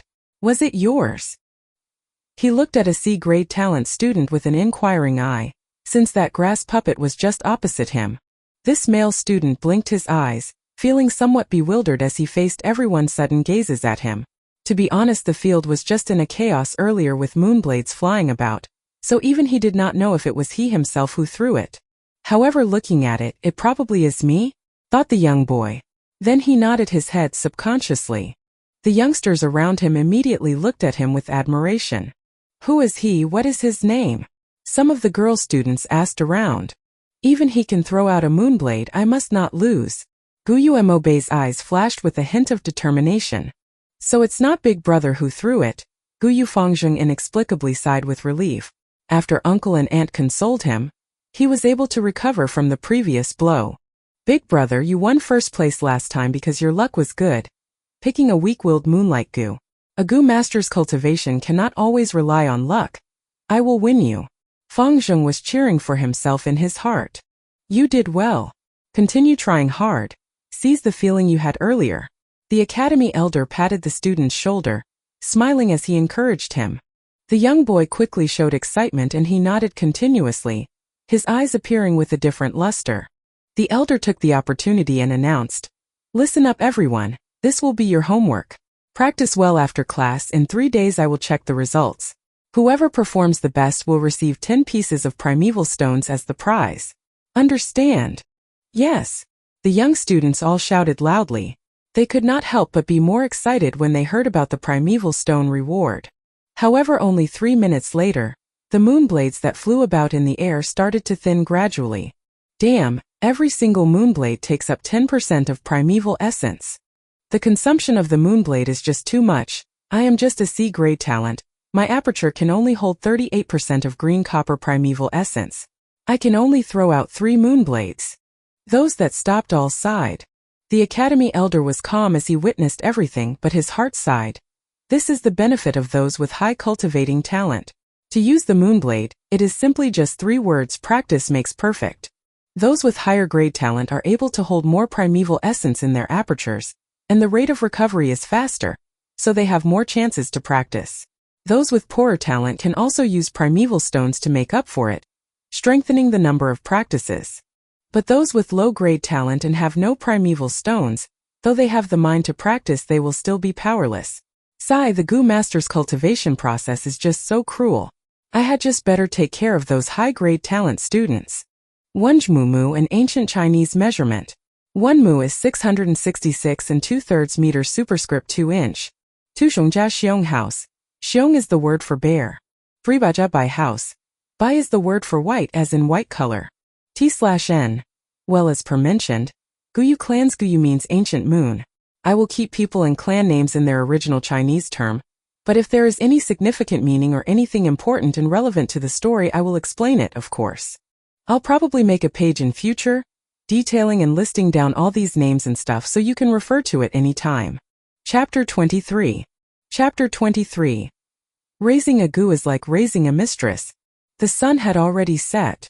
The sunset glow was still burning in the sky. The mountains far away in the distance were covered in a thick layer of gray ash, gradually turning to black. In the academy, a day's class was over. The students walked out from the academy in groups of 2s and 3s.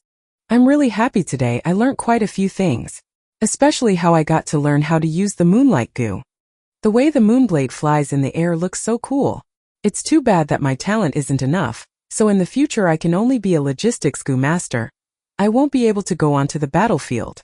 The young teenagers happily chatted away. A few of them called their friends over. Let's go and eat. We can drink some rice wine while we're at it. What do you think? Sure, that's not a bad suggestion. You guys go on first. I need to go to the store beside the academy's Gu room and buy a grass puppet. It will be easy to practice at home with it. Feng Yuan went to the Gu room alone. The academy's Gu room kept quite a few rank 1 Gu worms. There were many types and variations, and Feng Yuan's moonlight Gu was taken freely from inside. Once in a while the students would have a free chance to pick a Gu worm. If one wanted to get extra Gu, they would need to pay up. In this short time Feng Yuan had no wish to refine any other Gu. He walked to the building beside the Gu room. It was a small store. In the store there were 7 students, each of them negotiating over the counter with the store owner for buying grass puppets. It's you, Junior.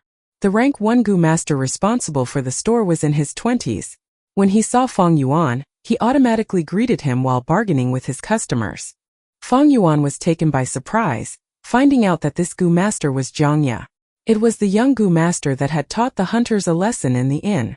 Ah, it's you, senior. Feng Yuan nodded his head, his face expressionless. Zhang Ye took out a grass puppet from the counter behind him, passing it to the student who purchased it. At the same time he threw Feng Yuan a friendly smile and asked, "Did Junior brother come here to buy a grass puppet as well? If you want me to leave one for you, you just need 3 pieces of primeval stones. These things sell like hotcakes. Right now there's only 7 left.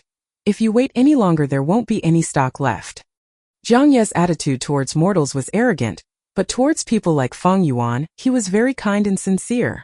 Feng Yuan shook his head, laughing secretly as he thought, this Zhang Ye really did know how to do business. The grass puppets were made with the scarecrow Gu. Even after including the primeval essence that was put in, the final cost should not be more than 1.5 primeval stones. Senior, this isn't fair.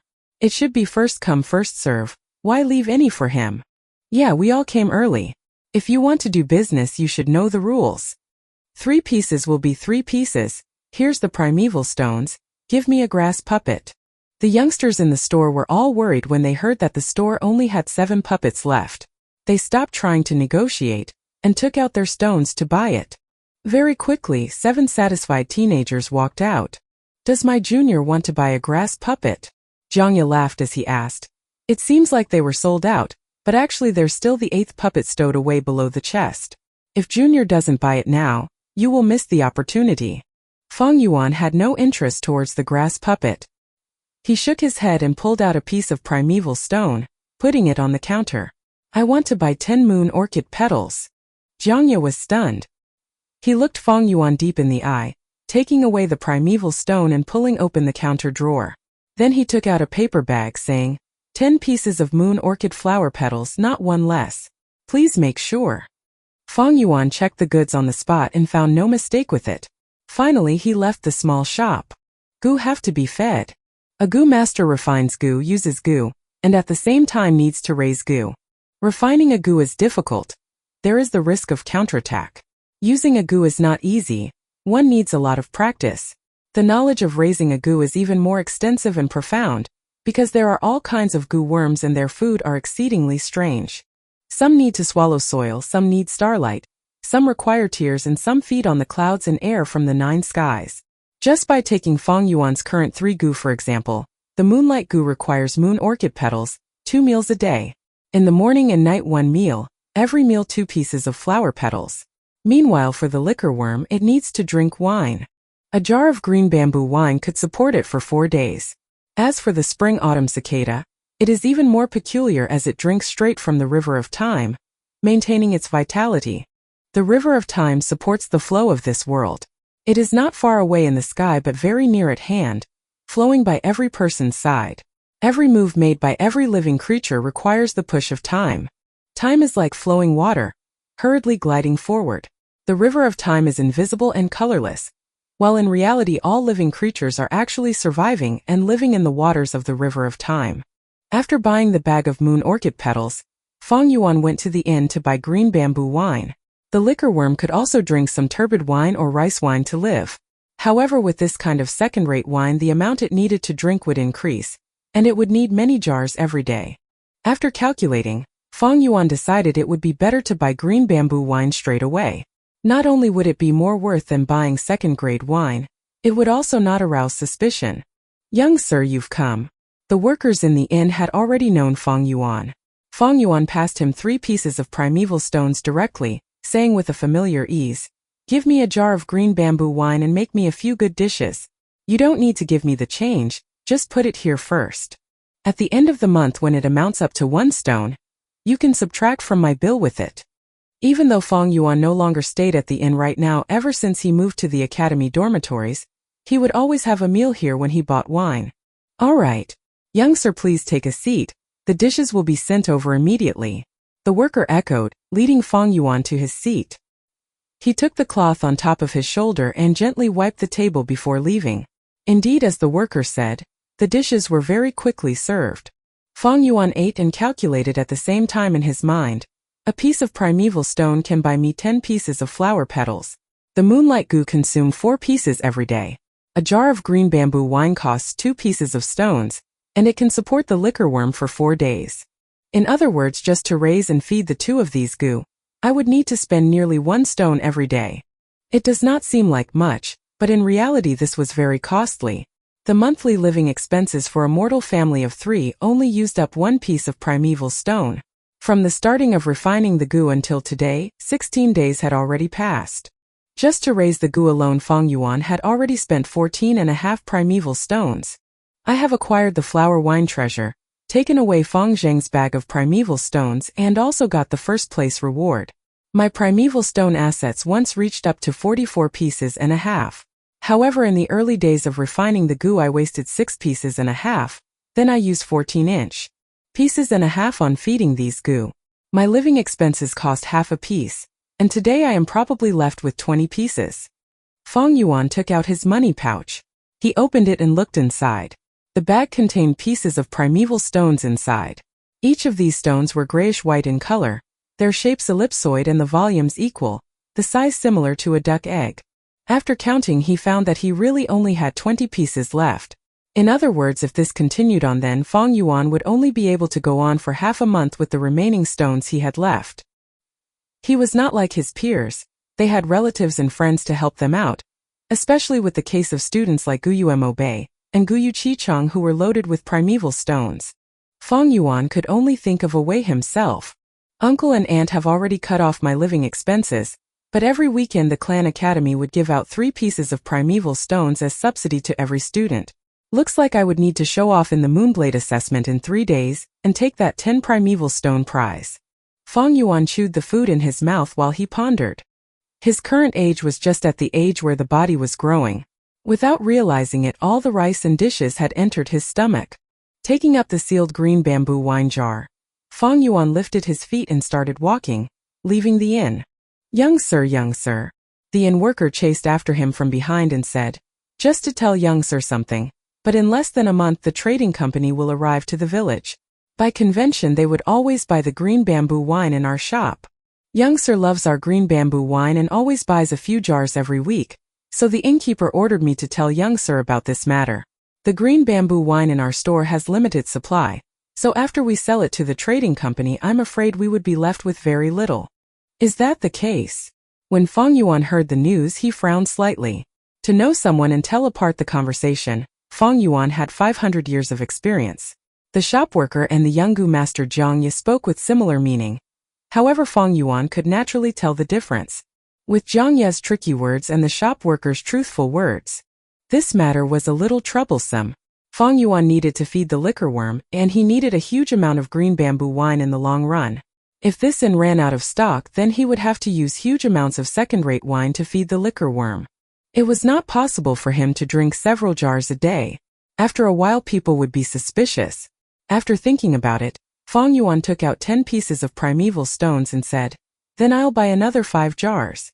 I will need you to carry them for me, and follow me to put them in the academy dormitory. All right, young sir. The worker immediately accepted the primeval stones. The moon orchid flower petals could only last for 5 days without any special storage means, so Fong Yuan would only buy a bag every time. However, the green bamboo wine could be kept for a very long time, thus there was no problem with this. A few workers followed Fong Yuan into the academy dorms and placed the wine jars under his bed, and then they bid their leave. As he saw the money pouch that had suddenly flattened down in his hands, Fong Yuan heaved a sigh. Refining a gu is hard, but raising a gu is also not easy. This is also considering the fact that he had his 500 years of previous life experience, so he did not need to practice using his gu, meaning that the consumption rate of primeval essence would be lessened and thus saving him a huge sum of expenses. For those at his age around him, they would need to practice using the moonlight gu and would need to waste primeval essence. To increase proficiency, one would need to practice many times. When too much primeval essence is consumed, primeval stones would have to be used as a supplement since the recovery rate is too slow. To buy a grass puppet it costs 3 primeval stones as well. All this is money. Fortunately my Spring Autumn Cicada feeds on time and not anything else. Otherwise I would have long gone bankrupt. I would never be able to support it. Fong Yuan suddenly felt very lucky. The more high-end the gu is, the greater the food consumption needed or the more precious and rare the food required would be. Thus the more difficult it would be to keep. A normal level rank 2 gu worm would cost up to around 1 to 2 pieces of primeval stones a day. It is good enough if the food is purchasable. There were some gu that required food that was relatively difficult to find. Some of it did not even circulate in the market. Just like the Spring Autumn Cicada's food being time itself, this was actually more precious. After all, there was a saying, an inch of gold cannot buy an inch of time. No matter how much money you have, can you buy time? You can't. In theory, a gu master can refine an unlimited amount of gu. As long as you can refine it, whether 10, 100 or 1,000 worms is possible, you can refine as many gu as you wish to. But in reality, a gu master normally only had 4 to 5 gu. Why? The biggest reason is because it is hard to afford. The higher the grade of the worm, the more expensive it would cost to feed and raise. It often gave a gu master too many difficulties to cope with, making them have unceasing headaches over it. Another reason was unable to use. To use the moonlight gu to throw out a single moonblade attack, one would need to use up 10% of primeval essence. A C-grade talent gu master could run out of primeval essence in their apertures after launching 3 to 4 attacks. To raise so many gu, wouldn't it be a waste if one couldn't use them anyway? Thus in the gu master's cultivation there was a saying going around, raising a gu is like raising a mistress. To keep a mistress you would need to buy food, clothes, a house, etc. It is very expensive, and the more you have the more costly it is. A normal man cannot afford it. Even if you keep so many, a man's energy is limited. He cannot use them all. Would you raise them just to look at them? When the rank of the gu master increases, so does the food standard of the gu worm. Thus please refrain from seeing how a Gu master has no limit to the number of refining Gu. In general, a Gu master only keeps around 4 to 5 Gu of his level. If the number of Gu was raised higher, the Gu master would go bankrupt. Chapter 24. Chapter 24. Close Combat Gu Master. 3 days later. Lowering your body to dodge. That is the usual technique of restraining against a flying fist. When your enemy comes and attacks you, quickly squat down and at the same time do a counterattack, striking his crotch and abdomen. Do not be afraid of a swinging fist. Usually those who come up and start swinging their fists at the first moment are people who have no brains and are impulsive and rash. On the martial arts field, the Academy's Martial Arts 1 instructor spoke while he performed actions to demonstrate. A wooden puppet's right first swept over, and the martial arts instructor quickly squatted down, dodging the incoming attack. Then he threw a punch at the puppet's abdomen, knocking it down with a few punches. The students were looking at the demonstration in a circle, but most of them were lacking in spirit, showing very little interest. The Academy taught a variety of courses, and this lesson was the one that taught foundation of martial arts. Using fists and legs to exert oneself was too inferior to the handsome and cool attack style of the Moonblade, making almost all the students absent-minded. The next class will be the Moonlight Gu's usage assessment. How have you been practicing so far lately? I'm still doing good. I can do 3 Moonblades, but only a few of them actually hit. Usually I get 2 blades on the grass puppet. That's the same like me. I specially bought a grass puppet just to practice for this in these few days. The young teens whispered to one another, their minds long gone from the lesson. They were all worried about the assessment in the next class. Just for this assessment, they had practiced hard for a long time after class, and now they were flexing their hands and feet, looking forward to the assessment. The sounds of the students' discussion had reached the instructor's ear, and the martial arts coach jerked his gaze back at them, shouting, "No talking aloud in class. All of you keep your mouths shut and watch closely." He was a rank 2 Gu master, his body rather muscular. His upper body was naked and robust, the bronze skin littered with countless scars on it. With a loud shout he showed a threatening manner, pressing down on all the students in the field. Silence fell in the martial arts field. The foundation of martial arts is the most important among important things. Especially in the early stages of a Gu master's cultivation, it is more important than anything else. All of you better focus your attention on me. After he finished scolding, the martial arts instructor called out another wooden puppet. This light yellow wooden puppet was 2 meters tall, its huge wooden feet making sharp sounds as it stepped on the blue stone floor tiles. The wooden puppet stretched open its arms and rushed clumsily towards the coach. The instructor dodged its attack, then fiercely hugged its waist and used his strength to push it forward down, causing the huge and tall wooden puppet to fall to the ground. Then the instructor rode on the puppet's waist and swung his fist quickly at the puppet's head. The wooden puppet resisted for a moment, then its head was smashed broken by the instructor's raining blows. It was paralyzed on the ground, lying motionless. The martial arts instructor stood up, his breathing calm and long as always. He explained to the students, when facing a huge and tall enemy in close combat, do not be afraid. Ruining the opponent's center of gravity is a type of sensible tactic to pin down your enemy. Just like how I did it earlier, you must hug the opponent's waist, control his hips and then push forward with your strength. After that you take the opportunity and get on his body and fiercely punch at your enemy. Those with no defensive capabilities will instantly collapse.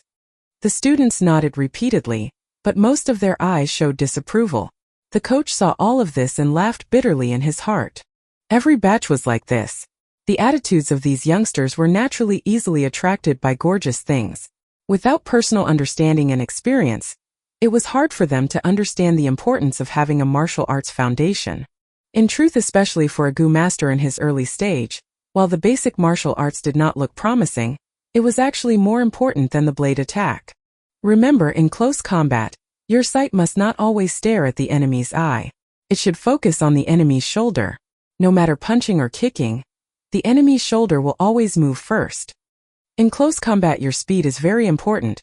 The speed I am talking about in this context is not the speed of your fists, but the speed of the movement of your legs. Distance is the best defense.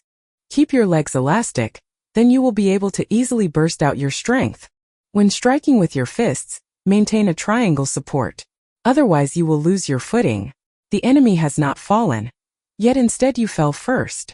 The instructor patiently explained while he demonstrated. These were all his valuable experiences that he got from sacrificing blood and tears, experience accumulated from long battles. Unfortunately, the students were unaware of this. They gradually started to whisper again, the focus of the discussion still on the next lesson's Moonblade assessment. This martial arts instructor is very pragmatic, but his teaching style is wrong. Fang Yuan watched quietly among the crowd, nodding and shaking his head at times.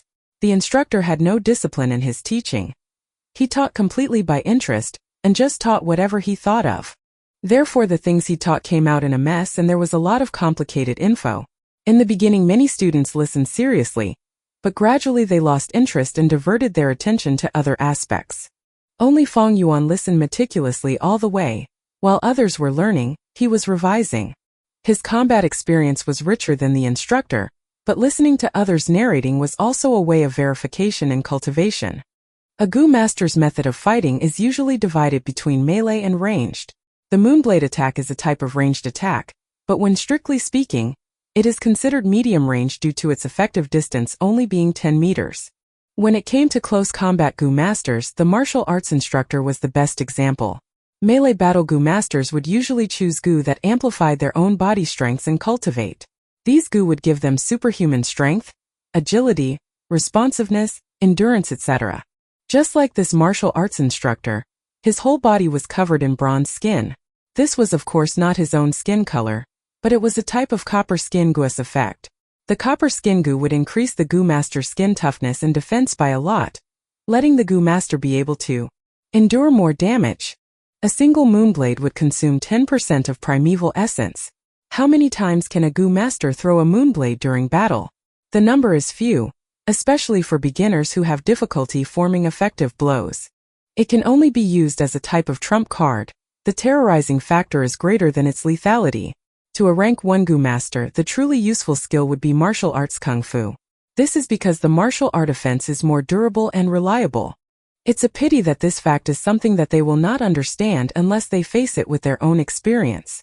Fang Yuan lightly glanced around at his peers, a faint sneer somehow forming on his lips. The basic martial arts class was finally over. After a short rest, the students' eyes were filled with anticipation. The academy elder was late. He waved his big hand, pointing at the row of grass puppets in front of the bamboo wall. He went straight to the subject and said, "All right, today is the day to check the results. I want 5 people in a group coming up in proper sequence, using the Moonblade to attack 3 times." Swoosh! The first group of students went up, and the Moonblade danced in the air. After 3 rounds, only 9 Moonblades hit on the grass puppets. The academy elder shook his head a little, feeling slightly displeased. This hit rate was too low, the key being that among these 5 only 2 managed to successfully throw out 2 Moonblades. "You all better practice properly after this, especially you and you," the elder reprimanded in a short sentence. Then he waved his big hand and said, "Next group."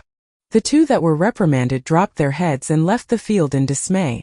One of them was a girl, her eyes a little red and her heart grieving. She was only a C-grade talent, yet she could not bear to use primeval stones to quickly recover her primeval essence. Thus in these 3 days she practiced very little, resulting in her unskilled throwing of the Moonblade. A Gu master needed money to refine Gu, raise Gu. Even practicing to use Gu needed cash. But where was she able to get so much money? Even though her 2 parents were supporting her from behind, but every family had their own problems. To be short of funds was often the dilemma that a Gu master faced. "Anyway, I don't have the slightest chance of getting number 1. I might as well give up and save on primeval stones, that is better for me." As she thought of this, her heart became calm once more. There were actually quite a number of people who thought the same way as this young girl. Because of the lack of practice, many of the students performed poorly. The academy elder's brow deepened more and more. Fang Yuan watched, secretly shaking his head. These people are really pitiful and sad. Just for a small amount of primeval stones, they gave up their own chance to make progress. Primeval stones are meant to be used. If you want to become a miser and accumulate primeval stones, then what did you become a Gu master for? In other words, those who are short-sighted would often haggle over every penny and chase after less important things. As for those with lofty aspirations, they usually showed a tolerant and generous attitude, and had the strength to give up and let go of things. It's finally my turn. At this moment, Guyu Mobei's horseface lit up in a confident smile all over, and he walked up to the field. His stature was stout and gave out a fierce and strong aura. After standing still, he raised his hand and threw 3 moonblades. All 3 of them hit.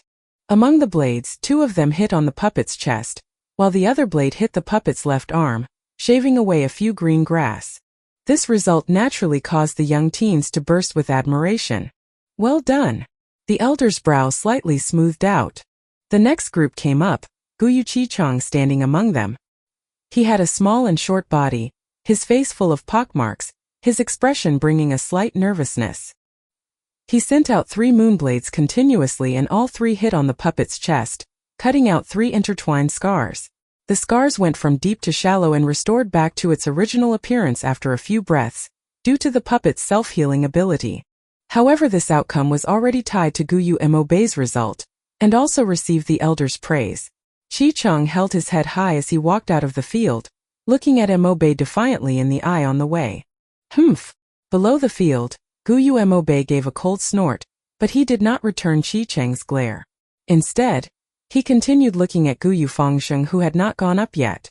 His heart clearly knew that the real threats were only Guyu Chichang and Guyu Fangzheng.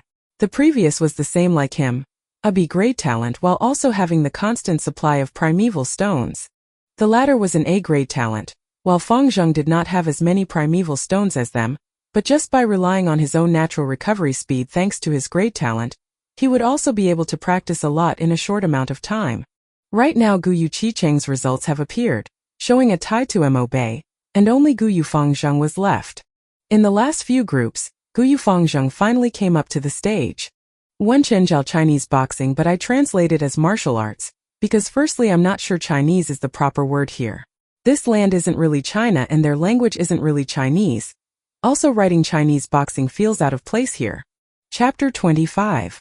Chapter 25. The light of spring is enchanting. Is he Fang Yuan or Fang Zheng? Some of the students were muttering. There were still people who could not differentiate between Fang Yuan and Fang Zheng, the 2 twin brothers. It's Fang Zheng. Fang Yuan is always wearing a cold expression. He would never appear tense, someone answered. Oh, then there will be a spectacle. Fang Zheng is the only A-grade talent from our village in 3 years after all. The crowd casted their eyes over to the field.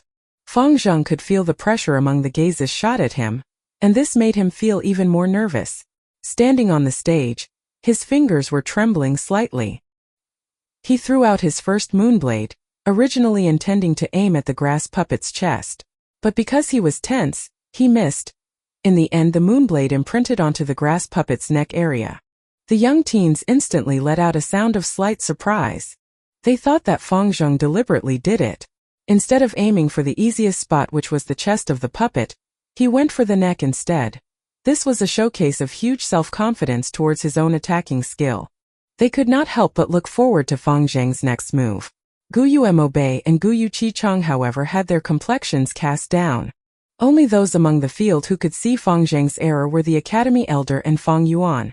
How dangerous! Looking at the moonblade, Fang Zheng exclaimed in his heart while secretly feeling lucky. He took in a few deep breaths, trying his best to calm down. Then he threw out 2 blades. This time he did not make any mistakes, and the 2 blades hit accurately on the grass puppet's chest. This result made the Academy Elder nod his head, and Mobei and Chichang calmed down as well.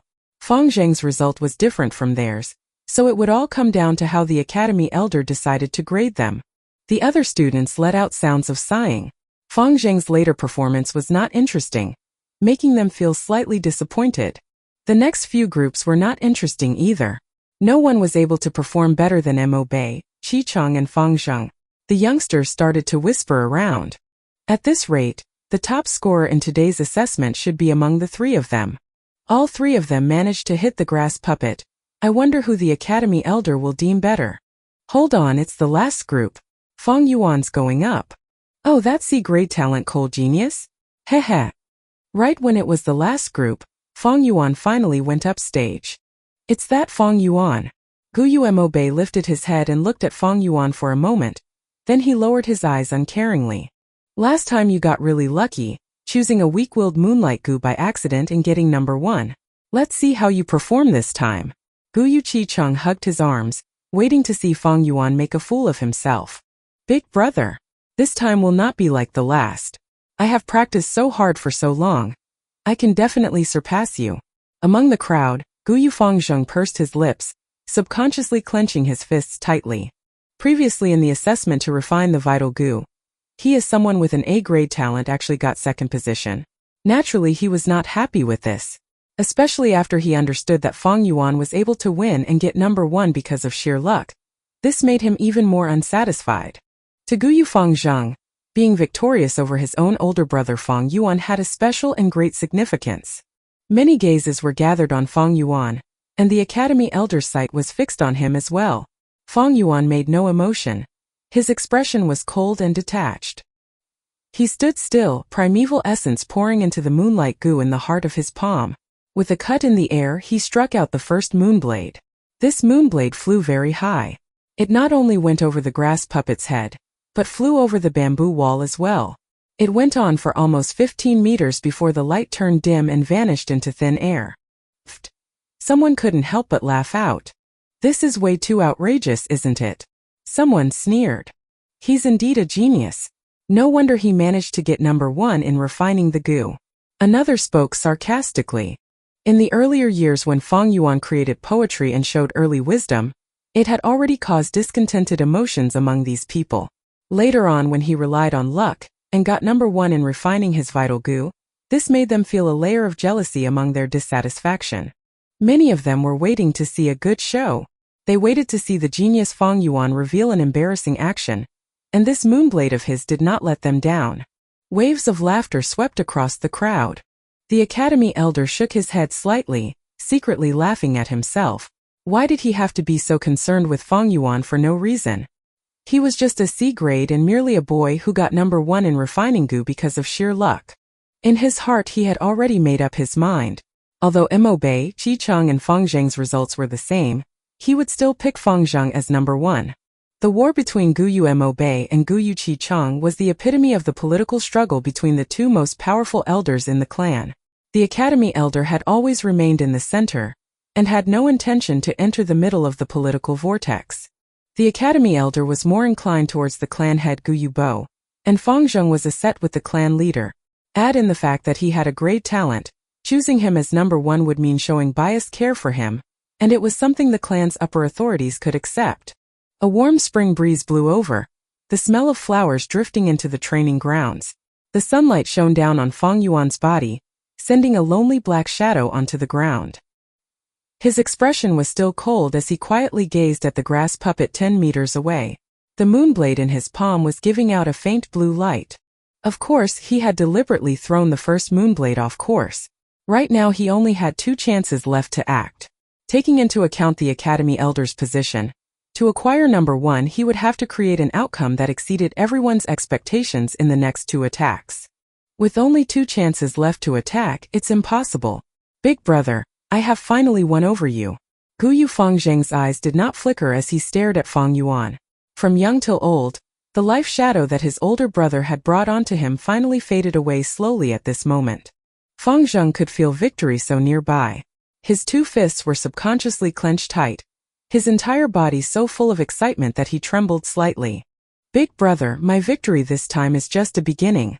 Next, I will keep on winning over you again and again until I banish away all the shadows in my heart. I will prove to the clan the excellence of an A-grade talent genius. Fang Zheng told himself in his heart. But just at this moment Fang Yuan acted. His right palm was like a knife splitting the void. With a sharp tearing sound, the watery blue light shrouded in his palm was thrown out. It flew in the air, turning into a curved blue moonblade, shooting towards the grass puppet. In just the next second Fang Yuan's right palm lit up again in a coat of blue light. He turned his palm and shot out the third moonblade. These 2 attacks connected smoothly like flowing water. It was a seamless combination.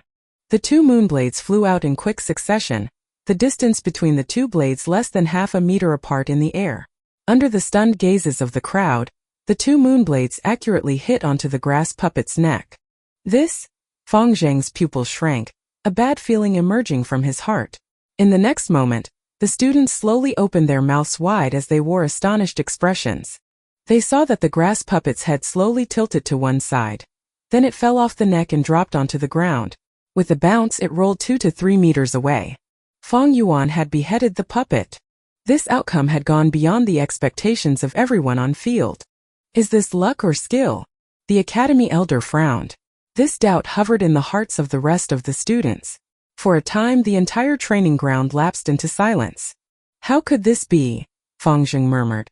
He stared at Fang Yuan blankly, the surged emotions in his heart dropping instantly, falling deep into the lowest point. Fang Yuan narrowed his eyes, acting as if he was oblivious to the gazes that fell onto him from the crowd. Cluck, cluck. Under the blue skies and white clouds, a group of peacock parrots suddenly flapped their wings and flew in midair.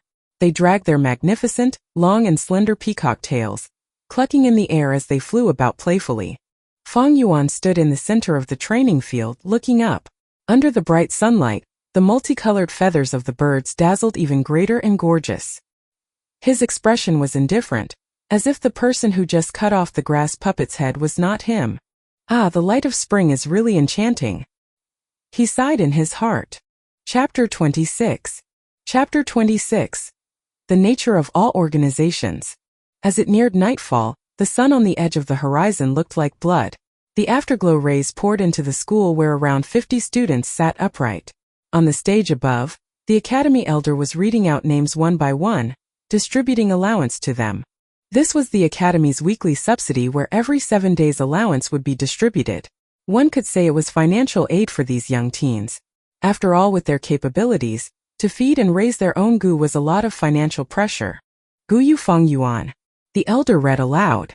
Fang Yuan got up from the seat by the window at the last row. He walked up the stage, receiving 2 money bags. In one bag was 3 primeval stones, the clan's allowance. The other bag held the reward of 10 primeval stones. Work hard, the elder said. He gave Fang Yuan a deep look.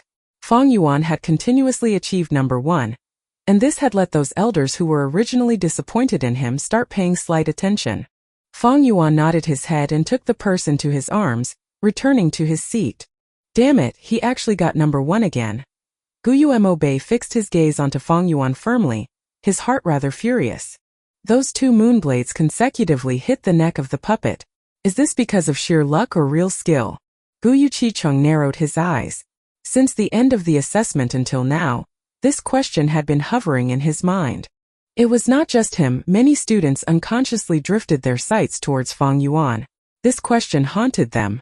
Although they had lost, their hearts were unsatisfied and they wanted to question what actually had happened. When the day was about to end, the academy elder announced a matter. You all have been in the academy for an amount of time now, and you are familiar with how to use your vital gu as well. In the next few days I will teach you all how to warm and nourish your aperture, advancing a gu master's cultivation realm. The higher the realm of a gu master, the more concise your primeval essence becomes. A rank 1 gu master has green copper primeval essence. A rank 2 gu master has red iron primeval essence, and a rank 3 gu master possesses white silver primeval essence. A portion of red iron primeval essence is comparable to 10 portions of green copper primeval essence. Similarly, a portion of white silver primeval essence equals 10 portions of red iron primeval essence. You must all remember the gu are just tools that we use. Cultivation is the foundation of US gu masters. The higher your rank, the stronger the gu you are able to use. In the next 3 months, whoever can take the lead and promote to rank 1 middle stage will receive a reward of 30 primeval stones. At the same time, he will be able to choose the second gu first. After 3 months, we will elect a class monitor and 2 vice class monitors based on the results. The class monitor will enjoy a subsidy of 10 primeval stones, while the vice class monitor will have an allowance of 5 pieces. Alright, that's all for today. You can all leave. The elder's words made the academy burst with noise. Time to elect the class monitor and vice class monitor. Someone clenched his fist in excitement. The class monitor receives 10 primeval stones every 7 days, and the vice class monitor gets 5 pieces? If I am able to be the first to reach rank 1 middle stage, I will definitely be able to become the class monitor. Another had lights in his eyes. The primeval stones are not the important focus. What matters here is the position of class monitor and vice class monitor. It represents glory and places one's identity over others. When normal students sees the class monitor, they must all bow and greet him. Guyu Mo Bei and Chi Chong did not lack primeval stones, but they deemed the glory of the position very important. To become the class monitor, without mistake it is the first person who promotes to rank 1 middle stage first. That means when Big Brother see me in future, he would have to bow and automatically greet me. Hold up, where is Big Brother? Guyu Fangzheng subconsciously looked back, but Fang Yuan's seat was empty. The students walked out of the academy. Where's Guyu Fang Yuan? Guyu Mo Bei wanted to look for Fang Yuan and ask him face to face.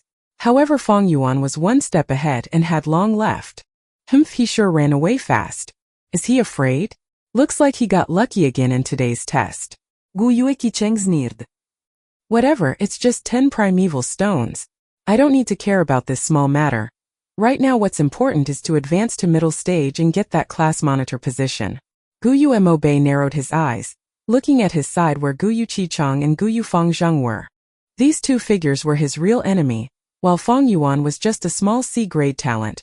He was not on par. In the first 2 times Fang Yuan got lucky and got number 1. However, this time it is a cultivation test, and the focus is on the talent of cultivation. When the talent is higher by a grade, the advantage becomes much greater. Guyu Qicheng thought, depressed in his heart. His real grade talent was only a C grade. It was only because of cheating that let him gain the illusion of having B grade.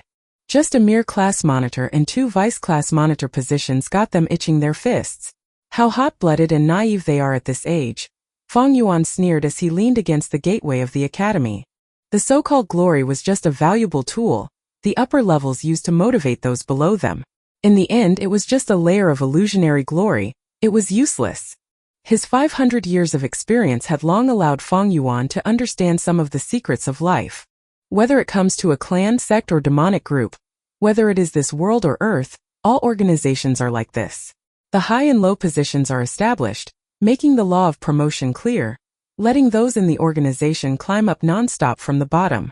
Because chasing after profit is the nature of humans, and positions of authority often make people have superiority, creating the illusion that oneself is living a more valuable life than others. Power is like the carrot dangling in front of a donkey. The desires of humans are stimulated by it, and each of them secure their personal gains with someone with authority for it. After climbing up one level, there will be a higher level.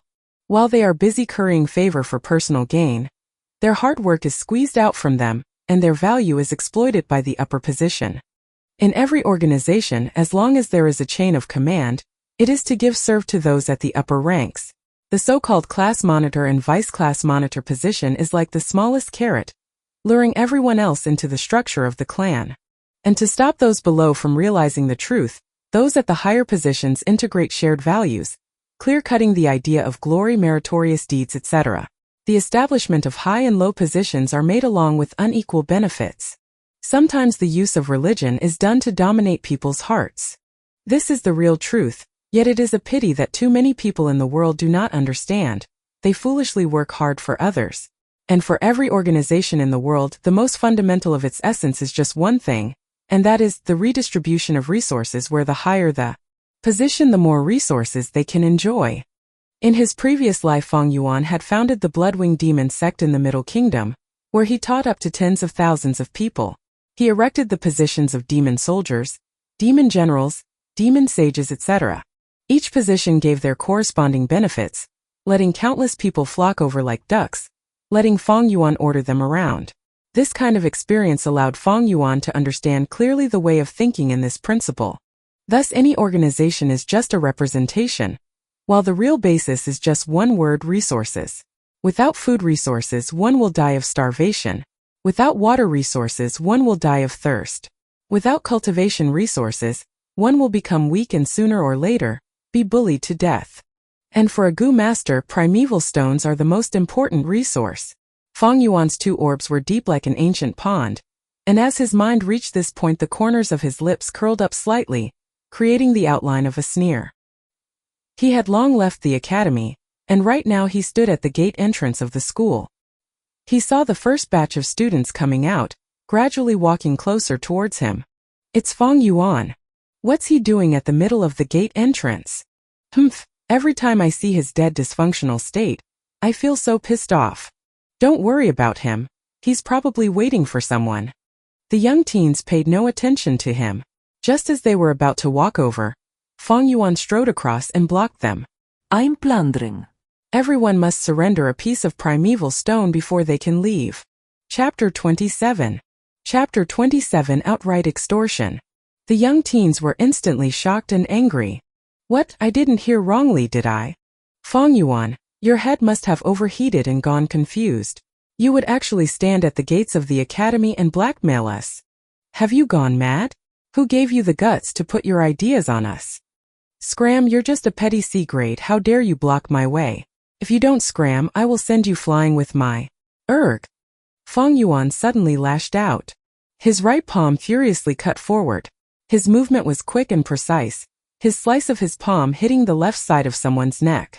This unlucky teenager was totally not expecting Fong Yuan to suddenly attack him. While he was still cursing at Fong Yuan, he suddenly suffered a heavy blow. His two eyes instantly rolled up and he fainted on the spot. Fuck! You actually dared to strike! The crowd jumped, and the young teens subconsciously retreated backwards.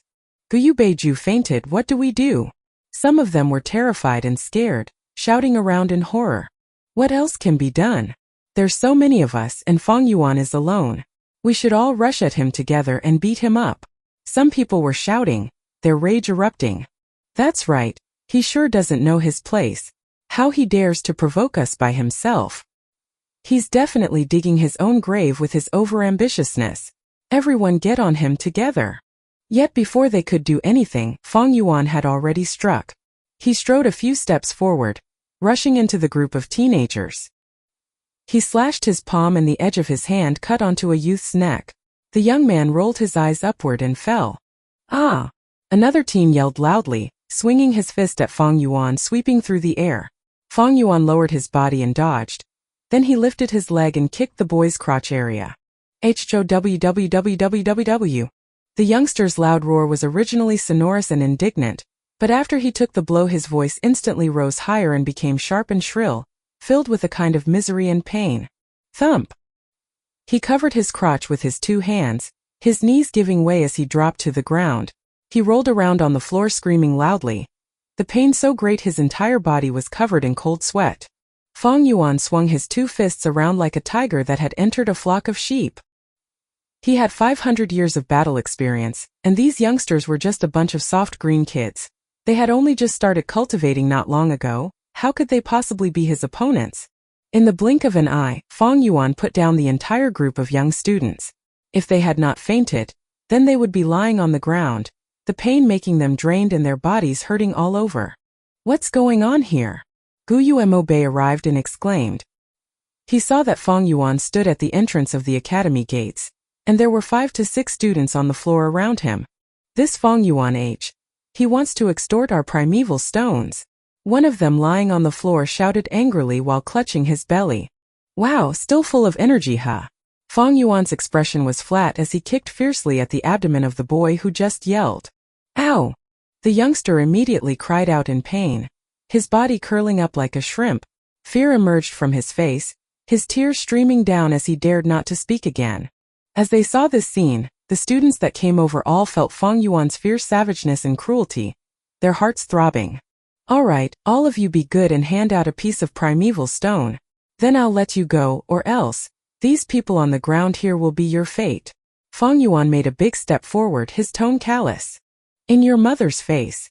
You petty little C-grade would even dare to win me a B-grade. Guyu Mobe flew into a rage, swinging his fists as he rushed toward Fong Yuan before they knew it. With a slight turn of his ankle, Fong Yuan swerved gently sideways and let Mobe's fist fly past. Then he stretched out his left hand, lifting the index and middle finger toward the center of Mobe's clavicle, accurately jabbing at the area below the throat. Mobe immediately blacked out, falling onto the ground with a thump, fainting on the spot. Hiss! As they saw what just happened, the young students that planned to rush forward quickly stopped, each of them releasing a mouthful of cold air. In the eyes of these youngsters, Fong Yuan's attacks were suddenly too profound to be understood. They did not pay attention to basic martial arts, but in reality it was vaguely mentioned during class. The human body had many vulnerable parts, and several parts that Fang Yuan had struck were one of those vulnerable places. When these parts were struck, it would easily make a person faint on the spot, and a heavy blow would induce a life-threatening crisis. However, Fang Yuan had proper restraint when he attacked. Those that he had tackled down were either knocked out or suffering in immense pain, losing the ability for combat in a short amount of time. There was no one who was really seriously injured. This was the terror of 500 years' worth of combat experience. Are you going to give me your stones or not? Fang Yuan did a step forward, forcing the other youths. They looked at each other for a moment, then half of them gritted their teeth while the other half roared angrily, all of them swarming towards Fang Yuan. Fang Yuan dodged about while striking at the same time. His cultivation base was lowly, but his realm was still there. His heart was cool as ice, his movements quick and precise. Thump, thump. After a few breaths, bodies fell down onto the ground again. It's too vicious. Too terrible. They're not going to die, are they? There were still a few young girls left behind. They did not rush forward. Their eyes were open wide, and after seeing what had happened so far their bodies trembled more and more. Fang Yuan swept his gaze to them, and their faces turned pale as they quickly waved their hands and retreated. No, don't come over. We'll surrender. We'll surrender the stones. After Fang Yuan received a few pieces of primeval stones, he let them go. They stumbled out of the academy gateway, while in succession several students came over. To leave the academy, this gateway was the only route. With Fang Yuan blocking this path, he would be able to block out all the students. Damn, what's going on? The new wave of students stared in amazement. Isn't that Guyu Mo Bei? Guyu Chichong stared at the unconscious Mo Bei on the floor, his eyes wide and his mouth agape. When Fang Yuan opened his mouth and spoke, the youngsters were instantly angered and they attacked him, then they fell. Sir Elder, we're just going to keep watching all of this and not stop them?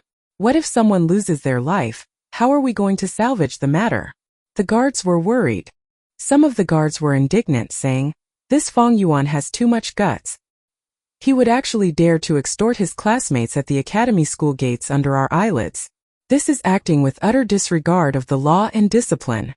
As long as Sir gives the command, we subordinates will take away this kid. The violent matter of Fang Yuan blocking the gateway and openly extorting his classmates had long attracted attention since the beginning. But mortal guards had no right to punish the students, so they could only go first to the academy elder and report.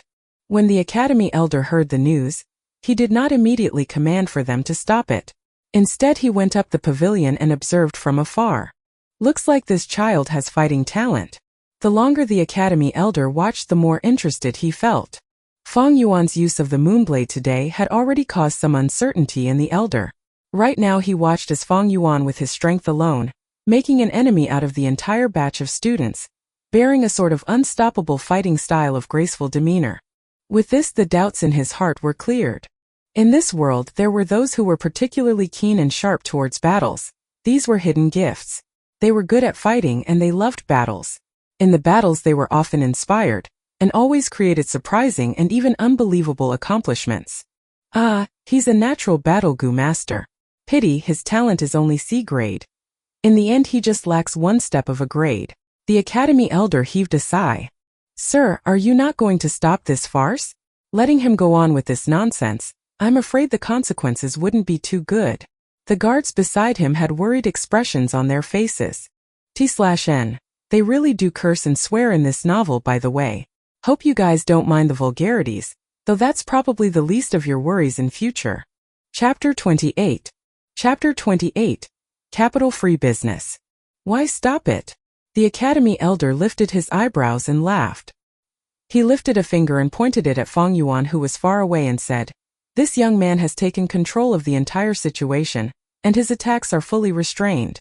Look at the way he cuts at the neck. He only acts on the left or right side but never cutting at the nape. This is because he knows that striking the neck sides can make a person faint on the spot.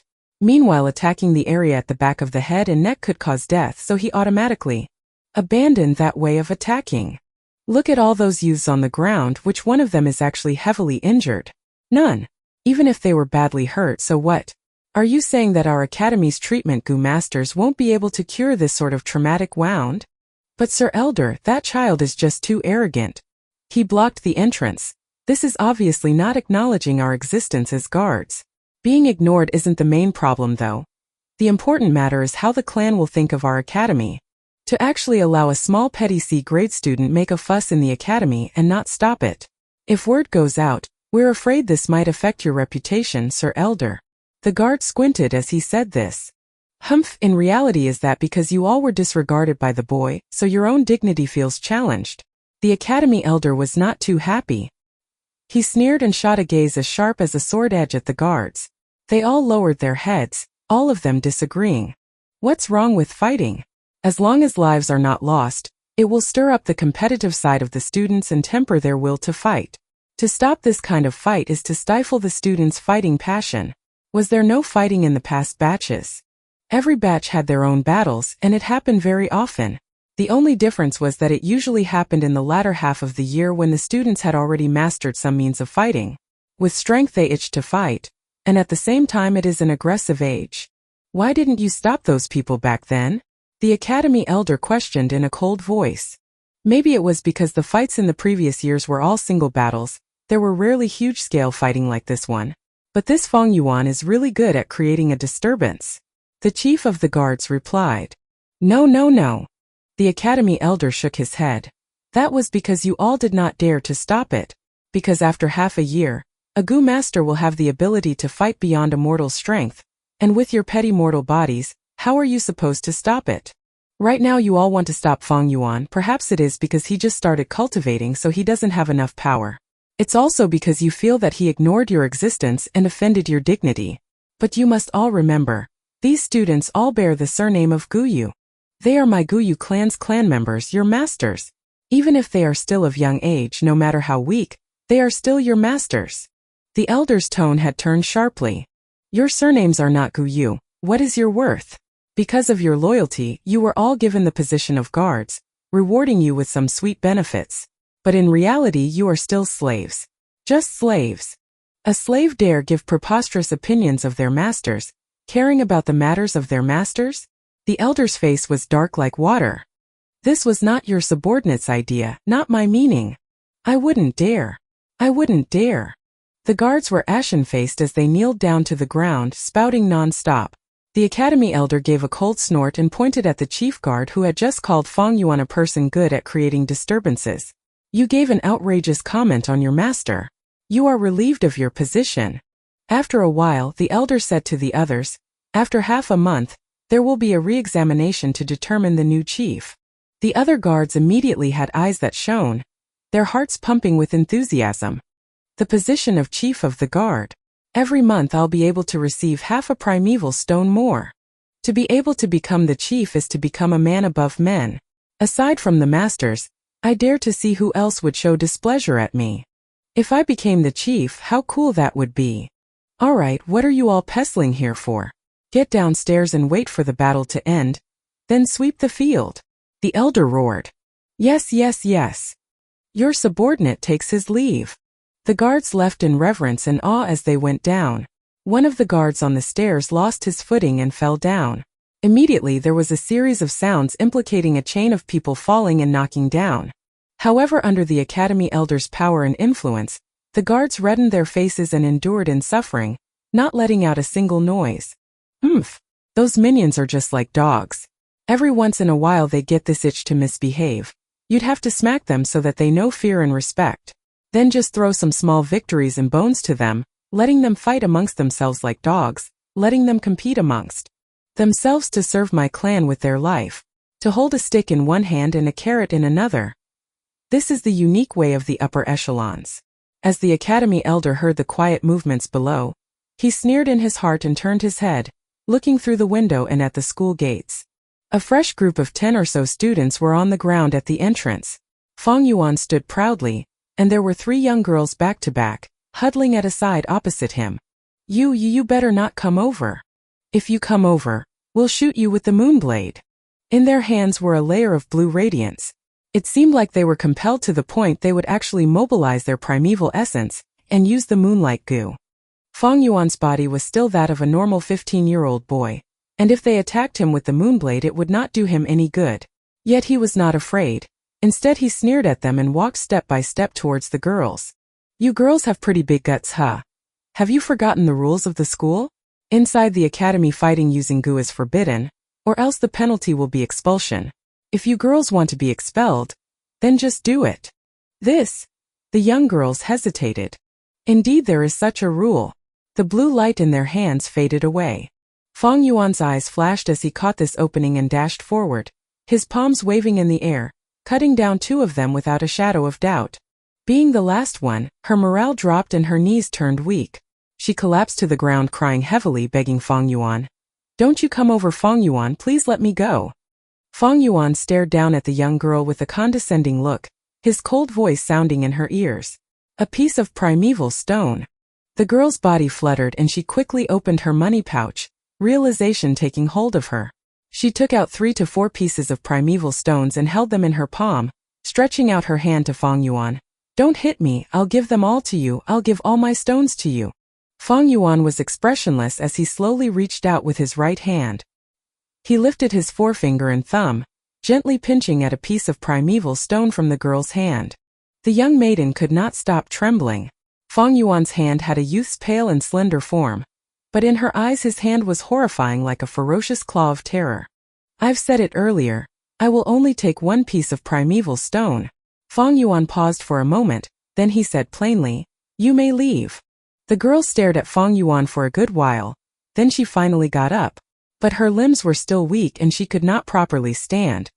Her heart was already full of fear towards Fang Yuan, and she was afraid to the point that she could not muster a single breath of energy. When the academy elder saw this, he could not help but shake his head. One of his reasons to remain an observer was to borrow the chance to see each of the students' respective fighting talents. This girl who collapsed on the ground was only a C-grade talent, but with this kind of mentality she could only become a logistics goo master. She would be able to be productive in the clan, but there was no expectation for her to be on the battlefield. As for this Fang Yuan, the academy elder rubbed his chin, his eyes squinting with a flash of light. He felt that Fang Yuan was very interesting. Not only did Fang Yuan possess fighting talent, he even had a sense of propriety. To just extort for a piece of primeval stone was not beyond the bounds in the elder's heart. But if Fang Yuan wanted to blackmail for 2 pieces, that would be too much and he would need to intervene. The academy's allowance was originally 3 pieces. To have a piece taken away would still be considered harmless. But if he extorted away 2 stones, then what is the point of giving out subsidy? He might as well just give everything to Fang Yuan. Very quickly the last group of students arrived. There were only 5 people, and among them was Fang Yuan's twin younger brother. Big brother, how could you be like this? You are too bold to actually beat up your classmates at the gates and take away their primeval stones. Hu Fangzheng was wide-eyed as he looked at the scene. He could not believe what he was seeing before him. I advise you to quickly go to the academy elder and take the initiative to admit your mistake, or else with you making such a huge matter, it's not a joke, you might actually get expelled. Fang Yuan laughed and said, you're right. Fangzheng heaved a relieved sigh. Seeing that his older brother hadn't gone insane and could still be persuaded, that was good. But very quickly he heard Fang Yuan say again, every one of you a piece of primeval stone. What? Fangzheng opened his mouth wide with surprise. Even I need to pay up? My dearest little brother, of course you can choose not to. Fang Yuan's tone was very gentle. But you will end up just like them, he said and pointed at those fallen on the ground. Some of them had fainted, and some of them were moaning in pain. Even his own younger brother isn't spared. This Fang Yuan is crazy, he's too vicious. We cannot defeat him. A wise man does not fight when the odds are against him. We better hand it over and overcome the trouble. That's right, we'll just pass up the primeval stone first. It's just 1 piece anyway. When we go back and report to the teachers, he'll be getting it. With the lesson drawn from their classmates' mistakes, the remaining youngsters obediently accepted Fang Yuan's blackmail with gazes of defiance. Hold up. Just as they were about to leave, Fang Yuan shouted at them to halt. Fang Yuan, are you actually going to go back on your word? The youth started to become nervous. Fang Yuan faced the teenagers on the ground, gently sighing. Do you guys really think that I would squat down and search through their bodies one by one? The youth stared blankly, then they were hit by realization one by one. Each of them turned red in the face and stood at the spot hesitatingly. Feng Yuan stared at them, narrowing his eyes. There was a flash of cold light in his gaze. Immediately the 5 youngsters felt their heart beating fast, their scalps going numb at the same time. All right, Feng Yuan. We understand your meaning. We'll just help you this once. Under Feng Yuan's despotic aura, they could only lower their heads and search through each of the young teens' money pouches on the ground, taking out a piece of primeval stone from each bag. Then they brought it together and passed it to Feng Yuan. The entire class had a total of 57 people. By extorting a piece of primeval stone from every single one of them, Feng Yuan held 56 pieces. He originally had 20 pieces, but he spent 10 to buy a few jars of green bamboo wine. Adding the number of primeval stones from his own allowance and reward, the total number of primeval stones he had in his possession amounted up to 79 pieces. This sort of capital-free business that consists of extortion and plundering is really the most profitable business. Feng Yuan pocketed his money pouch that had suddenly expanded greatly into his bosom and strutted away, leaving behind a floor full of teenagers, lying like corpses on the ground. And a few teenagers, Feng Zheng among them, blankly stared after Feng Yuan's gradually disappearing shadow. Get out there fast. All of you faster. Arrange the little masters properly. The treatment gu master, where is he? Ask him to come over fast. The guards were yelling as they all rushed forward, falling over each other in their eagerness to present themselves. They willingly gave their all for the small position of being the chief guard. Author's note: there were some problems with the layout yesterday, but they've been corrected now. Really sorry about it, I gave you all obstacles to your reading. With my new book on the list of new books, I'm really happy. This is all due to all my new friends' support. I've seen the power of you all, the popularity is also rising. Due to the uniqueness of the book style, I hope those of the same type will support it. This book will be written all the way, and will have stable updates. All my books have always been finished, the aspect of integrity in this matter is full drop. T/N. Translating author notes to. Like you understand him more? And like he said, he claims to have finished all his books. At the time of this chapter I'm translating now, Reverend Insanity hasn't ended yet. But the author has said he plans to end it this year, after 4 to 5 years of writing this novel. And sorry for the delay, while I do plan to push out a chapter every 2 to 3 days, I try not to release on the 3rd day. Haha. Chapter 29. Chapter 29 Unscrupulous. 1. Put all the wine jars under the bed. Feng Yuan pointed and directed 4 workers from the inn. In each man's hands were jars of green bamboo wine. Right after Feng Yuan successfully extorted his peers, he went to the inn and bought 20 jars in one go. Each jar cost 2 pieces of primeval stones, and Feng Yuan pumped in 40 primeval stones for the sake of the liquor worm. The money pouch that had bulged out not long ago inflated by half in an instant, leaving 39 pieces of primeval stones behind. However, it was worth the money. These wine would be able to support the liquor worm for a long time. All right, the workers immediately replied. They would not dare to show any hint of disrespect to a gu master. Add on to the fact that Feng Yuan had bought so much wine, he could be said as the inn's big customer. With just a casual word before the innkeeper, the workers were able to easily put down their current activities and workload. After the inn servants left, Feng Yuan closed the dormitory door and sat cross-legged on his bed. It was already nighttime. The stars and moon in the sky were bright, and the night breeze flowed with a hint of scented fragrance. There was no light in the room.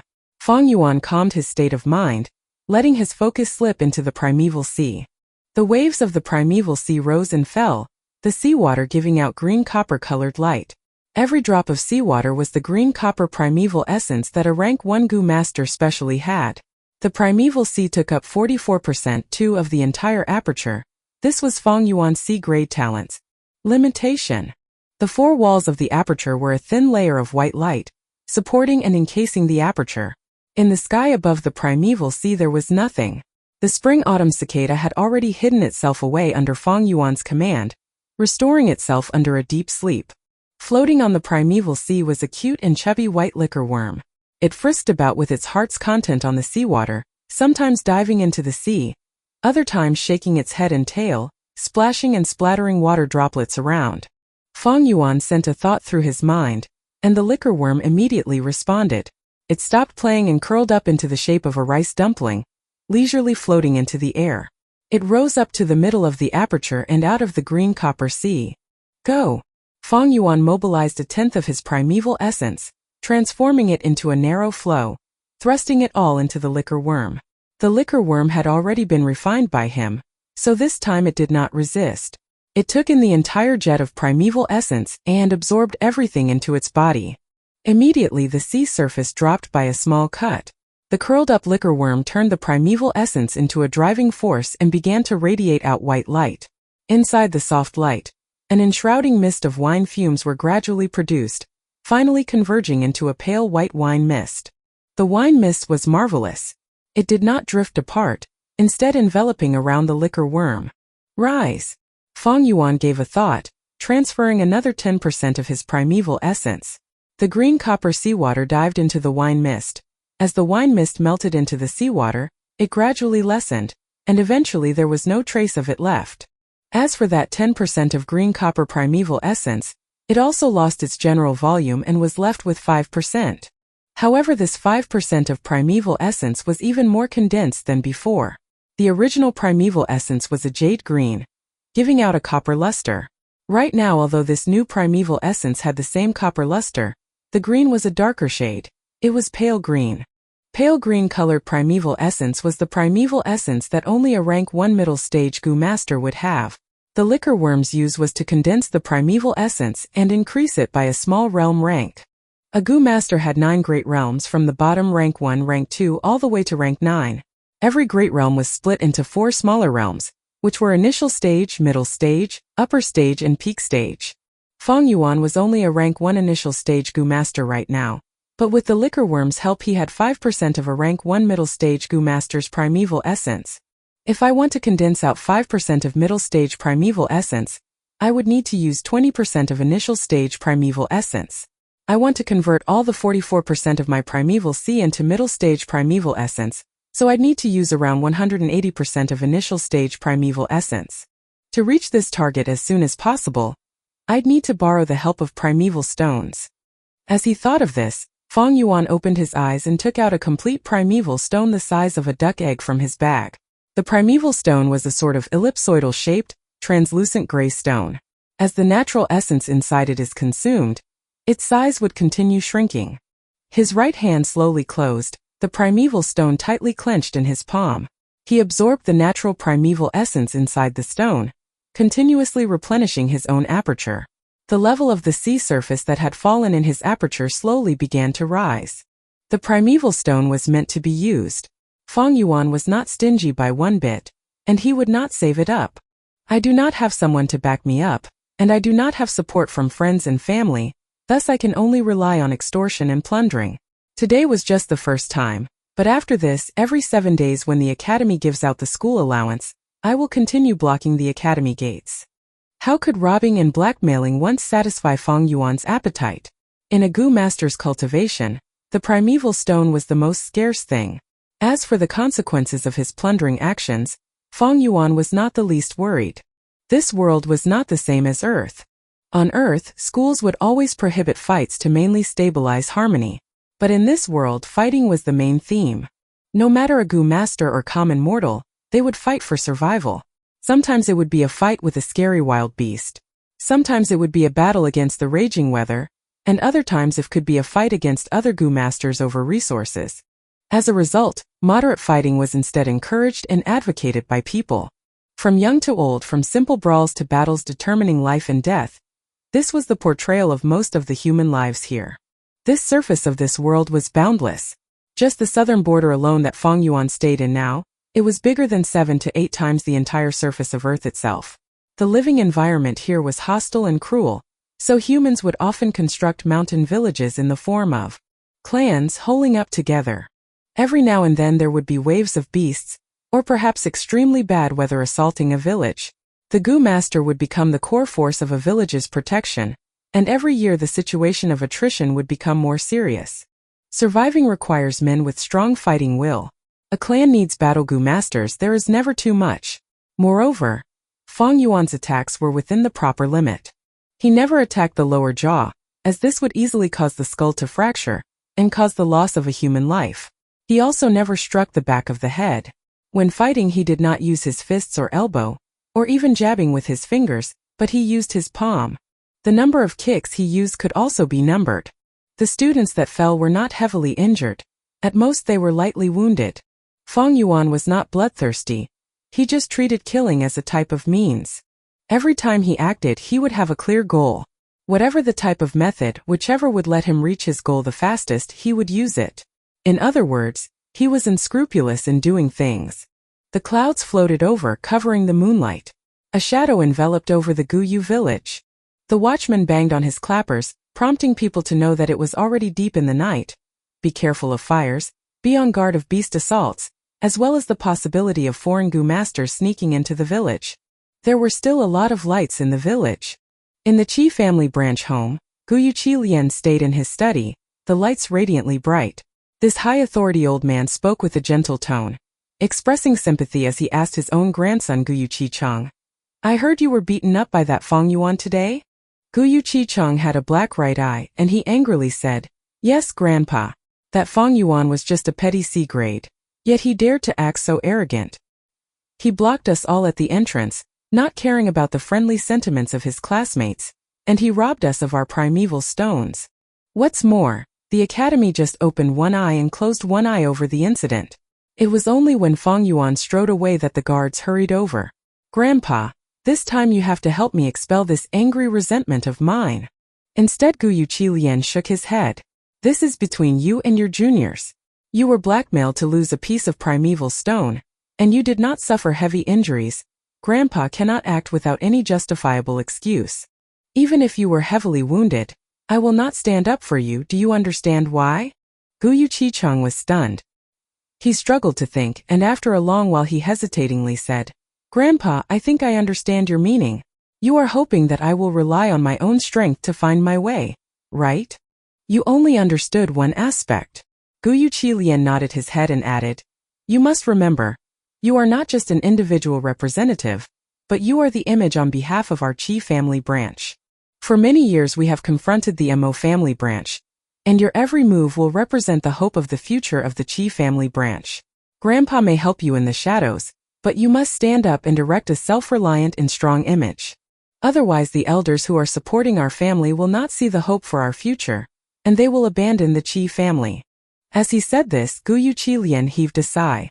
"This is also why Grandpa helped you to cheat, and let you impersonate a B-grade talent.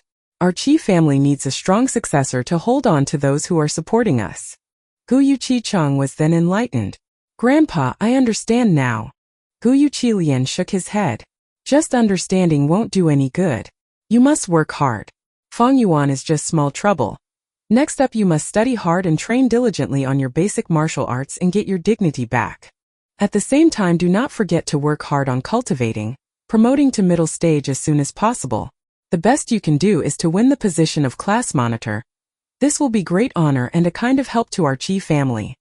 "All right, Grandpa," Guyu Qi replied loudly. "Heh. This spirit is how the heir to our Qi branch should be like. Grandson, you must work hard. I will do my best to help you. 1. Unscrupulous, having or showing no moral principles, not honest or fair, unethical, immoral, shameless, will go through any means necessary to achieve or do something. 2. 44%, formerly known as 4x4 or 4x4. T/N. That's final. If anything, I am clear about the measurements of the aperture sizes now. It's all percent.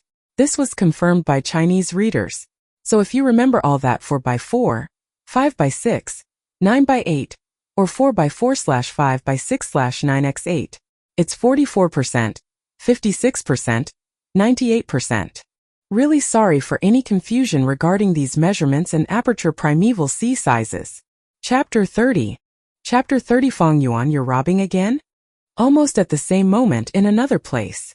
Honorary father and mother, that was pretty much how things went. Fang Zheng stood straight, his tone respectful and cautious. In the hall, Fang Yuan's uncle Gu Yudong too, as well as his aunt, sat in their wide-back huge chairs frowning. Aunt gnawed her teeth.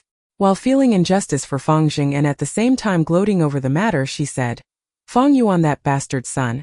Him extorting others is one thing, but To think he would not even spare his own younger brother. How heartless and unfeeling. However, this time with such a huge crime, I expect he will be expelled from the academy soon after this. That's enough, you should talk less. Uncle heaved in a deep sigh and told Fang Zheng. You only lost a piece of primeval stone, don't worry. Go to the treasury and pick up a stone. There is no business for you here now. You must go and work hard in cultivating. With your great talent, becoming the first middle stage Gu master is a huge possibility. Do not waste the talent that heaven blessed you with. For your mother and I look forward to seeing you become number one. Yes, father and mother. Your son takes his leave.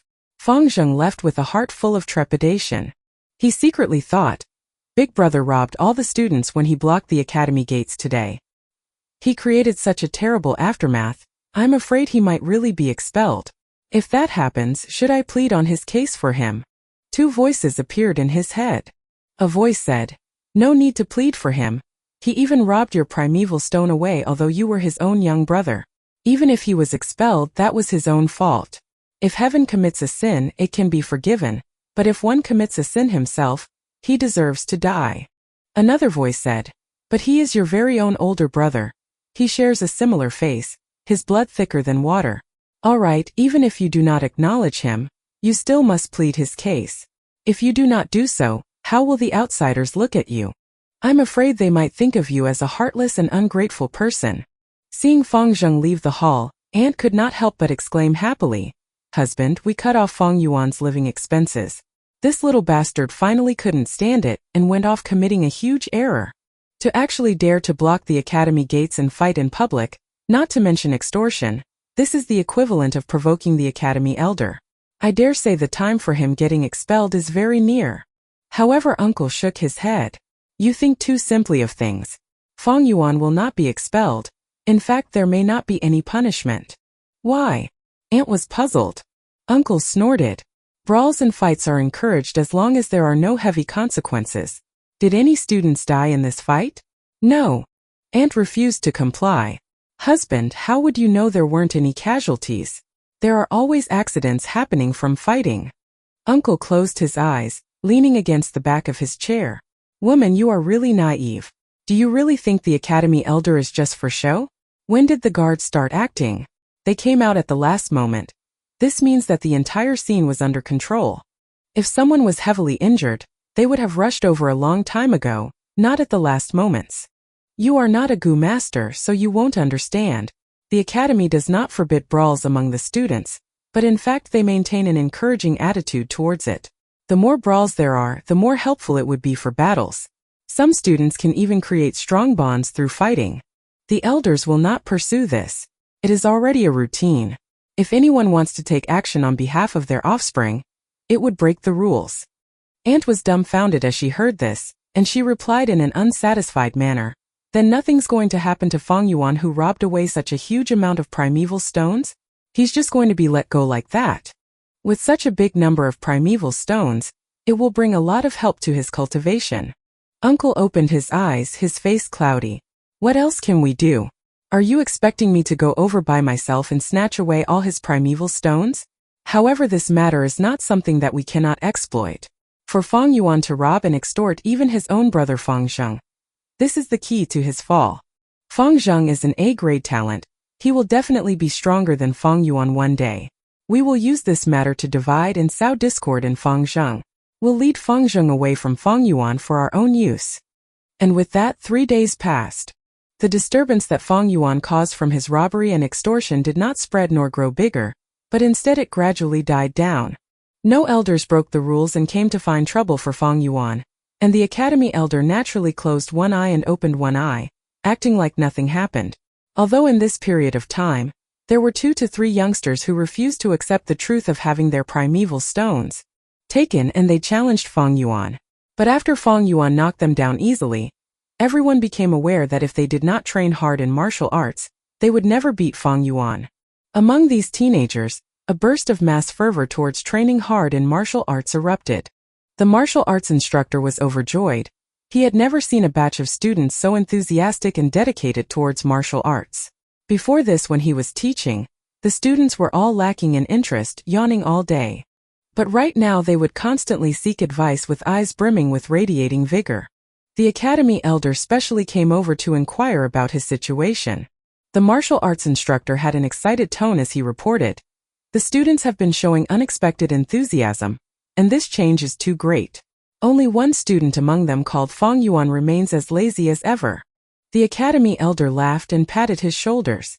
He said, "This student that you speak of is the cause of the other student's transformation."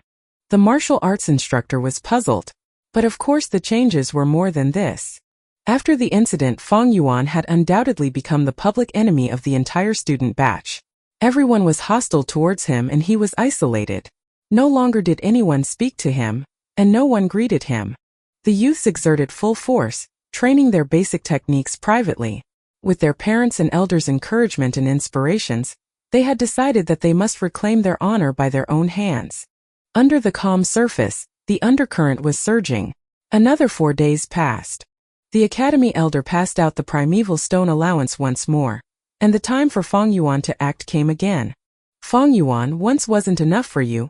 You still want to rob away our primeval stones again." The students were shocked and angry as Fong Yuan blocked them at the gates once more. Fong Yuan stood in the middle of the entrance, his hands behind his back, his expression cold and tone flat. "A piece of primeval stone per person, and you'll be spared of physical pain. Fong Yuan, your bullying is excessive. I want to challenge you." Gu Yuemo roared angrily, coming out first. "Oh!" Fong Yuan raised his eyebrows slightly. Mo-bei raised his fists and rushed forward. After a few rounds, he fainted onto the ground. "Mo-bei, you're too useless. Watch me." Gu Yuqichang yelled loudly and dashed towards Fong Yuan. After a transition of attack and defense, he joined after Mo-bei's footsteps. Fong Yuan's battle experience was 10,000 times more than theirs. Although he only started cultivating, every force inflicted was used properly. Meanwhile, this bunch of students had only started their journey. If they came at him together, they might still be able to bring him a little trouble. But with them coming up to challenge him one by one, it was more relaxing than the first time of extortion. After 15 minutes, Fong Yuan leisurely walked away with a bulging money bag, leaving behind a floor full of youths. Some of them were lying motionless, and some were holding their bellies or clutching their crotch as they moaned and howled. "Brothers, time to come up and sweep the field fast." The guards shouted and all rushed over. T/N. Just a notice. All measurements regarding aperture sizes in all the previous chapters, and especially the rate of recovery in Chapter 10 have been changed to % as how it should have been. Chapter 31. Chapter 31 Fong Yuan. You're in huge trouble. I've trained hard in basic martial arts for 7 consecutive days, but to think I only managed to endure 2 strikes from Fong Yuan and lost consciousness afterwards. Shame, unforgivable shame. Gu Yuemo-bei exclaimed, full of anguish and regret. In the family garden, he faced the wooden puppet, unleashing punches and kicks that were resulting in resounding echoes. Suddenly, he heard a laughing voice. "Little brother, do you have deep hatred for the puppet? Why the great resentment?" Upon hearing this familiar voice, Gu Yuemo-bei relaxed and stopped his attacks. He turned his head. "Sister, you're back." The family council sent me out for an investigation mission which lasted more than 10 days. Gu Yuemo-yen laughingly replied. She was Mo-bei's blood-related sister, a rank 2 middle stage Gu master. But soon her face turned grim, her eyes sharply gazing at Mo-bei. "Brother, what's the matter with those bruises on your face? Who bullied you?" It's nothing. I accidentally tripped and fell." A hint of panic flashed across Mo-bei's face as he came up with an excuse. He did not wish for his sister to know of such an embarrassing event. The truth of the Mo family's future heir and the family head, Gu Yuemo-chen's beloved grandson, consecutively knocked out twice in combat. But the fortunate thing was that he wasn't the only unlucky one. The others had suffered as well. "Oh, you have to be more careful in that case. As for your combat training, this won't do. You do not have a Gu that enhances your defense right now, so use thick towels to cover yourself. This will protect your limbs from getting hurt," Gu Yuemo-yen instructed before leaving. "Hello, young miss." "Good morning, young miss." "Young miss is back. Your servant greets you, miss." Gu Yuemo-yen hastily walked with a cold demeanor, and the servants she met on the way bowed and paid respects to her without fail. She walked to the study room. Without any warning, Mo Yen pushed the door and entered through.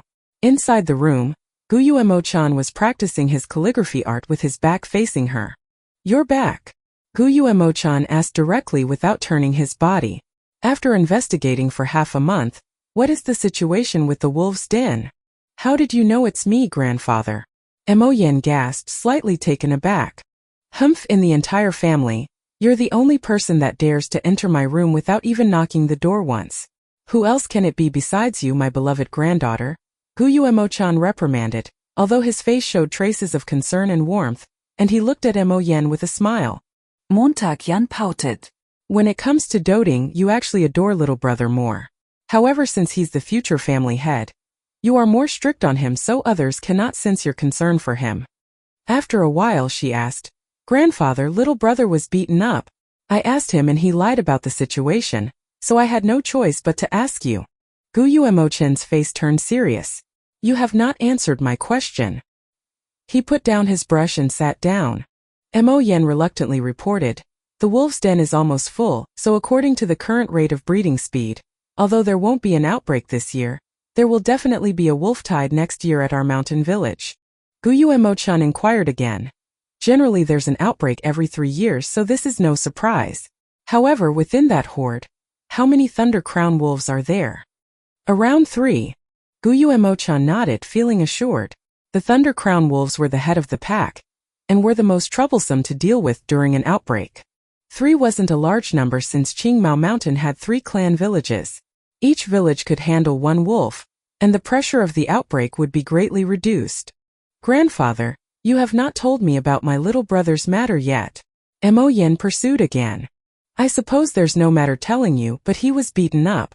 The first time was 7 days ago, and the second time happened today. It happened in front of the school gates, and he was beaten until he sprawled on the ground and fainted on both occasions."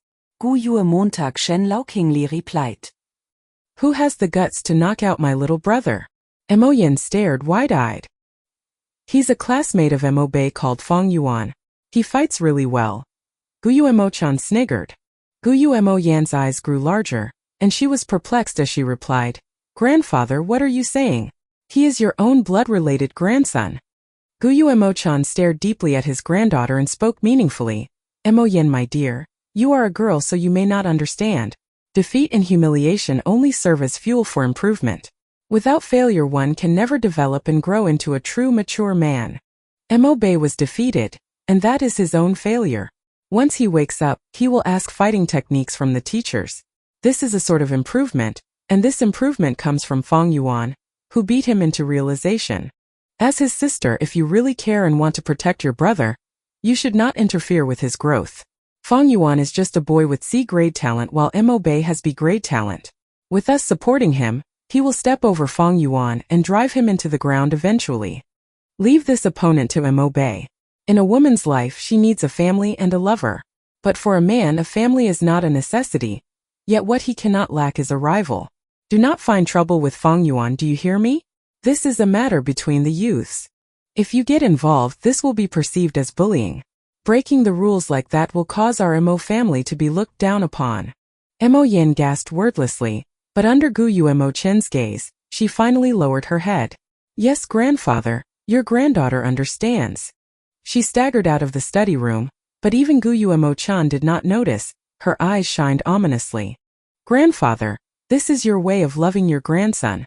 And I, Mo Yen, have my own methods." Mo Yan's heart already had different plans. In the inn's dining room, several tables were occupied and people were having dinner, thus the environment was rather lively. 1 or 2 waiters served dishes rapidly, traversing between tables. Fong Yuan sat at the table near the windows. He ordered a few dishes and ate while gazing out of the window. Looking out, the sunset looked like fire slowly burning away. Half of the sun had already set. It longingly gazed at the lands, its afterglow being the sun's reluctance. Far up the mountains it was already veiled by the seeping nightfall. The streets nearby were gathered full of people who were going home.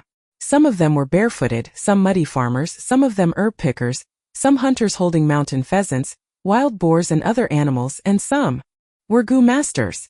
They wore a blue uniform, looking clean and spirited, a headband and a waist belt completing their appearance. The belt had a specific function. For rank 1 Gu masters it was a blue belt. There was a bronze plate at the front, and the number 1 could be seen. For rank 2 Gu masters, their belt was red, and the steel plate in the middle showed the number 2. Sitting at the side of the window, Fang Yuan observed that there were 6 to 7 rank 1 Gu masters, and they were mostly young men. There was also a rank 2 Gu master, a middle-aged man. As for rank 3 Gu masters, they were the family elders. And 4th rank would be the clan head, the lord of a village. Rank 5 Gu masters were hardly seen, and in the entire history of the Guyu clan, there were only the 1st generation clan head and the 4th generation clan head who had reached this level. Actually, finding out a clan's strength is very simple. Just find a spot in the village, settle down and observe the people for a few hours, see how many rank 1 and rank 2 Gu masters there are, and you'll be able to see the clan's strength and wealth. Fang Yuan came to a conclusion with his accumulated knowledge of 500 years. Using the Guyu village as an example, there were around 20 people walking on the streets, and 6 were Gu masters. In these 6, there was a 50% chance of having one rank 2 Gu master. With this strength and capital, the Guyu clan managed to monopolize one of the best resource locations in Qingmao Mountain. But the mountain was just a small corner in the entire area of the southern border. The Guyu clan could only be considered as a middle-low tier clan.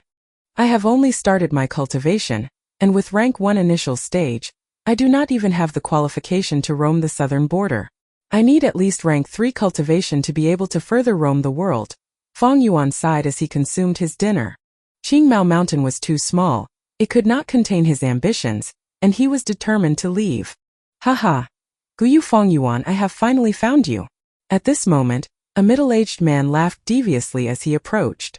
Fang Yuan turned slightly to see a man with a yellowish skin tone and hanging brows, but he had a huge body size and developed muscles. He strode several steps to Fang Yuan with his arms folded and proudly stared at the youth who was still consuming his dinner, with a hint of hostility. Fang Yuan, you've gotten yourself into huge trouble, do you know that? Hehehe, you have dared to hit our young master of the Mo family, and now our young miss is here to settle the score with you. The middle-aged man snickered continuously. He constantly stared and sized up Fang Yuan, faintly emitting a threatening aura. This chapter was brought to you by Chibijin and Skypharaoh. Credits to Chibijin for helping with the translations. Chapter 32. Chapter 32, Making Fun. If a normal person was stared at by this middle-aged man, they would have probably developed fear in their hearts already.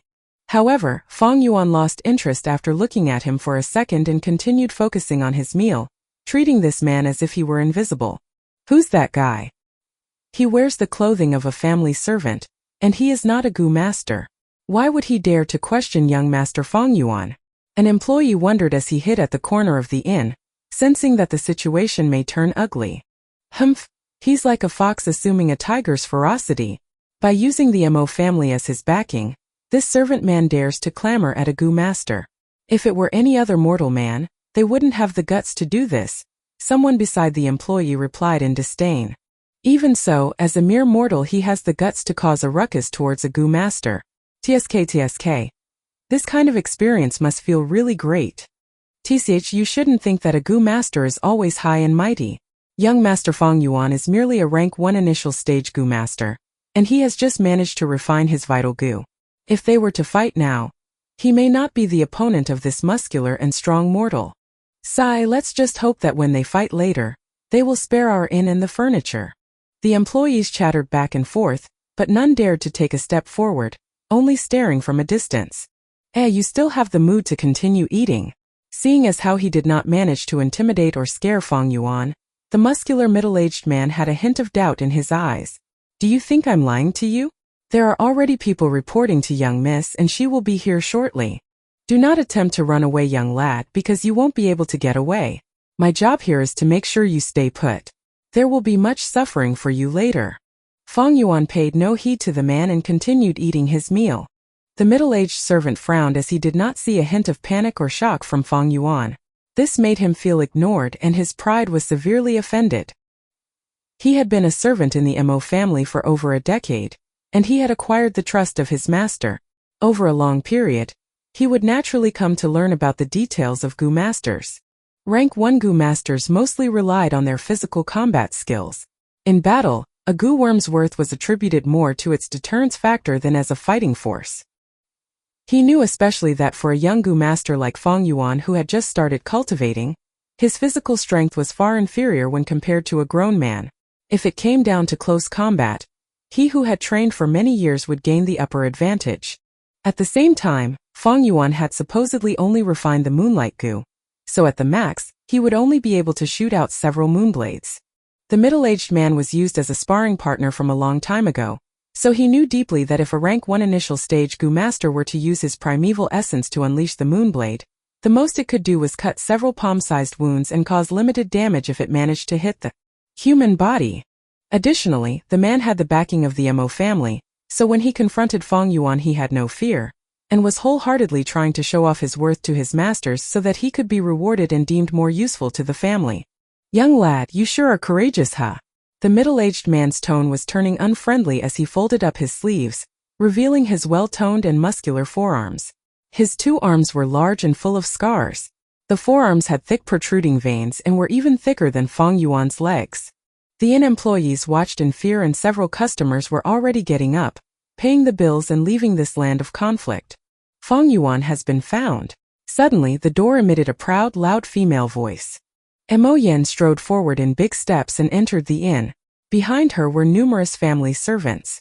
Her body figure was decent, slightly tall and had the proper curves, but a long face like a horse's, an inherited gene from the Mo bloodline, caused her looks to be greatly affected, and thus she was only a middle upper tier beauty.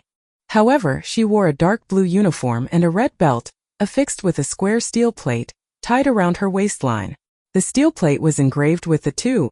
Additionally, she had just returned from after a clan mission, so there was still lingering traces of the hardship that she had just gone through. These added up to create a field of pressure and threat that was emitted to her surroundings. Thus, once she stepped into the inn, the entire place went silent under her aura. "Your servant greets you, young miss." The middle-aged man changed his attitude completely upon seeing Mo Yen. He tried to smile charmingly and he bent his body as he walked a few steps and knelt on the floor, greeting Mo Yen. Upon seeing this change in behavior, the workers in the inn could only stare in shock with their mouths wide open. The tall and muscular figure, as opposed to his humble groveling attitude, was a great mismatch and was seemingly amusing. But the employees of the inn did not laugh as his behavior only greatly showed off Mo Yan's imposing pressure and status.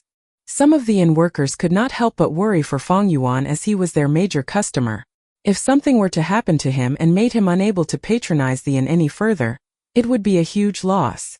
More of them were secretly praying for Fang Yuan to surrender. If a fight really broke out and destroyed the inn's property, that would be worse. Mo Yen did not even take a look at the groveling Gao Wan. Her eyes were fixed on Fang Yuan. She took a few steps forward and demanded in a fierce tone, "So you are Fang Yuan? You seem to be having a good meal. Hee. Have you ever had a knuckle sandwich? I'll give you a taste of it, it might be even more delicious." Even though she said that, Mo Yen did not make a move. Fang Yuan's actions were too calm. It was strange. Did he have any secret backers that were protecting him? But it shouldn't be so, I've checked before coming. This Fang Yuan only has an uncle and aunt that dislike him, while both his parents are deceased, and he even got chased out of the house by his uncle and aunt. In addition, he only has C-rank talent, so how could such a weak young man have any sort of background? Mo Yen thought in her mind. Regardless of this, the situation was still too peculiar. She had to test and probe further. Fang Yuan laughed and squinted at Mo Yen, saying, "Who told you I was Guyu Fang Yuan?" Mo Yen was momentarily stunned, then she took a look at Gao Wan. He had just stood up, but upon seeing this he immediately knelt back down with sweat pouring out of his forehead. He stammered and could not give a coherent reply. "Master, your servant, your servant." They had a drawing of Fang Yuan, but they did not know that Fang Yuan and Fang Zheng were twins that looked almost identical. No wonder this young man looked like he had no fear. He is actually Fang Zheng and not Fang Yuan. Mo Yan's servants guessed in their minds. Fang Yuan cannot be compared to Fang Zheng. The former is merely a C-ranked loner with no background. The latter, however, has a ranked talent and was pulled into the clan head's faction at the awakening ceremony. And as long as he grows smoothly, he has a bright future ahead. Mo Yan did not get proper reply from Gao Wan, causing her to be even more hesitant. At this point, The only ones who knew Fang Yuan's identity were the inn employees. However, they could not afford to offend either parties, so they only kept their mouths shut. Fang Yuan was satiated from his meal. He stood up and glanced lightly at Mo Yen. You want to find Fang Yuan? Come with me. I'll bring you to the school hostel to look for him. If the person in front of me is Fang Zheng, I would not want to offend him. However, even if he is really Fang Yuan, I will follow him closely on this trip, so I have no fear of him impersonating Fang Zheng. In an instant, Mo Yen made up her mind. All right, I will go together with you to the school hostel. After you. Mo Yen turned her body to make space for Fang Yuan, stretching out her arm and indicating for Fang Yuan to take the lead. Fang Yuan laughed nonchalantly and strode forth. Mo Yen followed closely behind with her servants trailing at the back. So close. They're finally gone. Even if they start fighting, it is none of our inn's business anymore. The employees that were left behind all sighed in relief as they patted their chests. A group of people approached the school hostel. Halt! Stop right there. The school hostel only allows our clan's masters to enter and leave. The two guards at the door stopped Fang Yuan, Mo Yen and her gang. Insolent! Do you not recognize who I am? How dare you stop me? Mo Yen stared at the two and screamed. We dare not. The two guards hurriedly gestured. Young Miss Mo Yen, this guard holds you in high regards. However, the clan rules are absolute, so how about this? You can bring one servant in. This is the most we can do for you. An elderly guard politely responded. Mo Yen clicked her tongue. Her heart was full of dissatisfaction. Yet in the presence of the clan rules, she did not dare to break them. The Mo family was prosperous, and thus they had many enemies. Do not forget that aside from the Mo family branch, there was also the Qi family to contend with. Apart from the Qi family, the clan head's faction also wanted to get a hold on the Mo family. All of you stay behind. Gao Wan will follow me. Thinking about it, Mo Yen gave her orders. Gao Wan immediately held his chest up high with a look of joy on his face. Thank you, young miss, for the opportunity. Let's go, Junior. Mo Yen smiled at Fang Yuan with a questioning look. Fang Yuan remained unfazed as he led them in. He reached the dormitory door, opened the lock and pushed the door open. He then took a step into the room and stopped. Within the room there was nothing extra. It was all simple furniture, and there was no one else. Mo Yen stood at the doorstep, took a look inside and her face turned grim. Junior, you better explain yourself well. There is no one in the room. Fang Yuan smiled faintly. Aren't I someone? Mo Yen stared at Fang Yuan, a glint flashing in her eyes as she suddenly seemed to have understood. I am looking for Fang Sun. Fang Yuan snickered. You know, I never said that I wasn't Yu Fang Yuan. T/N. Here's a special double chapter release for your pleasure. Happy weekend. The next chapter will come in 2 days as per normal. This chapter was brought to you by Chibajin and Skypharaoh. Credits to Chibajin for helping with the translations. Donations will be opened up in the next chapter, and I wish you all well. Thanks for all the support so far. Chapter 33. Chapter 33. Go ahead and scold away. Mo Yen frowned. Then her rage burst forth almost instantly as she suddenly understood that she had been fooled by Fang Yuan. You are tremendously brave to even consider lying to me. While speaking, she stretched out her right hand to grab hold of Fang Yuan. Fang Yuan stood firmly on the spot. He raised his head and laughed. Mo Yen, you better think this through. Mo Yen stopped her actions. While she still stood right outside the door, her outstretched hand paused in midair and her face showed a sign of hesitation and resentment. Within the family, there were relevant rules. Students in the dormitories were protected, and any other person would not be allowed to intrude upon the hostel to capture the students.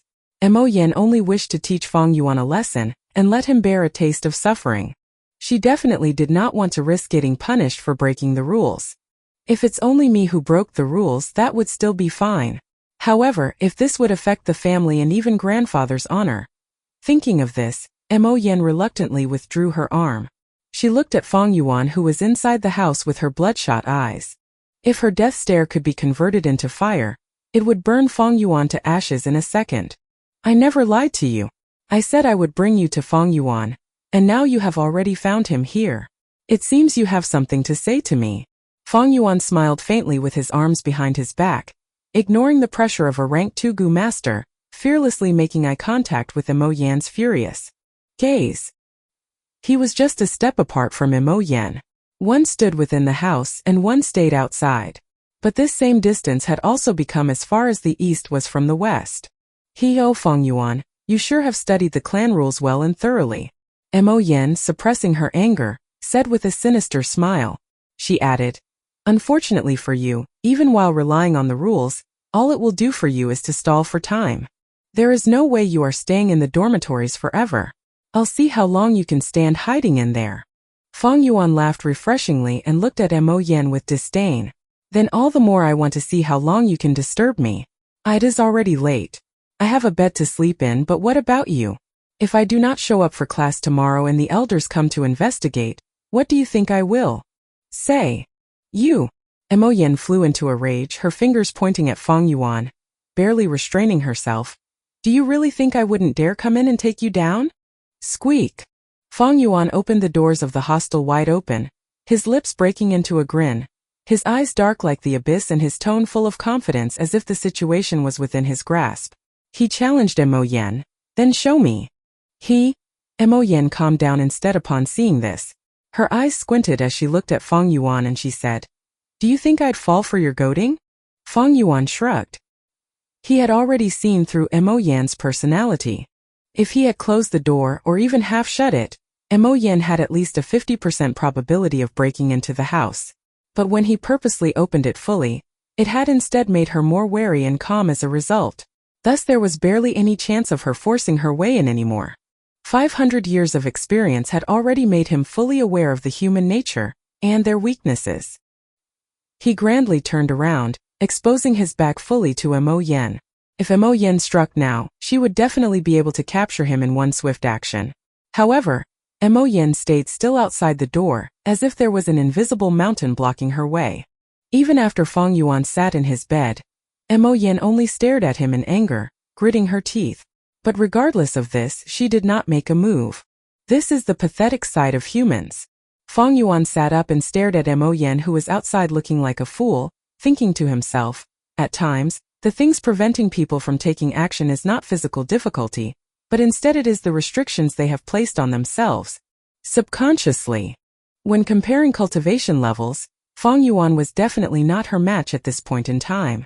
But even with her rank 2 cultivation level, she could only stare at Feng Yuan and had no courage to make a move.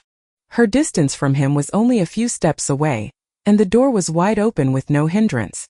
The only thing that was truly restricting her was none other than herself. Humanity sought for knowledge relentlessly to understand the world and to comprehend the rules, and ultimately to use them.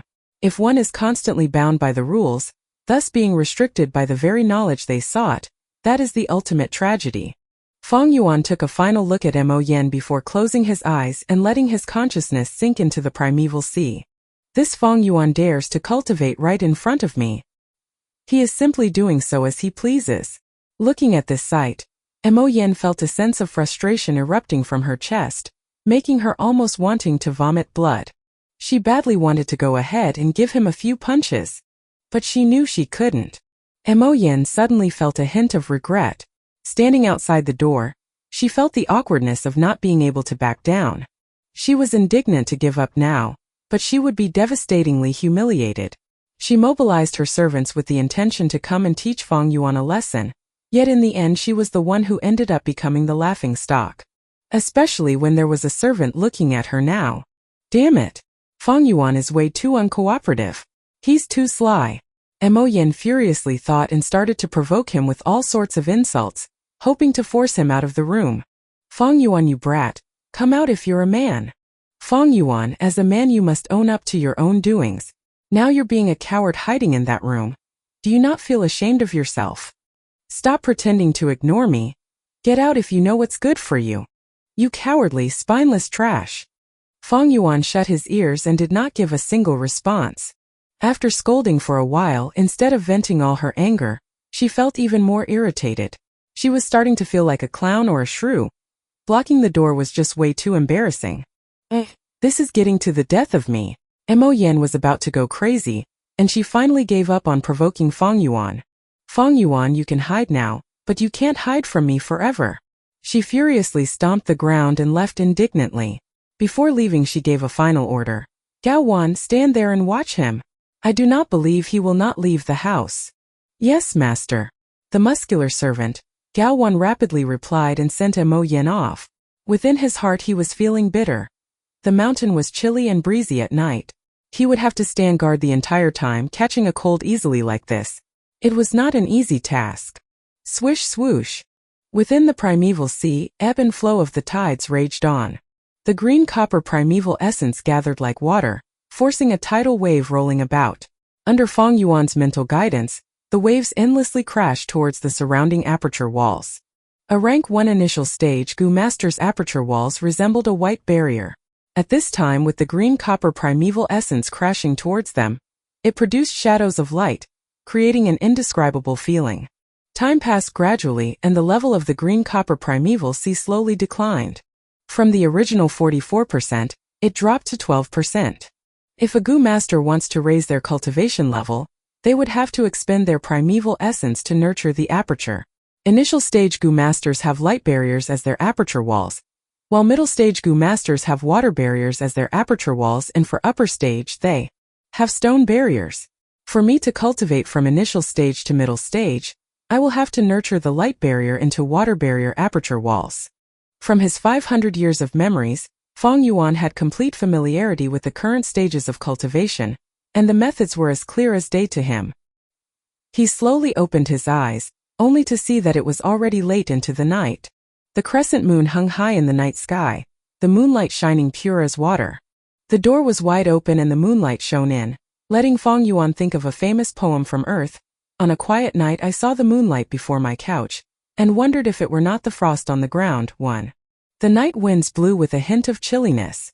Feng Yuan did not have any warmth-type Gu, and with just the body of a 15-year-old, he could not help but shiver slightly. The night in the mountain was very cold. Scoundrel, you finally opened your eyes.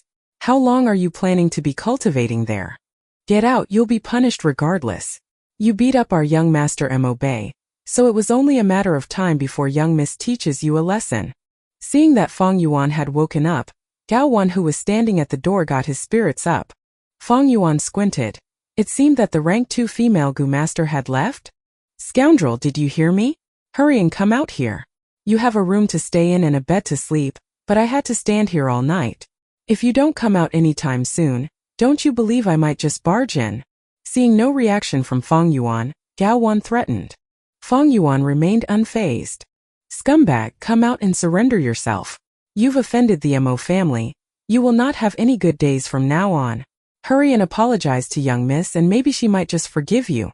Gao Wan continued to chide. Feng Yuan did not listen to a single word. He took out a primeval stone from his storage bag and held it in his hands, finally closing his eyes again. Seeing that he was going to continue cultivating, Gao Wan was anxious and broke into a fit. You mere C-rank talent. The most you can achieve in life is a rank 2 Gu Master. What is there to cultivate? You are no match for the entire Mo family by yourself. Kid, are you deaf? Did you listen to a single word I said? 1. A famous poem from Li Bai, a Chinese poet. This chapter was brought to you by Chibajin and Skypharaoh. Credits to Chibajin for helping with the translations. Chapter 34. Chapter 34, Suppressive Beating. Feng Yuan paid no heed to the man and started to multitask. He simultaneously absorbed the natural essence from the primeval stone and observed his aperture. The primeval sea level, which had originally fell drastically within the aperture, with help from the constant stream of natural essence, began to slowly rise up again. This form of recovery speed was inevitably slow, but Feng Yuan was in no hurry. Cultivation was meant to be accumulative. It could not be rushed. The urgent matter at hand was in fact the middle-aged servant outside the house. After half an hour, Feng Yuan's green copper primeval sea reached 44%, the maximum capacity it could hold. But this was not the end. At this point the primeval sea showed a jade-green color. This was only a rank 1 initial stage green copper primeval essence. The primeval essence that Feng Yuan had previously used to nurture the aperture wall was no longer initial stage primeval essence. It had been turned into middle stage primeval essence, refined by the liquor worm. Liquor worm. With a thought from Feng Yuan, The liquor worm within the primeval sea instantly flew out and hovered in midair, its body curling into a ball form, resembling a white rice ball. Swoosh! 10% of his initial stage primeval essence was deployed and sent into the liquor worm's body, and soon the essence was fully absorbed by it. Soon after, a surge of liquor mist emerged from the liquor worm's body and congregated into a lump. Once more Fang Yuan deployed 10% of his primeval essence and invested it into this liquor mist. Once the mist had been fully expended, the original 10% of initial stage primeval essence shrunk by half physically, and at the same time the color changed from jade green to pale green. This is middle stage primeval essence. In order to advance in their cultivation, ordinary students all use initial stage primeval essence. However, I'll be using middle stage primeval essence, and the efficiency is at least twice of theirs. Similarly, when using middle stage primeval essence to activate the moonlight goo and throw a moonblade, it will be far stronger than activating it using initial stage primeval essence. Only when all the primeval essence in the primeval sea had been converted to middle stage primeval essence did Fang Yuan open his eyes. Time passes in the blink of an eye when cultivating, and at this point it was already midnight. The sky was no longer a pure black, but it had turned a deep dark blue color. The moon was no longer visible, and only a few lingering stars remained. The door was open almost throughout the entire night, and a corner of the wooden door was already wet, showing a dark color as the water tainted it. The school hostel had this disadvantage: it was not as comfortable as an ordinary wooden lodge that was built above the ground, but it was directly built on the ground and thus it had high humidity. Coming back to reality, Fang Yuan felt a chill down his spine. After sitting cross-legged for such a long time, both his legs felt numb. He opened his clenched right fist and scattered a handful of white stone powder. This was the primeval stone after its essence had been fully absorbed, and what remained was only the leftover powder. After a night of cultivation, I had expended 3 primeval stones. Fang Yuan calculated in his mind. He had C-rank talent, but in order to pursue faster cultivation speed, he used primeval stones to replenish his primeval essence. What was more crucial was the liquor worm, as it had been used to refine his middle stage primeval essence. This had greatly increased the expenditure of his primeval stones. Although I plundered another sum of primeval stones yesterday, a night of cultivation cost me 3 stones.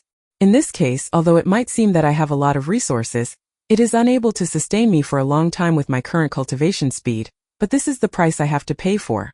Pursuing cultivation speed and efficiency.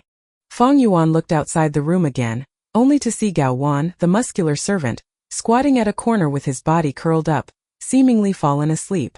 Looks like that rank 2 female Gu master had left long ago, leaving this Gao Wan here to keep a watch on me. Hee hee. Fang Yuan revealed a cold smile as he got off the bed and began to exercise his limbs. Once his body had warmed up, he left the hostel. Lad, you finally decided to come out, so how about it?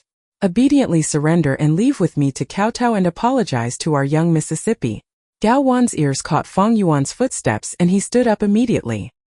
His muscular body was almost twice the size of Fang Yuan. The muscles in his body tightened and his brows knitted together, a pair of cruel eyes shining with evil light, resembling a starving hyena. Fang Yuan expressionlessly walked towards him. Lad, you should have came out earlier. By coming out now, do you know how much the great me had to suffer by watching over you? He snickered while approaching Fang Yuan, evidently planning something sinister. At this moment, Fang Yuan lightly cried out, and with a ferocious leap he aimed both fists towards Gao Wan. Bastard, you're courting death. Gao Wan's face distorted with rising anger within him, raised his brick-sized fist and he punched towards Fang Yuan. The fist was extremely powerful, slicing through air and the swooshing sound of the wind could be heard. Fang Yuan's eyes shone clear as crystal.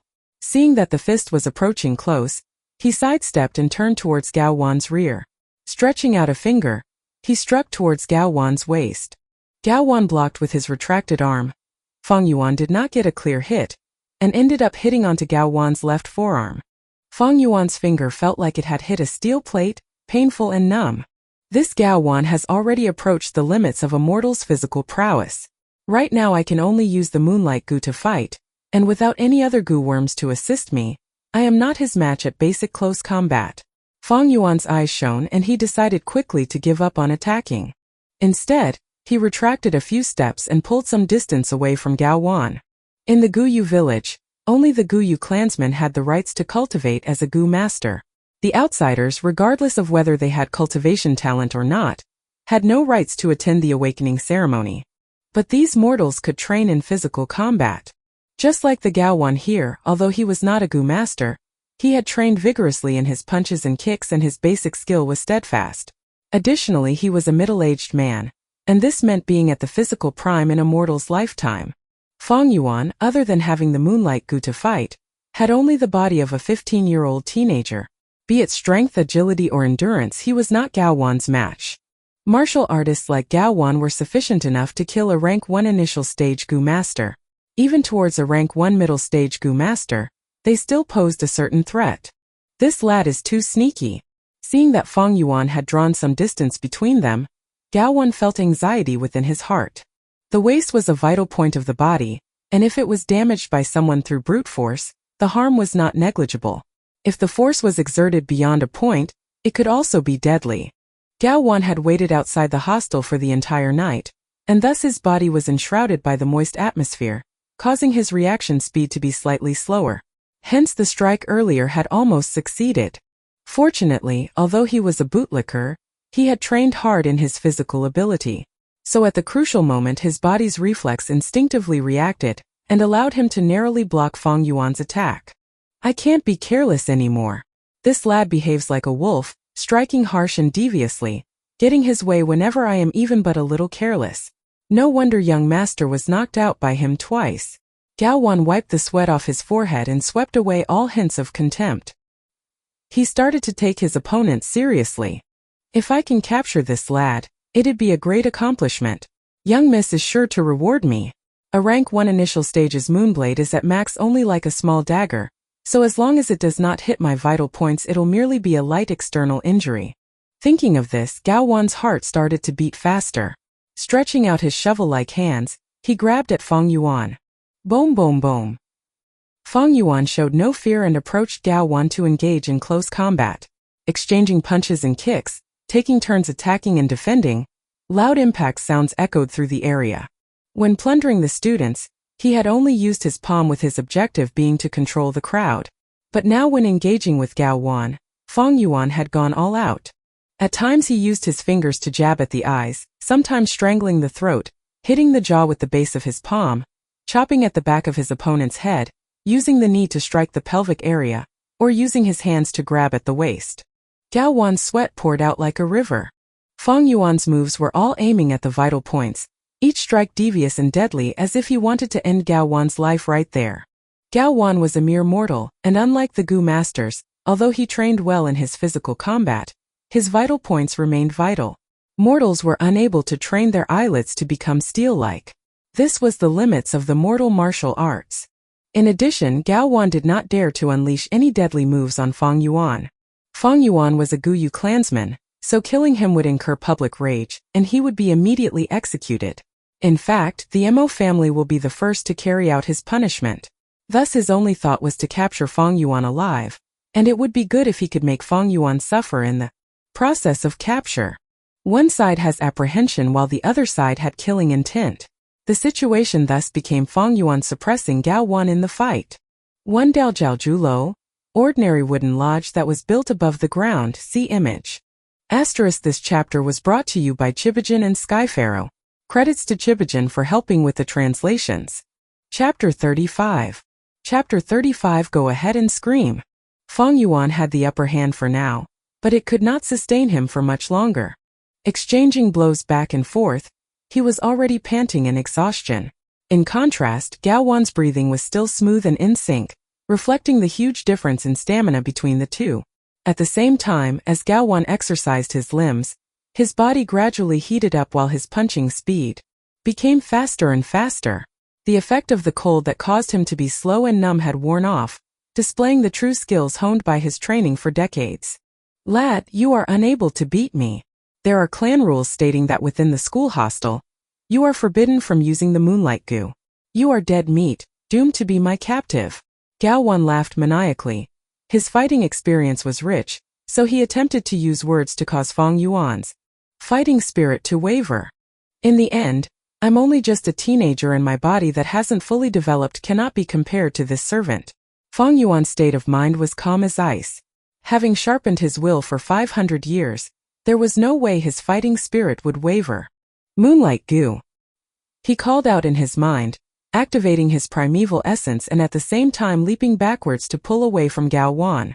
Gao Wan wanted to chase after him, but he suddenly saw a watery blue light emitting from Fang Yuan's palm. His face darkened and he shouted, "Lad, you are using the goo worm to fight in the school hostel. This is against the clan rules." "So what if I break the rules?" Fang Yuan sneered. He learnt the clan rules and memorized it to heart, but it was not for the sake of obeying it. Immediately, his palm slashed an arc towards Gao Wan. With a ching sound, the blue moonblade flew towards Gao Wan's face. Gao Wan gritted his teeth as he raised both arms to cover his face, forming a protective shield. At the same time, he rushed towards Fang Yuan without pause, planning to endure the attack while ending the battle as quickly as he could. The moonblade struck his arm. With a popping sound, his flesh and blood poured out under the moonlight, a wave of extreme pain hitting Gao Wan's nerves. The unguarded man nearly fainted from the pain. How can this be?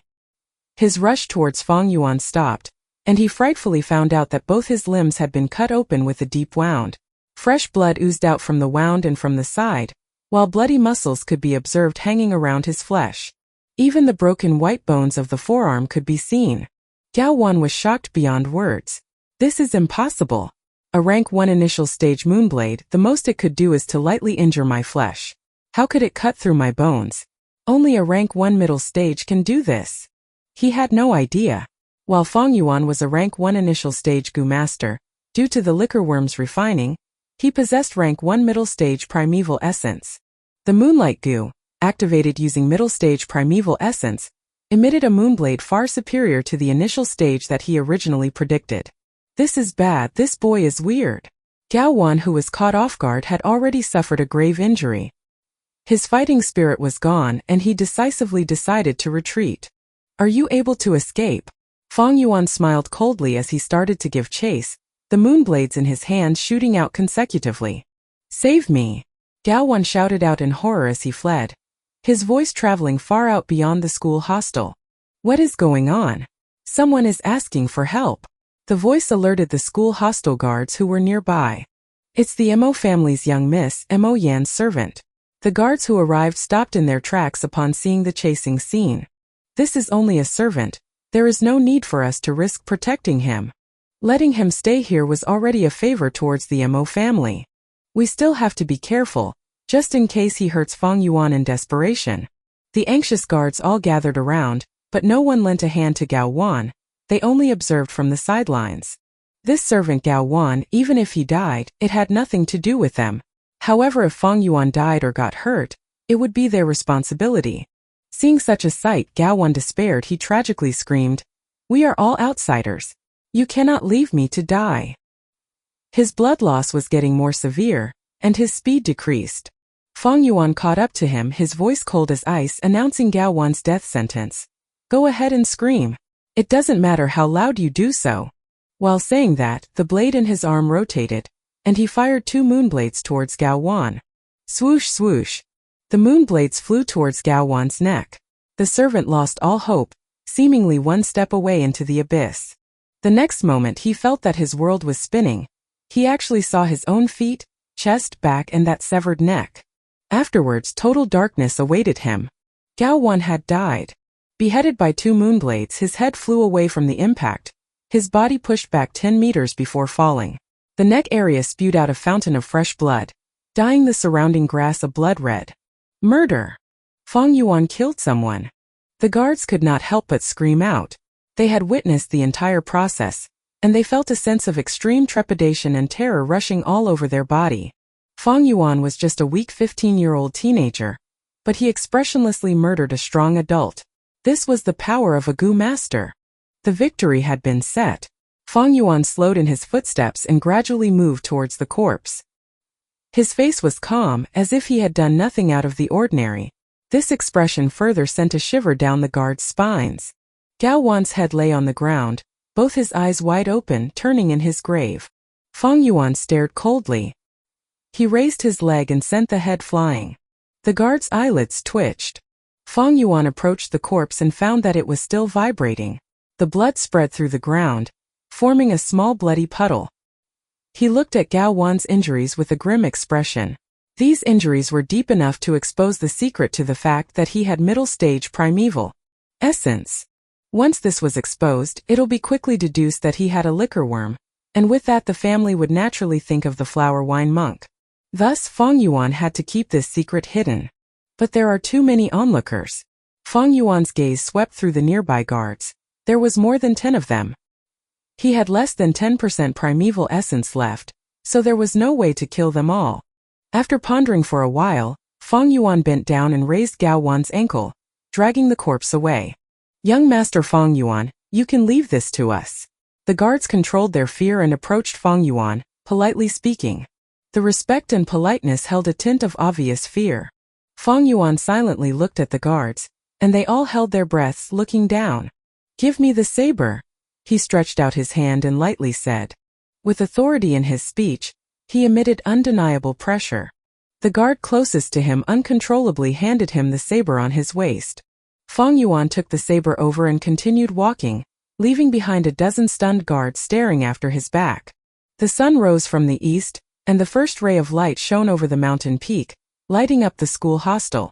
15-year-old Fang Yuan with the scrawny body of a teenager, a pale look upon his skin. Under the sunrise he casually walked. In his left hand was a shiny saber. In his right hand a headless corpse. His path left behind a trail of bright red blood traces dragged out on the road. The guards were flabbergasted, their bodies stiff due to the frightening scene. Even as the sunlight shone on them, they could not feel a sense of warmth and light. Gulp. Someone among them swallowed their saliva loudly. Author's note: he's just asking for readers to recommend his book to others. Second half is just trying to motivate the readers. For a book that is just written, there will be people who like it and people who don't. For those who don't like it, there is no need to struggle/force yourselves, you can just go and read another book. For those who like it, please do your best to support the book. On the first day of the new year, I ask for recommendations, please bookmark this book. After the apocalypse, I implore everyone of the same Tao to display their strengths, gather our powers and rise up as the demonic flames, and let the people of the world see the power of us demon cultivators. In the new year, those that defend the last remaining territory of the demonic ways, let the demonic way rise up again, and become legendary. This chapter was brought to you by Chibijin and Skypharaoh. Credits to Chibijin for helping with the translations. Donations are finally open for Reverend Insanity. Knocked Out Face / Chapter 36. Chapter 36. Gifting a disseminated corpse. Did you guys hear? Fang Yuan killed someone. A student whispered to his classmate beside him. I heard it too, he really killed somebody. The classmate clenched his chest with a pale face. There were many guards who saw him do it. Fang Yuan was chasing after that man. That guy tried to beg for mercy but Fang Yuan paid him no heed and decapitated him immediately. That's not all. After killing him, Fang Yuan didn't even spare his headless corpse. He dragged it back to the hostel and chopped it into a meat paste. Are you for real? I'm serious beyond belief. I came early this morning and I could still see the bloodstains left between the cracks of the green rock. Oh man, why would I lie to you? Earlier, the academy elder called Fang Yuan over for this matter. The youths in the academy did not pay attention to class as they held their little conversations. To this group of 15-year-olds, the concept of killing was too foreign and too scary. They had been under the protection of the clan since a young age and had at most experienced organized sparring or simply killing chickens and dogs. As for killing a person, it was still beyond them. Who did Fang Yuan kill? I heard it was a family servant of the Mo branch family. Yup, I'm the clearest about this matter. Yesterday, I personally saw the Mo family's Mo Yen bring a bunch of family servants to find trouble with Fang Yuan. The Mo family, that's not good. Mo Bei is in trouble now. A number of the youths turned to look at Guyu Mo Bei. Mo Bei sat on his seat with a pale face. He had only heard about the news of Fang Yuan killing someone this morning.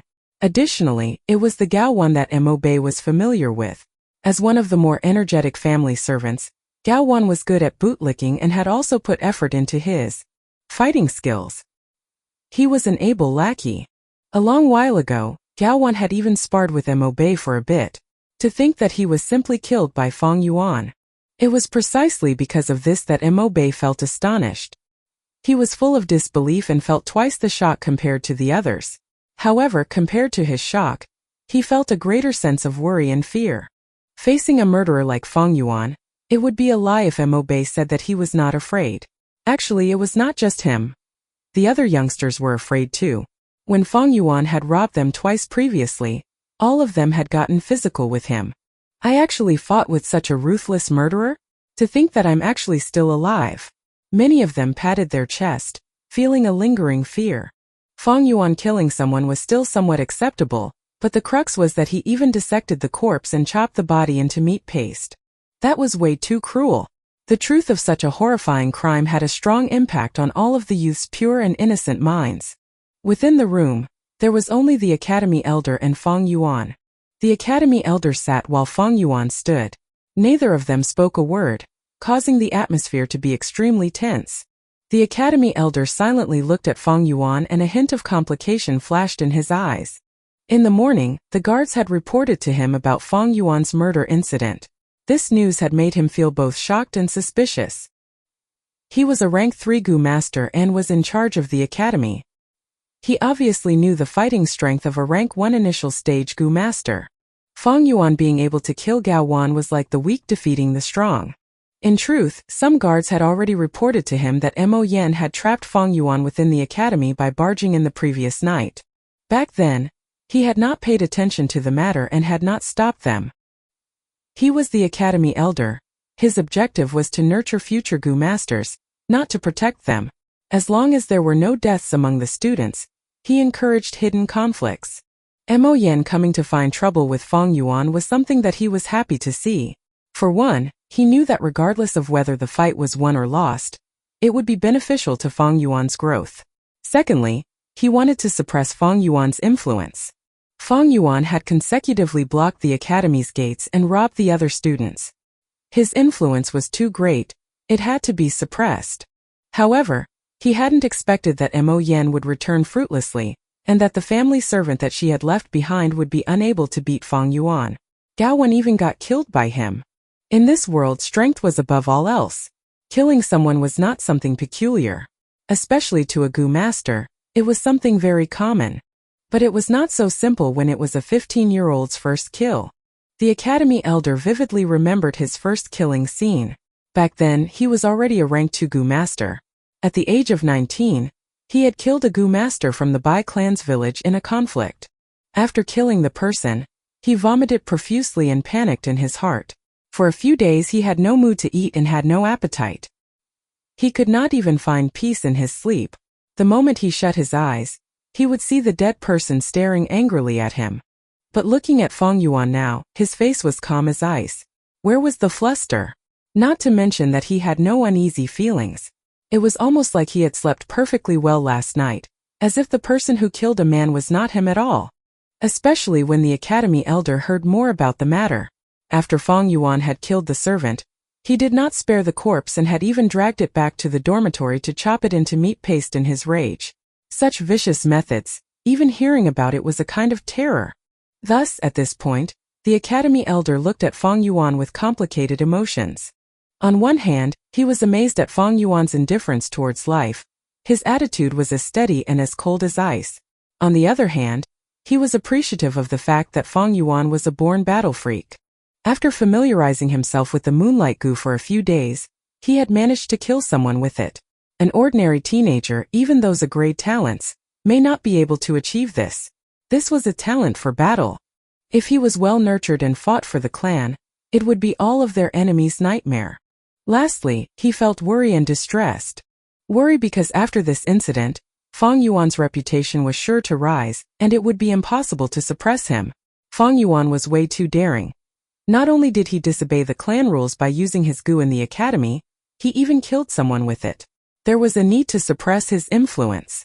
Otherwise, how would the elder be able to manage this academy anymore?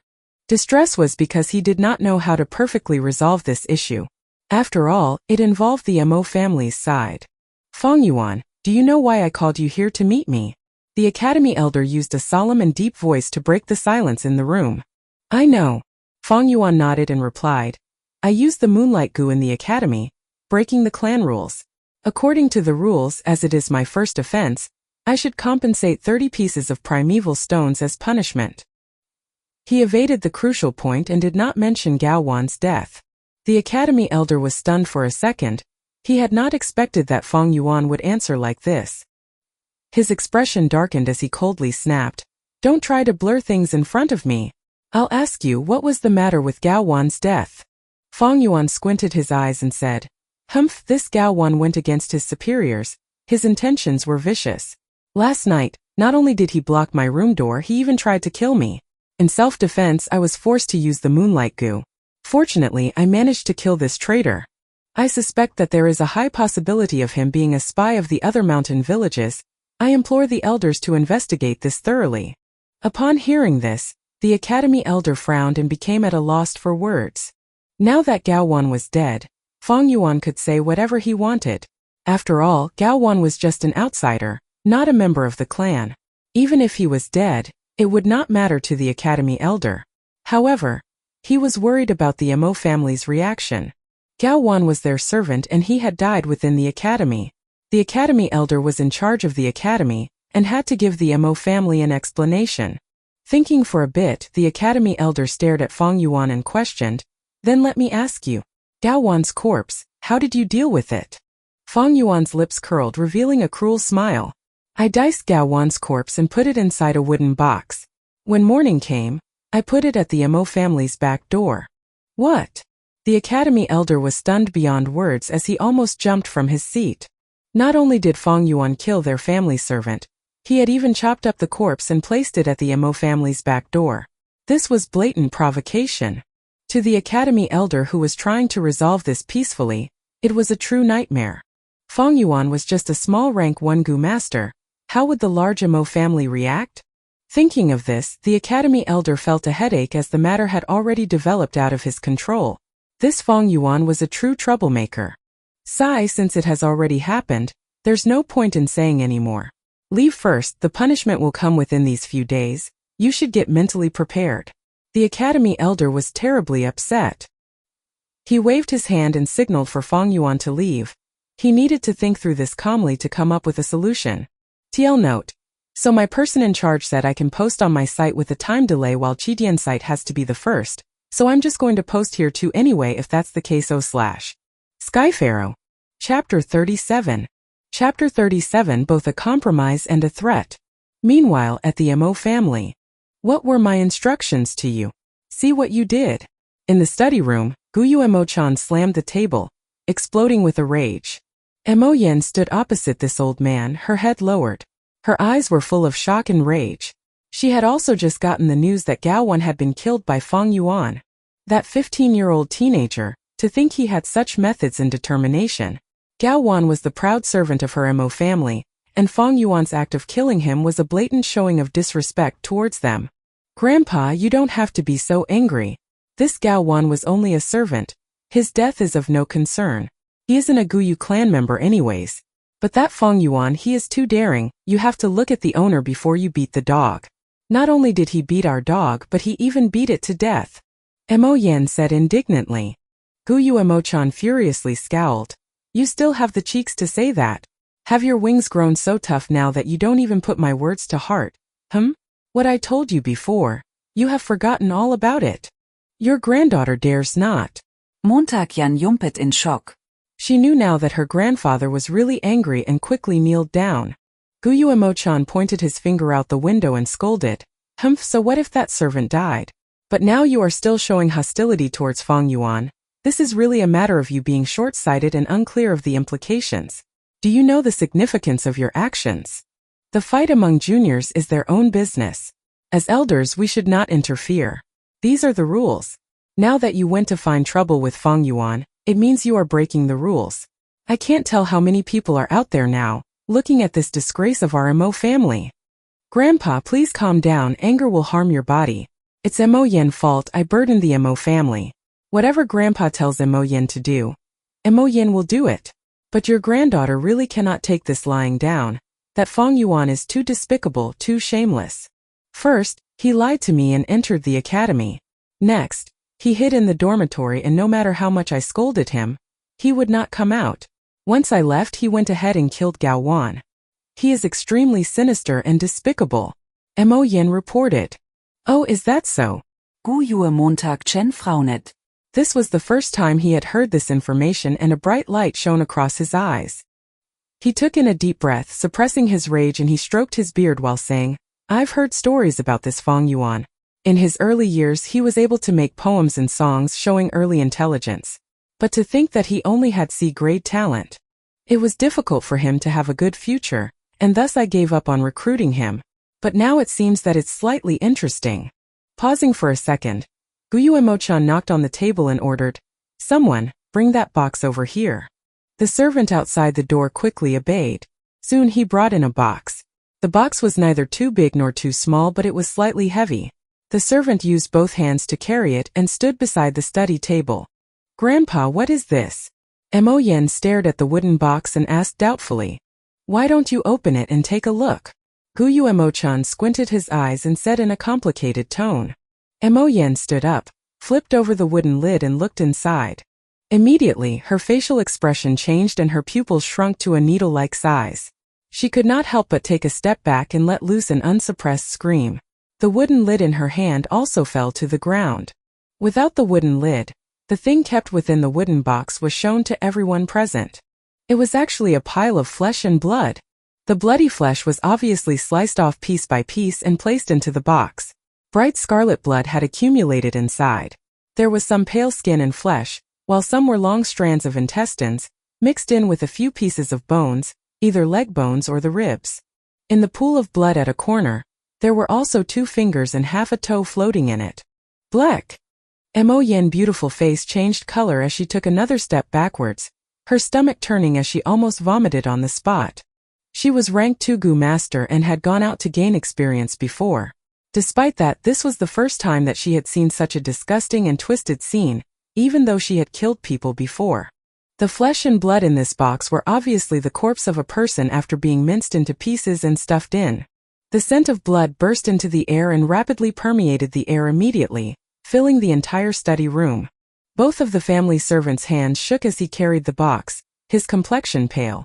Although he had seen the box earlier and vomited before, he could still feel waves of palpitation and disgust as he held it now. Among the 3 people in the study room, only the family elder Guyue Mochan was unfazed. He lightly looked at the contents of the box for a moment and said to Mo Yen slowly, This box was what Fong Yuan had placed at our family's back door this morning. What, it's really him?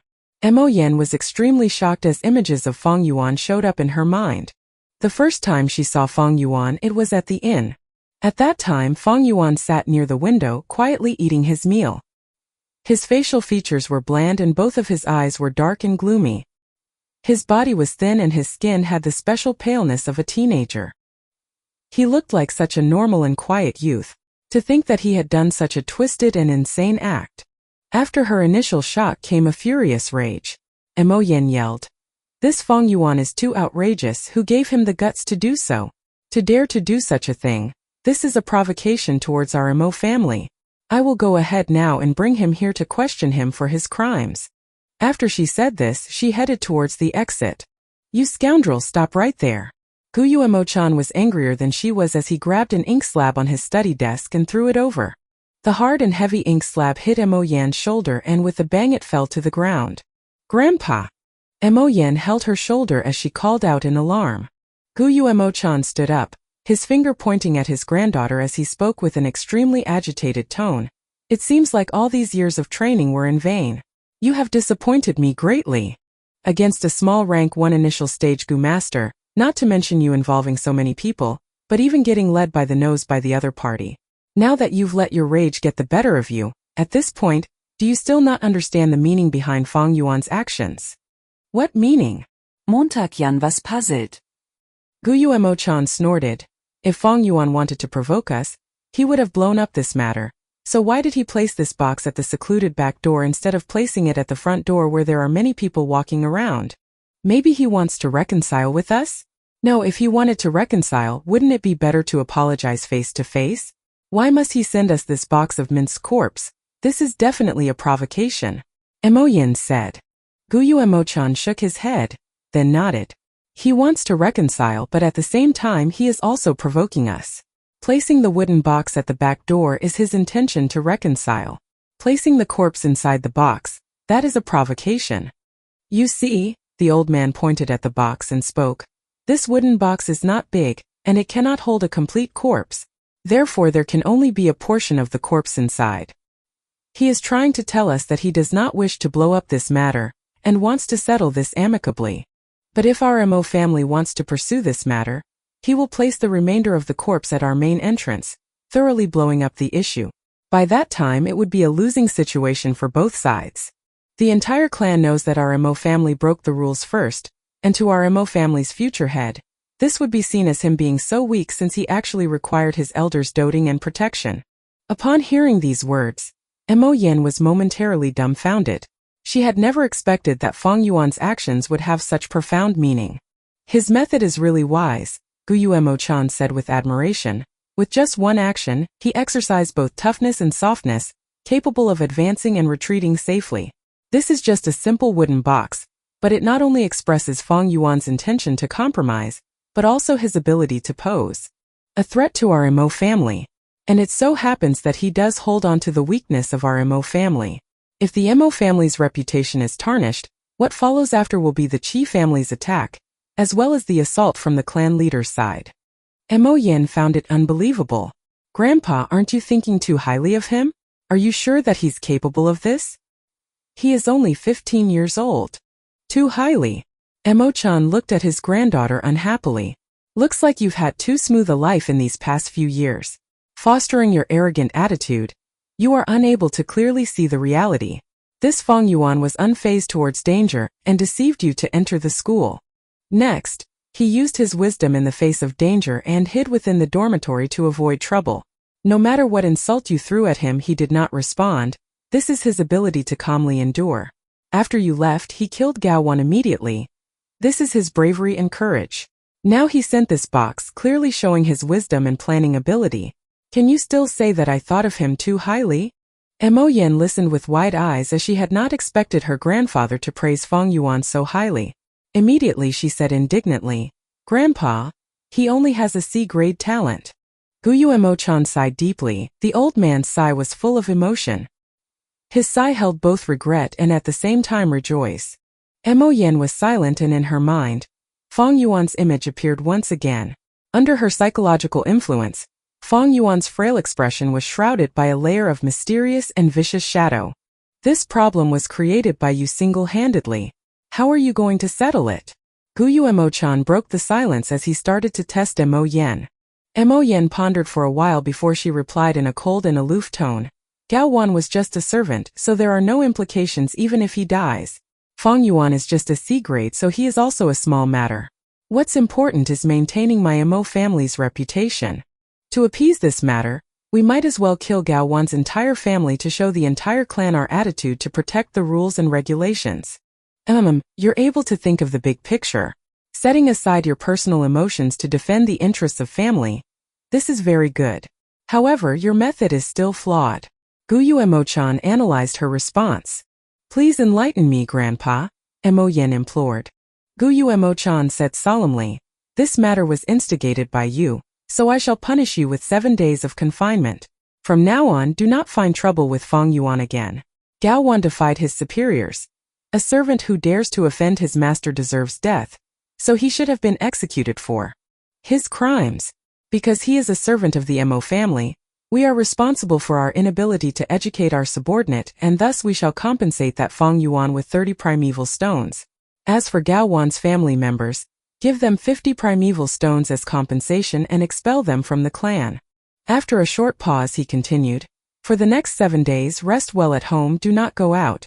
At the same time, think about the profound meaning of why Grandpa chose to handle the matter this way. Yes, Grandpa. Chapter 38. Chapter 38 Demon Walking in the Light. From the layers of dark clouds in the sky, the spring rain fell. The raindrops were thin like hair. As they fell, They enveloped Qingmao Mountain in a layer of fine mist. The dining hall on the first floor of the inn was rather empty. There were only 4 tables of guests. Fang Yuan sat at a seat by the window. A gust of wind blew, bringing with it a poetic atmosphere and the scent of flowers. The light rain from the sky is sleek and crisp. The color of grass is seen from afar but disappears when close. Fang Yuan looked outside through a window and quoted a poem lightly before he turned his sights back to the inn. Before him was a table filled with good wine and dishes. The color, smell and taste were all top-notch. Especially the green bamboo wine which oozed with the fragrance of alcohol along with a hint of freshness. The dark green-colored liquor sat quietly in the bamboo cup. From his angle, it shone with an amber-like luster. A grandfather and his grandson were sitting at the table nearest to him. Being mortal humans, they wore modest clothes. The grandfather sipped his rice wine while looking enviously at Fang Yuan. He was evidently attracted to the green bamboo wine but could not afford it. The grandson ate his braised beans, a crunching sound emitting from his mouth as he chewed. At the same time, he pestered his grandfather, shaking his arm. Grandpa, tell me about the story of Renzu. If you don't tell me, I'll report to Grandma that you secretly came out to drink. Sigh, I can't even drink in peace. The grandfather sighed but his face showed a doting expression towards the child. With his twig-like arm he patted the boy's head. Then let me tell you the story of Renzu who gave his heart to the Hope Gu, escaping his predicament of being captured. Renzu's story was the most popular and widespread tale in this world, as well as the most ancient legend. The old man's story was something like this. The story mentioned that Renzu was able to escape his predicament because of hope, but eventually he grew old and without strength and wisdom, he could no longer continue to hunt. Even his teeth fell off, making him unable to chew many wild fruits and vegetables. Renzu felt death slowly approaching. At this time the Hope Gu said to him, "Human, you must not die. If you die, your heart will be lost, and I will lose my only place of residence." Renzu was helpless. Who wishes to die? But if the heavens and earth want me dead, I have no choice. The Hope Gu said, "There's always hope in everything. As long as you can catch a longevity gu, you will be able to increase your lifespan." Renzu had heard of the existence of the longevity gu long ago, but he waved his hand helplessly. When the longevity gu stays still, nobody can detect it, and when it flies it is faster than light. How can I possibly catch it? It's too hard. The Hope Gu then told Renzu a secret. "Human, don't give up hope no matter what. Let me tell you, on the northwest corner of this continent there is a huge mountain. On the mountain there is a cave, and in that cave there is a pair of round and square gu worms. As long as you can subdue them, there is no gu in this world that you cannot catch, including the longevity gu." Renzu had no choice. This was his last remaining hope. He braved all difficulties and finally found the mountain. He then risked his life and ventured through countless dangers to ascend the mountain. On the mountain top, near the cave entrance, he used his last remaining strength to slowly make his way in. The inside of the cave was completely dark, and one would not be able to even see their own fingers. Renzu walked in the darkness. Sometimes he would bump into things not knowing what they were. This caused himself to get injured and wounded all over. At times, he felt that this dark cave was huge beyond words, as if this was a world of its own. He felt as if he was the only person in the area.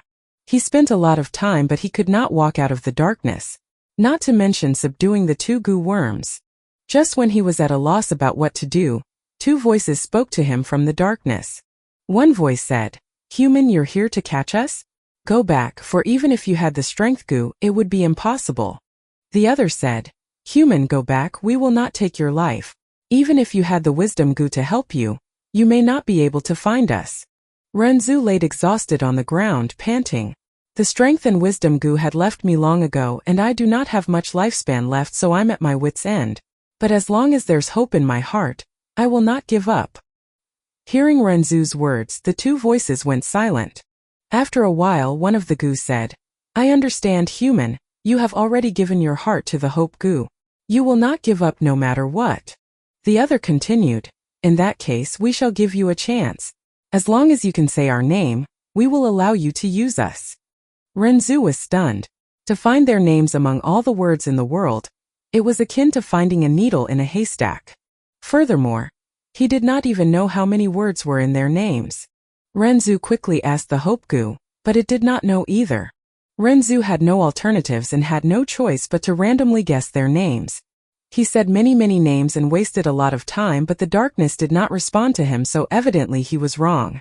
Eventually Renzu's breath got weaker as he turned from an old man into a dying man. It was like the scene of the evening setting sun.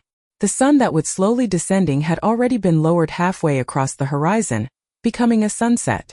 The food he had brought was gradually reduced, his brain becoming slower, and he barely had any energy to speak anymore. The voice in the darkness urged, "Human, you are almost dead, so we will let you go. Using your remaining time, you can climb out of the cave and take a final look at the world.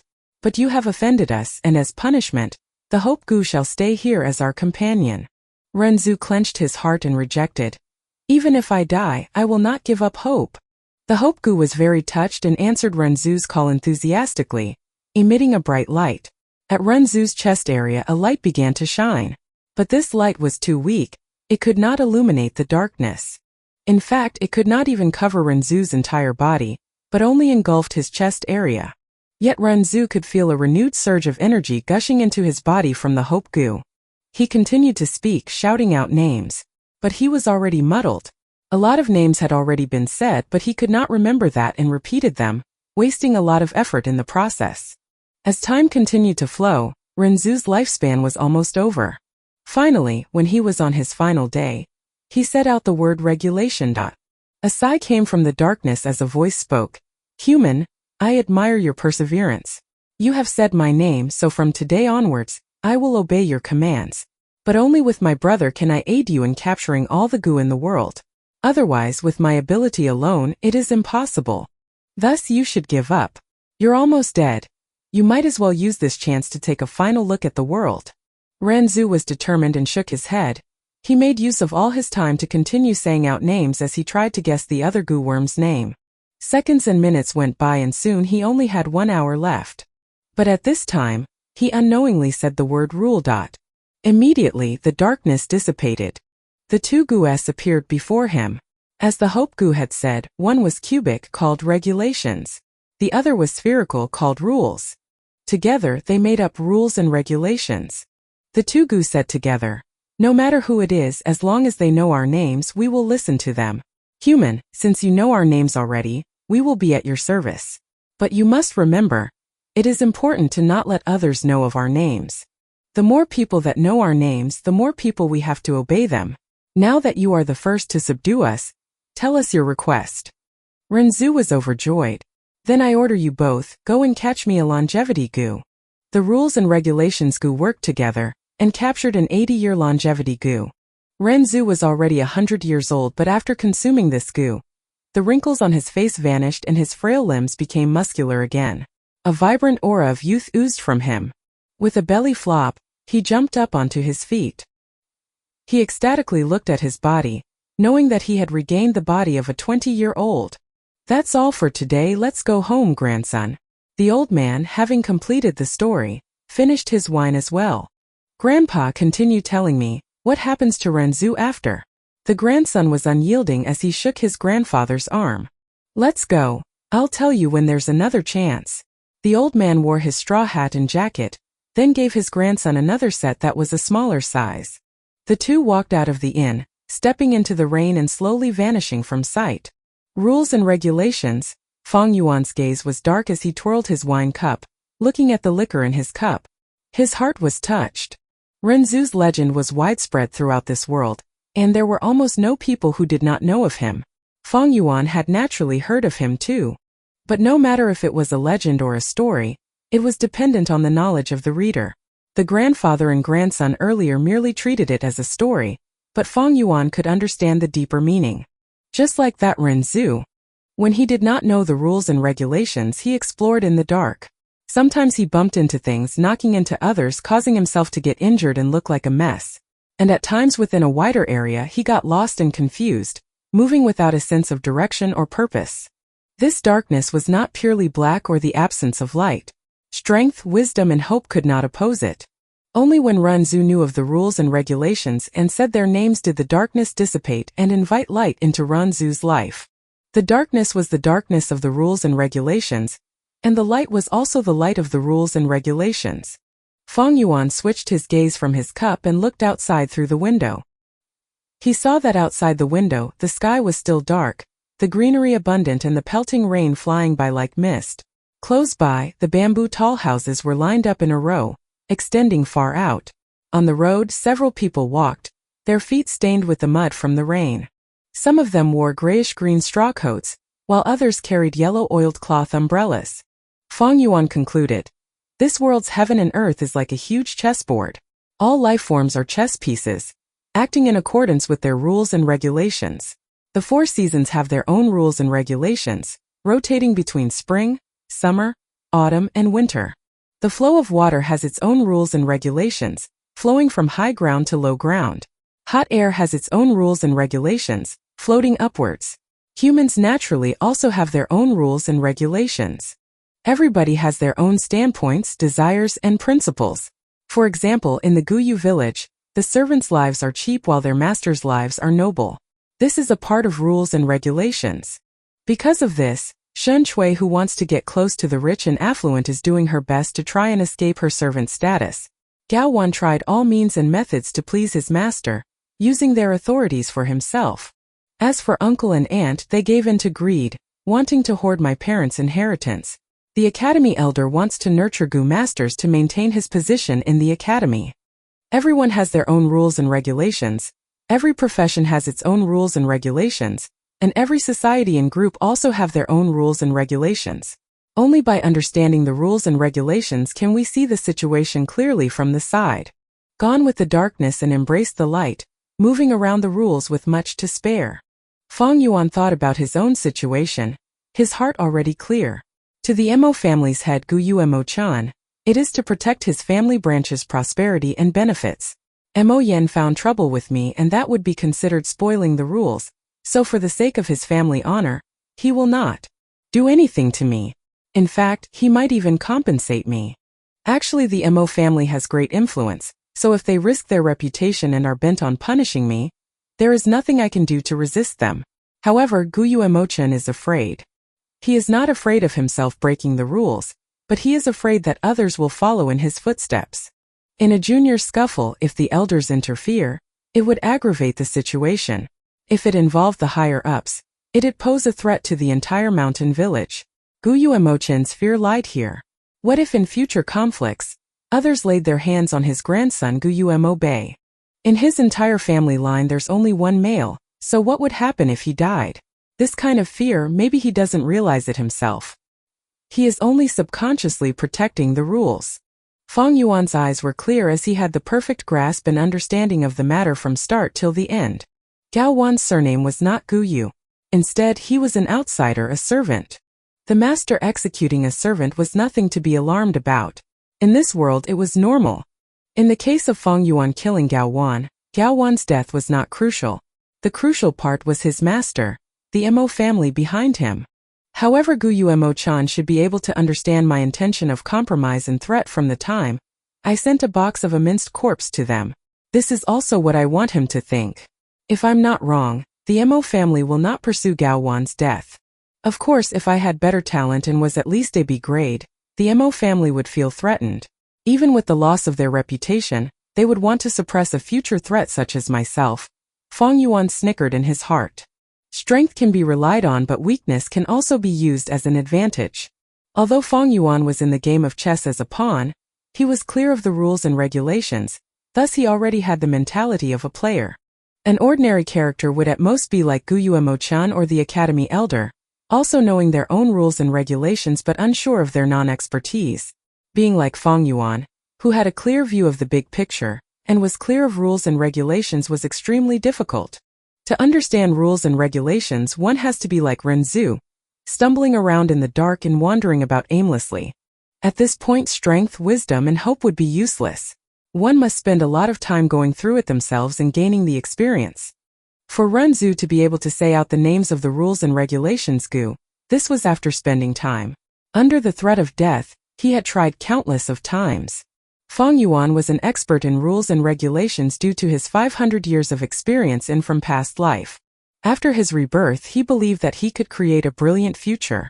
Not because of the spring and autumn cicada. Not because he knew many secret troves and treasures. Not because he knew what the future held. But because of the 500 years of experience that he had gained as a person. Just like how Renzu controlled the rules and regulations Gu, and was able to easily capture all the Gu in the world. And Feng Yuan was so familiar with rules and regulations, thus he was able to look down upon the world and see through its truths and lies, being meticulous and precise, or getting right to the heart of the matter.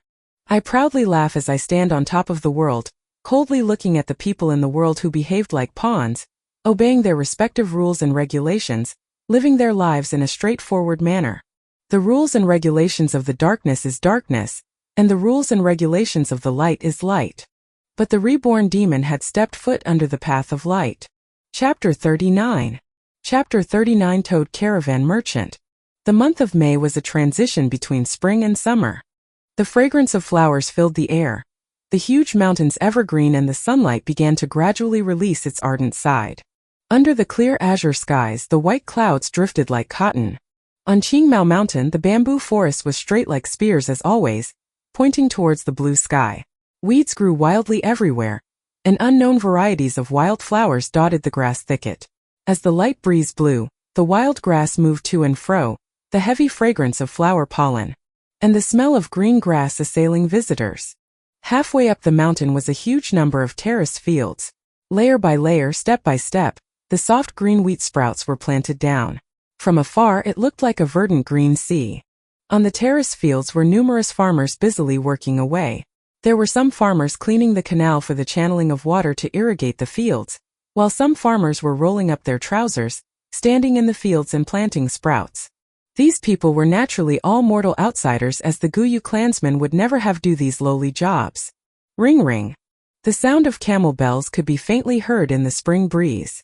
The farmers straightened their bodies as they headed down the mountain, only to see a caravan moving like a colorful worm from the mountain side, slowly showing its head. It's the merchant caravan. Yes, it's already May. It is about time for the caravan to come. The adults caught on the situation at once, and the children stopped playing with the water and clay in their hands. Together, they energetically approached the caravan. The southern borders had 100,000 mountains. Qingmao Mountain was just one of them. On every mountain, there were villages after villages, which were maintained by everyone through their blood relationships and kinships. In between the mountains, the forests were deep and ominous, the cliffs steep and full of the dangerous falling rocks. Additionally, in the complex surroundings of the forest dwelled a large number of ferocious beasts and peculiar Gu worms. Mortals could not pass through at all. It was difficult to get past these obstacles alone. One had to at least be a rank 3 Gu master. Because of the poor economy, trading was difficult. Thus, the most important form of trading was through the caravan merchants. Only by organizing a merchant group in such a large scale could Gu masters come together with the power to help each other, conquering the difficulties in the traveling routes and traversing from one mountain to another. The merchant caravan's arrival was like a bowl of boiling water that poured into the peaceful and serene Qingmao Mountain. All these past years they would come in April, but this year they only arrived in May. At least they're here now. The owner of the inn let out a deep breath upon hearing the news. The inn's business was poor in the other months, so only when the caravan came could he earn enough profit to last the year. At the same time, there was some green bamboo wine within his storage that he could sell to the caravan merchants. Besides the inn, the business at the tavern would also boom as a result. The caravan merchants entered the Guyu mountain village one by one, led by a treasure brass toad. This toad was 2.5 meters tall, its entire body orange-yellow in color. The back of the toad was thick and full of warts and knots. It was like the lumps of bronze nails on ancient city gates. On the treasure brass toad's back, thick ropes were tied around plenty of goods. At a glance it seemed like the toad was carrying a giant backpack. A middle-aged man with a circular face full of pockmarks sat cross-legged atop the toad. He was fat and had a large belly. Both of his eyes formed into slits when smiling. He cupped his fists as he greeted the surrounding Guyu villagers. This man's name was Fu of the Jia clan. His cultivation was at rank 4, and he was the leader of the merchant caravan this time. The treasure toad hopped slightly as it moved forward, but Jia Fu, who was sitting on its head, was stable and steady. When the toad hopped, his height would level with the windows on the second floor of a building. Even when he was back on the ground, he was at a height greater than the first level of the bamboo buildings. The originally spacious streets were suddenly rather packed and narrow. The treasure brass toad was like a beast that intruded into the midst of a great number of bamboo houses. After the treasure toad was a huge fat worm. It had 2 eyes that were similar to multicolored glass windows, the colors bright and gorgeous. The worm was 15 meters long, its body shape resembling a silkworm. However, the surface of the worm was covered in a thick layer of black porcelain-like leather armor. On the armor was another abundant pile of goods and merchandise, a hemp rope tied around it. In between the gaps and intervals of the goods, Goo Master sat one by one, some old and some young. There were also mortals who were robust and sturdy martial warriors, slowly moving forward on the ground following after a fat black beetle. After the fat beetle, there were ostriches with brightly colored feathers, hairy mountain spiders, winged snakes with 2 pairs of feathered wings and so on. However, these were in small numbers. Most of the creatures were toads. These toads were all similar to the treasure brass toad, but they were smaller in size and had the build of cows and horses. The toads were carrying merchandise and people, their bellies bulging as they hopped forward. The merchant caravan wound deep into the village. Children on the road would look on curiously with wide eyes, calling out in joy or exclaiming in surprise. The windows on the second stories opened one after another, the mountain villagers observing the merchants from a short distance. Some had eyes that flashed with fear and some others waved their hands to express a warm welcome. Old brother Jia, you came a little late this year. You must have had a hard journey. Approaching with the identity of a clan head, Gu Yubo came out himself to greet the leader of this year's merchant caravan. As Jia Fu had the status of a rank 4 Gu Master, if a rank 3 elder were to be in charge of receiving him, it would be undoubtedly be seen as a kind of negligence and scorn. Jia Fu cupped his fists and sighed. This year's road was rather unfavorable. On the way we bumped into a group of secluded bloodbats and we lost quite a few good men. Then on Jubai Mountain we ran into a mountain fog, and we didn't dare to continue traveling at all. So we were delayed for quite a lot of time, and caused Brother Guyu to wait for quite a while. As they spoke, their tones were very polite. The Guyu village needed the merchant caravans every year to come and trade, and the merchant caravan also needed business to make money. It's good enough that you are able to come. Please, the clan has prepared food and wine. Let me host a welcoming dinner for you, old brother. Guyu Bo stretched out his hand and said invitingly. Clan head is polite, too polite. Jia Fu was flattered. The merchant caravan arrived at the boundaries of the Qingmao Mountain in the early morning, and by afternoon they were stationed in the Guyu village. When it was dusk, the surroundings of the village had formed into a widespread area of temporary shops and stores. All kinds of red, blue, yellow and green lofty tents were built and every inch between the tents was squeezed with numerous little street stalls. The night was descending, yet it was still brightly lit in the area. An endless stream of pedestrians spilled into the area from the village. There were mortals as well as Gu Masters. The little children hopped around in high spirits, and the adults showed an expression of joy akin to celebrating a festival. Feng Yuan moved along with the crowd, walking alone. The crowd was bustling with activity, groups of people either surrounding the stalls or endlessly pouring in and out of the entrance of the tents. The surroundings were filled with the shouts of merchants hawking their wares. Come, take a look. Top-notch blue sea cloud tea brick. Drinking this tea makes one as cheerful as a fairy. Even if it's not a person drinking, it can be used for feeding and raising tegu. It is a cheaply priced item for its value. One piece only costs 5 primeval stones. Brute force longhorn beetle goo. A goo master who uses this goo will be able to burst out with the strength of a cow. You can walk away, but don't regret it. Intimate grass, high quality intimate grass. Everyone look at this quality, it's as fresh as if a newly picked one. 1 caddy for 2 pieces of primeval stones, very cheap price. As Feng Yuan heard this, his footsteps paused slightly, then he followed the sound and walked over. He saw an ostrich pulling a handcart with 2 wheels. On the handcart was a heap of pastel green herbs. Every blade of grass was a meter in length, slender and long. Their average width was around that of a fingernail. On some of the pointed tips of the grass grew red heart-shaped flower buds. The intimate grass was one of a goo worm's supplementary food type. Its worth was stemmed from the fact that it could be used to pair up with a few other foods to feed a goo worm. For example, Feng Yuan needed to give 2 pieces of flower petals every meal to the moonlight goo when feeding it. If he mixed in a blade of intimate grass, The moonlight goo would be full just from eating one petal. The intimate grass only costs 2 pieces of primeval stones per caddy, while the moon orchid petal cost a primeval stone for every 10 pieces. With a simple calculation, one would know that mixing the intimate grass in to feed the goo would be more cost-effective. Half a month ago, because I used the moonlight goo in the academy to kill Gao Wan, I was fined 30 primeval stones. However, the Mo family paid me 30 primeval stones later as compensation, so I didn't really take any losses. In recent days I have robbed twice. My total number of stones amounts to 118. However, recently I continuously spent essence to refine middle stage primeval essence and nurture the 4 walls of my aperture, and I would use up 3 pieces of stones every day. Adding on the costs of feeding goo, my own daily expenses and successively buying green bamboo wine, I have 98 pieces at hand right now. Ever since Fang Yuan killed a person, the cruel and callous image had deeply rooted itself into the hearts of the students, and for a time no one dared to challenge him. This led to his plundering becoming much easier, as every time only a very small number would dare to resist. Fang Yuan calculated in his heart. Then he moved his line of sight and continued walking deeper into the heart of the setup of temporary stores. The intimate grass stall was surrounded by a group of people. They were all either goo masters or students, holding primeval stones in their hands as they shouted and rushed to buy it. It was not that Fang Yuan lacked the money to buy intimate grass, but he had no time. If memory serves, that mudskin toad should be in that store. In my previous life there was a goo master who got it from gambling on the first night. Hence he earned big time. I must hurry, I cannot lose a great deal through trying to save a little. Chapter 40. Chapter 40. Toad Goo slumbering within the purple gold rock.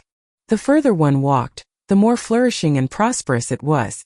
Small street vendors lessened while large tents increased in number.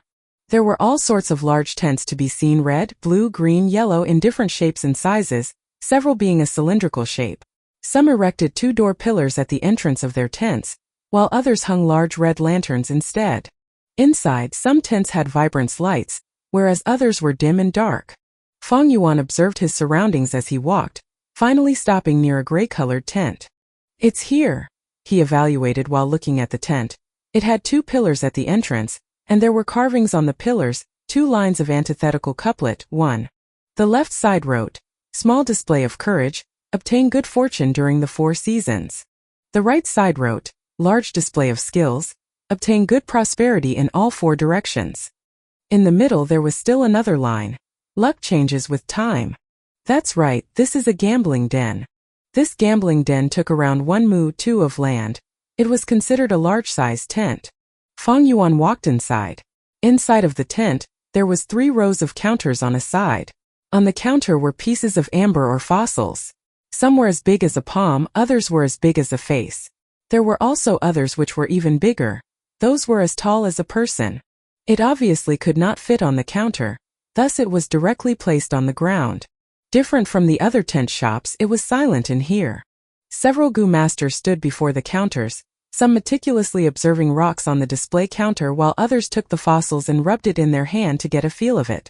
There were some that were discussing quietly with their companions, and some were discussing the price with their shop clerks. But no matter what they discussed, they spoke softly, doing their best not to disturb others. This was a rock gambling den. In the goo world there were all types of goo, coming with different shapes and sizes and all sorts of effects. Goo worms have their respective food to consume. Without food, they can only last a short amount of time before dying. But nature, towards life forms, was both uncaring and benevolent. If they lacked food, the goo worms still have a chance of survival. That was to hibernate, undergoing self-sealing. For example, if the moonlight goo did not have moon orchid petals to consume, it may undergo self-sealing. It will try to maximize the conservation of its strength, like winter hibernation, falling into a deep slumber. At this time, not only would the blue glow on its body dissipate, it would also turn from a transparent crystal state into a gray rock, covered in a layer of rock shell. Eventually, the rock crust will get thicker and turn into a boulder. Or for example, the liquor worm, if it underwent self-sealing, it would form a white cocoon around it, curling its body and falling into a deep sleep within the cocoon. Of course, this situation of sealing and hibernating may not happen to every goo worm. It has a small chance of occurrence, and in most cases, the goo worm will not fall into hibernation but instead starve to death.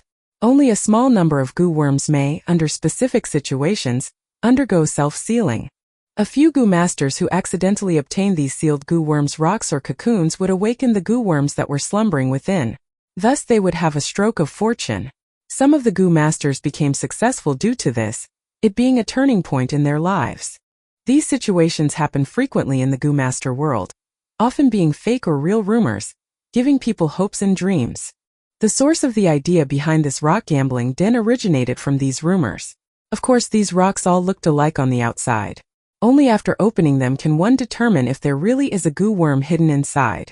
In a small-sized rock gambling den like this, 9 out of 10 rocks are solid core, having no goo worms inside. Even if there are goo worms inside the rock, they may not be living worms, most of them are dead goo. But once someone hits the jackpot of a live goo, under most situations, one would be able to earn a huge fortune. If the goo worm is a rare species, they either become a successful person in life, or get murdered and robbed of their fortune. Feng Yuan was clear about this in his heart, being very familiar with the situation beyond these doors. In his past life, he had participated in a merchant caravan before, being a clerk in the rock gambling den. Sometime later, he even operated his own rock gambling den, even larger than this one. It was a medium-sized rock gambling den. He managed to con some gamblers, and also misjudged at times, allowing other gamblers to win a precious goo worm. Feng Yuan stood at the door for a while, taking a glance around him before slowly walking to the counter on the left side. Behind the counter, there was a shop assistant every few meters, both males and females. On their waist hung a green-colored belt, showing that they were not ordinary people but rank 1 goo masters. Most were initial stages, while a selected few were middle stages. Seeing Feng Yuan before a counter, a female goo master who was nearest by walked towards him and smiled, softly saying, "Young master, what goo worm do you need? Every rock on this counter is sold at 10 primeval stones each. If this is your first try, just for the sake of it, why don't you go to the right counter? The rocks there are sold at only 5 primeval stones. If you are seeking thrills, you can go to the high-end counter at the middle. The rocks sold there are at 20 primeval stones each." This was an experienced female goo master, having worked at the rock gambling den for quite some time already. She looked at Feng Yuan who entered, and determined that he was a student from his appearance, age and height etc. Those that came to gamble were all goo masters. Students were only considered second-rate goo masters, just starting their cultivation. Because they're often tight on finance due to feeding their goo worms, where would they find the money to come and gamble rocks? Students like this, normally they just came to take a look and to get an eye-opening experience satisfying their curiosity. Most were only window shoppers, though if some had well-to-do families they might attempt to buy one to try. But most only bought the cheapest fossil. Thus, the female goo master had no expectations towards how many rocks Feng Yuan could buy. "Let me look around first." Feng Yuan nodded at her expressionlessly, then started to look seriously into the pile. In his memory, it should be at this counter in this particular rock gambling den. But it had been 500 years, it's been too long. Many things were vague to him already, especially when 500 years of memory was a huge capacity, so to be honest Feng Yuan could not remember distinctly. He could only vaguely recall that during this year on the first night the caravan arrived, a lucky bird spent 10 primeval stones to buy a fossil with purple gold luster. After he opened it on the spot, he obtained a mudskin toad. Afterwards this toad goo was bought by another person, thus causing him to earn a small fortune of primeval stones. Feng Yuan frowned after observing for a while. On this counter, fossils with a purple gold glow numbered up to 20. In which rock was there a hidden mudskin toad? Every rock here was sold at 10 primeval stones each. Right now Feng Yuan had 98 primeval stones with him, and he could buy up to a maximum of 9 pieces. But realistically, he could not count like this. In any sort of risk and gamble, one had to consider the consequences. Feng Yuan was no longer a greenhorn, like those gamblers who thought they were blessed by heaven. Those who thought they were blessed by fate were usually those who fell under the mischief of fate itself. I am alone with no relatives or friends that can help me. I have to save some primeval stones to survive, as well as to buy food for my goo worms. He counted, and under the most basic reservation, he could buy at most 7 pieces of fossils. This rock, the purple gold, is dotted like the stars, but it's flat as a pancake. There's definitely no mudskin toad inside. This piece has striking purple gold color, but it is only fist-sized. If there really is a mudskin toad inside, the rock should be at least 30% larger. This purple gold fossil, well, it's big, but the surface is extremely smooth. While the mudskin toad's skin is supposed to be rough and uneven, this is evidently not the one. Feng Yuan continued to observe and evaluate, using the method of cancellation. When goo worms hibernate after self-sealing, they would form into a natural fossil, being undetectable from most of the world's detection methods. The remaining detecting methods were too rough, and once used, it would instantly kill the goo worm within that is barely alive. Thus, when goo masters choose rocks, they could only rely on their guessing, experience and luck, sometimes relying on a little bit of instinct. Otherwise, this would not be called gambling.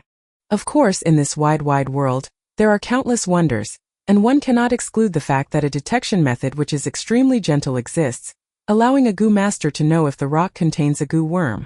Feng Yuan had heard of such rumors in his past life, but after experimenting found that it was all lies. Feng Yuan assumed privately, if such a method really exists, it has to be a hidden legacy, controlled in the hands of a small number of mysterious people, having no impact on the gambling business. It was still tame around the Qingmao mountain region, but the more one moves east, the more prosperous gambling dens become. At the Bai-Tu-3 mountain region, every family village had its own gambling den.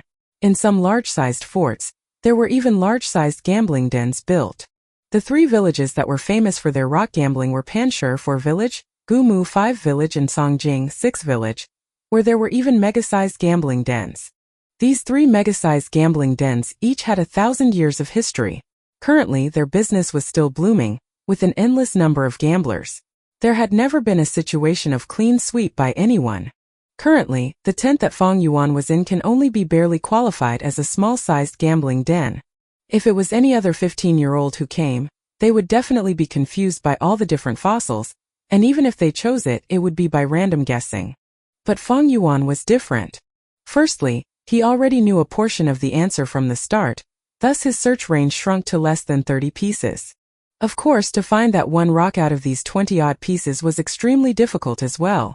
But using his 500 years of experience as backing, with such a rich pool of information, he picked out 6 pieces of purple gold fossils that best fit the criteria after observing for a while. He had an 80% chance of confidence that the mudskin toad was hibernating within one of these 6 fossils. 1. Antithetical couplet. https://n. wikipedia.org/wiki/antithetical_couplet. 2 mu mu. 1 mu is 666 and 2/3 meters superscript 2. 3 by 2 directly means white head. 4. Panshi is monolith. 5. Gumu means ancient grave and 6. Songjing is pale whale. To be honest, most of these mountains will never appear again, so you don't have to remember them. Chapter 41. Chapter 41 Dissecting Rocks. Translator. Skypharaoh Editor. Skypharaoh. I want to purchase some rocks. Having picked his targets, Feng Yuan said to the female goo master. Newbie. The female goo master immediately thought. Even the shittiest gamblers would pay very close observation when they wanted to buy the rocks. First they would look carefully, then place the stones in their palms and rub to feel the surface and its weight. Even after such actions, if they find that the feeling is off, they would give up. No one would say purchase at the start. And for such a type like Feng Yuan who said purchase up front, he is undeniably a newbie who is having his first rock gambling experience. Although the female goo master thought this, she did not show any difference in her expression, but continued to smile like a flower, saying softly to Feng Yuan, "Then which piece are you choosing?" Feng Yuan pointed and said, "This piece." She immediately retrieved it. Feng Yuan pointed again and said, "This piece." She felt perplexed, not expecting this youngster to buy 2 pieces.